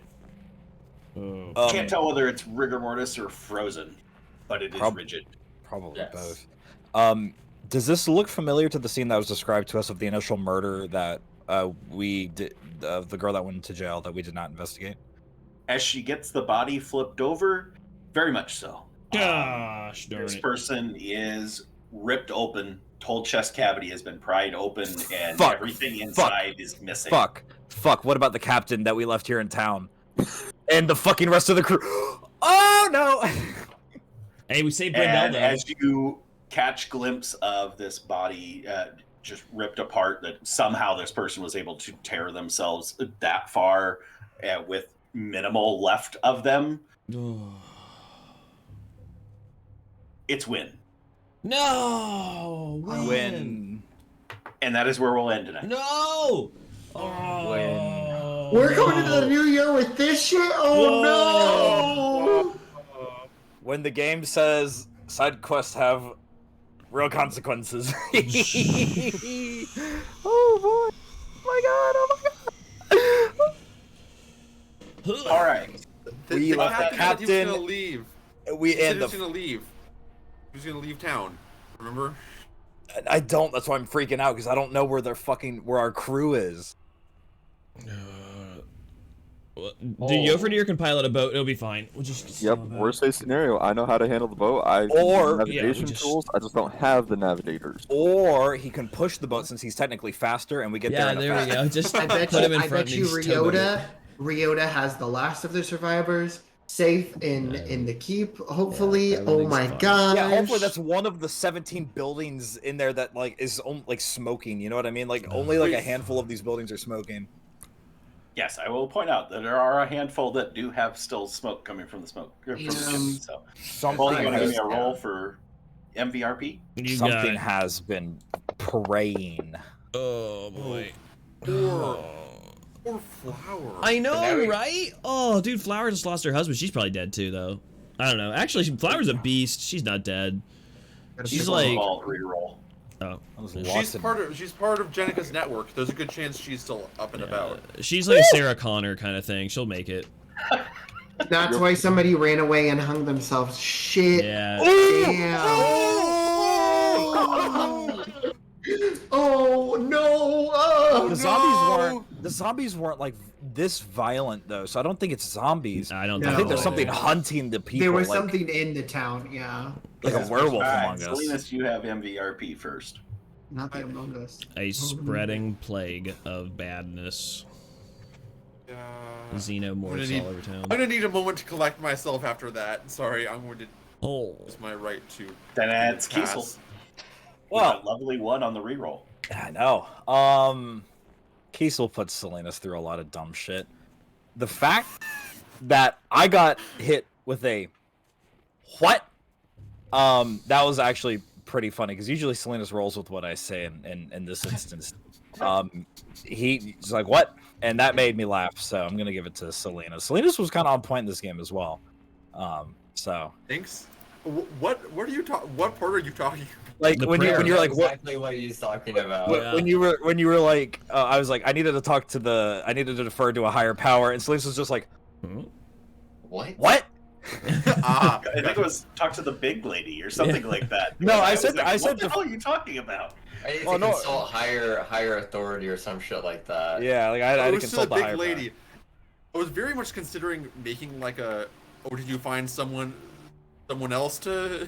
I also thought he was talking Narcisse at first. So Oh no, she's the small Yes. lady because she's. No, the big lady Yeah. is Zephora, but then the big lady in real life is Honora. Noria. There's several big ladies in Kiesel's life, so. all right, Vault Many MVRP. women of Kiesel's life. I'm gonna. Man, this is a tough one. I'm gonna go with Jofreidr here on this one. This dude came out of nowhere with the stinger at the nobles. That was like what I think half the party was thinking, and he found a way to just that parting shot, just very succinct. That was something. Cedry. Mine is going to have to go to Alfred. I think that he went through a lot, whatever he was going through that forest, but the fact that he definitely came back from it and kind of snapped at Jenica. I was like, I'm pretty sure Jenica respects Alfred more now. That he kind of popped back. But it was really nice. I felt I was living vicariously through you and those many wisdom saves. Jofreidr. There was a lot of cool stuff that happened tonight, like with Vault and him patching up his jacket with the dish rag. Like I can just see like because it's mending, so it's just kind of like morphing the colors, so it's just gonna look like bleach stains all over. But then also with Kiesel and Zedri having their moment with the art underneath the wagon. So it's tough, but I think I'm gonna have to go with Kiesel for tonight. Thank you. Alfred. Oh man, this one is really hard. I do want to say like, Jofreidr's like, fuck you to everyone was probably one of my favorite moments. Yeah, no,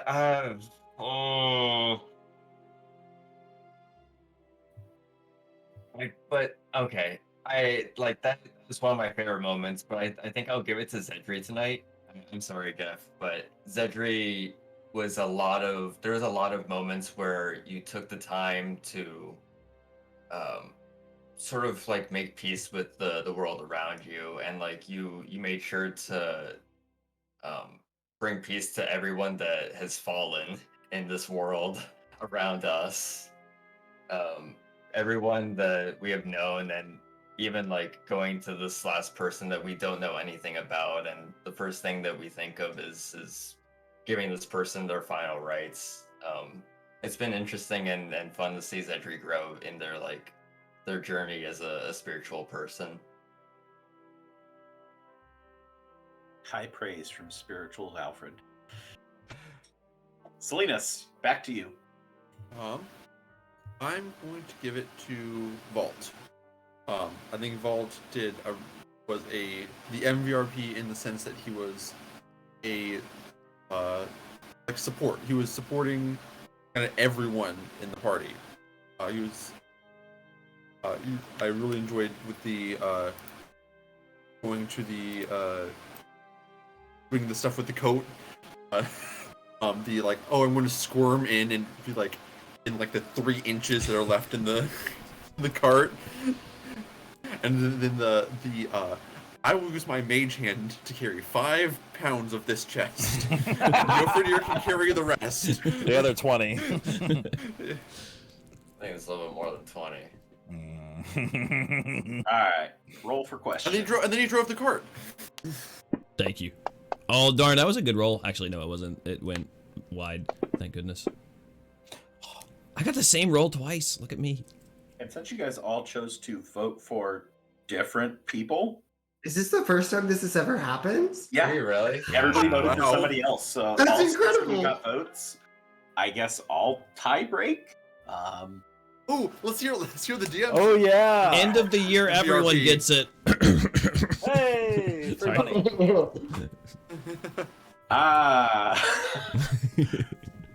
I'm gonna go Zedri. Just because Zedri was stuck on his own for that one scene to run on his own and did a fantastic job of walking through that scene and just echo a lot of the things that Alfred said as well on Zedri with all the dealing with the priestess and dealing with Deirdre's funeral and like remembering this is something that I'm going to do when there was all these other things on the table and still sticking to this is what I'm going to do, even though we have these other things and everybody's kind of pushing for a pressing concern. We need to do this. It'd be very easy to metagame into, all right, well, we don't need to go do that. So I'll give Zedri out of the 3 of you that didn't have, and that is no comment on Kiesel, Alfred, or Jofreidr because you already had inspiration, couldn't get inspiration, so you guys weren't even in the running. I just picked between the other 3. So That's fine. I need to use mine eventually. Yeah, I've been holding on to mine. and Kiesel, all about the ones on stuff Yes, tonight. So you are let's first on go. questions unless you want to kick it to Jofreidr. Dude, like, what the fuck are we gonna walk into in like a the fact that this, like, I just keep thinking about, like, very obviously there was something that was very similar on a smaller scale to this, and now half the town is probably gone. The biggest thing on Kiesel's mind is 1, holy fuck, and then 2, where is the captain and the rest of the crew? Because if we are stuck here with something and we don't know what it is or can't identify it, that's very scary, and we need to get the fuck out of here if we can't help. So, like, where is everybody? Just this entire, like, coming, like, that has wiped everything off of his mind, and is almost in like a survival mode of like, holy shit, there's something here that's going to be hunting us. We are a much smaller prey to a much larger predator. And then, you know, what's going on at 6 Bells? It's been a while, so that's what's on Kiesel's mind. Okay. Jofreidr. Yeah, I think my question would be more on the focus of what's going on in town as well. Like, what is there that could cause this? How hard is it going to be to leave? I mean, obviously, if need be, we can always just man the ship ourselves. But, you know, there's something in the town that might make it harder to get there.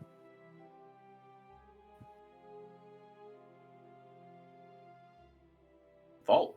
Ooh-wee. I will say the questions are almost exclusively forward-facing at this moment. We neatly tied up our dealings in Ergard. I'm pretty proud of the party on that. But the, oh god, how bad does it have to be for a dude to be like, you know what's the best thing I could do? I'll take my own ladder out of town, climb up into a tree and hang myself because it's totally preferable to being in this town. Like, how absolutely nightmarishly bad is it in there right now? Also, how's Flower doing?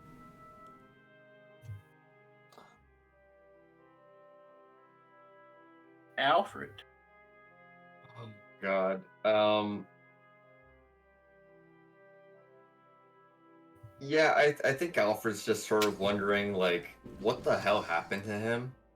I think that's kind of fair. Yeah. as a player question, I kind of was wondering what the interest in fire hearts from Lady Eowyn was for. That was kind of interesting. And then something more about these artifact retrieval agents. That seems like a dope ass job. That would be very dope to know people for. Yeah, that's it, I think.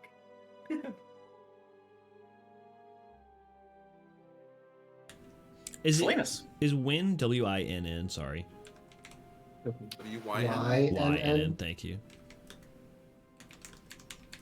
I was trying to remember if there was an E on it. Um, Yeah, there's an E on the end too. I've been spelling it WYNN. Okay, thank you. WYNNE. May he rest in peace. Salinas. Get the diamond out. His thought immediately in front of him is, yes, what the hell is going on in town? There's obviously something deeply wrong. This question, there's obviously enough dead, there's a number of dead people here, or a number of people who have fled the town, and have abandoned their houses. Who is still alive? Who is still occupying those places with smokestacks? We need to get to them and figure out what's going on. And then this is making Salinas kind of ponder overall what is going on. The connection back to the very first conversation he had with Agent of Aurora when he got to Baral. Is there a larger force of darkness at play right now in Baral? Because every town that Salinas has been to, there has been something happening. And there's also the Reapers, the pirates going on. There's also a potential war with the neighboring country. Is there something larger at play here that he's missing? Man, if only I know if we're about copyright. I want to play some Buffalo Springfield right now. So Oh my some, God. something happening here. Oh my goodness. Cedric. That's for when we're riding the Jofreidr rage plane. But T-posing. No, that's Spirit in the Sky, Norman Greenbaum. I mean, the repository. Come on, that was Zetri got good word you put in for him. Very excited. But yeah, knowing that some of these organizations that we've been learning about and everything, like they're so interconnected, and it really is making Zedri remember the fact that like so much of what we did before we got to Six Spells was here in Baral. So like we're hearing these names, there's connections to things that we knew long ago. And for how big the world is after going to Six Spells, it feels a lot smaller now that all of these things keep on cleaning up. And also just the hierarchy of lordship. How the hell did we casually meet the High Lord of Granite Sound? That's crazy. So yeah, just mapping out some of those organizational structures, both player interest and Zedri's interest too, because knowing names seems to be huge. All right, roll for the last question, fave moment. I like that you clear it out so that we Wow. can tell when we. Yeah, it makes it Oh, Dang, matching what? ones. Okay. my One, third one, one and my one, second one, one is my one, main roll. And one more one? No, 9. That's All strange. right, Zedri.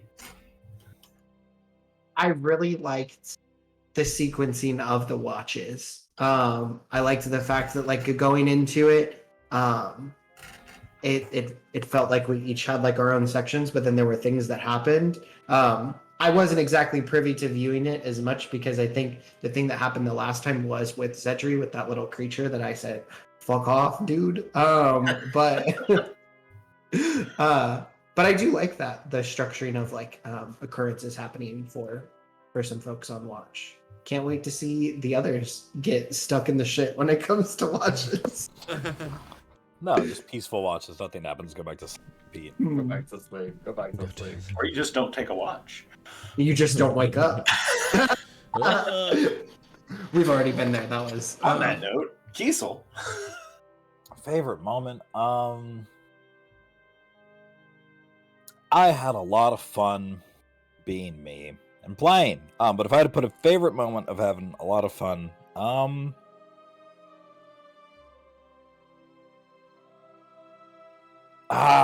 it's so hard to pick though. I would say maybe opening up to Zedri a little bit more.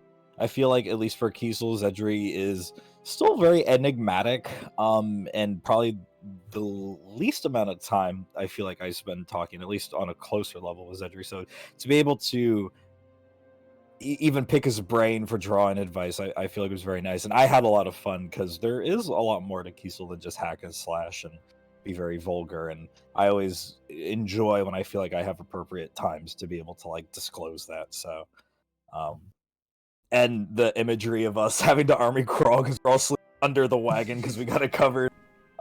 It was just like a kid's sleepover. It felt, and Alfred tripping somewhere in the forest as well. Jofreidr. I really enjoyed this session. It was a lot of fun, but I really liked the end where we're coming into the town and it's dark, it's quiet, there's not a lot of things going on. You know, it really got our heart pumping, and then we find the body of Wynn, and then that's where it ends. So we get that intense moment with that lead up, and it's like, okay, now we got this hype going into the next session. So 3 weeks away. yeah. Yeah. I know. Alfred. Like Kiesel, I enjoyed the roleplay that I got to be a part of. I enjoyed the roleplay that I had with Kiesel even. Talking about different things, talking about breaking apart the crates that we had, talking about just like the cloak that I have, and just random dumb things. It made it feel a lot more like lively. That we're not just like on a schedule doing things. Okay, we see people, we meet people, we get the thing, we do the thing. But it's just like, yeah, we should talk sometimes. We're just like sitting down, just like having a good time, like friends are. I mean, like that's what our group is gonna like that's what our group is gonna be comprised of, is like friends.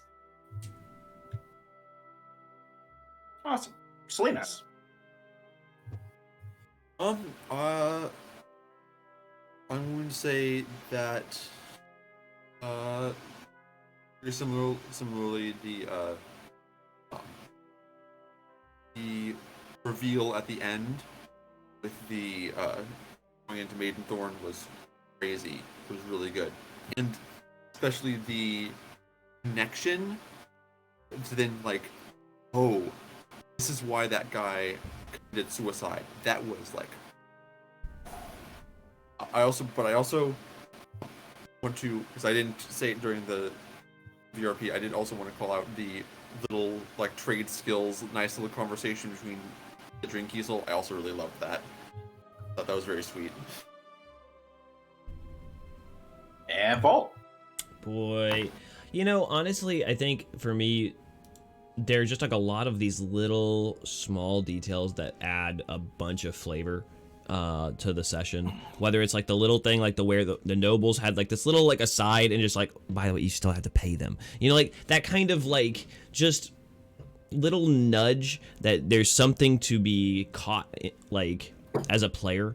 It felt like that was like a reverberating concept throughout the whole game today. You know, whether it's the body and the tree having a purpose towards telling this larger story, or the lights being out. Like, I feel like the details were like really like appropriately and well spaced and placed, such that it like was evocative and drawing us into investigating and learning more. And you getting that like really nice payoff. So it's like not like a one specific thing in the sense of one moment, but like that like quality was really nice. I liked it. All right. That should wrap everything up for episode 17, the last episode of 2022. Woo. And well, this is not ending up like being completely the end of an arc. We're close. So we will pick back up on, anybody know the date off the top of their head? January 7th? I believe. 11th. Yep, 1/7. Oh man. Session 18. A couple more sessions before we'll reach the end of this arc, but thanks to any of you that showed up, watched the stream live, or are watching this on demand. We appreciate you checking things out, and we'd love to hear from you. If you got things you want to throw in the feedback at the end, shoot us some comments. Keep them clean, but, comments are good. And with that, thanks for watching. Bye-bye, Till next everybody. Good night. Good night. January 7th. Good stuff. On to Happy holidays. Happy New Year.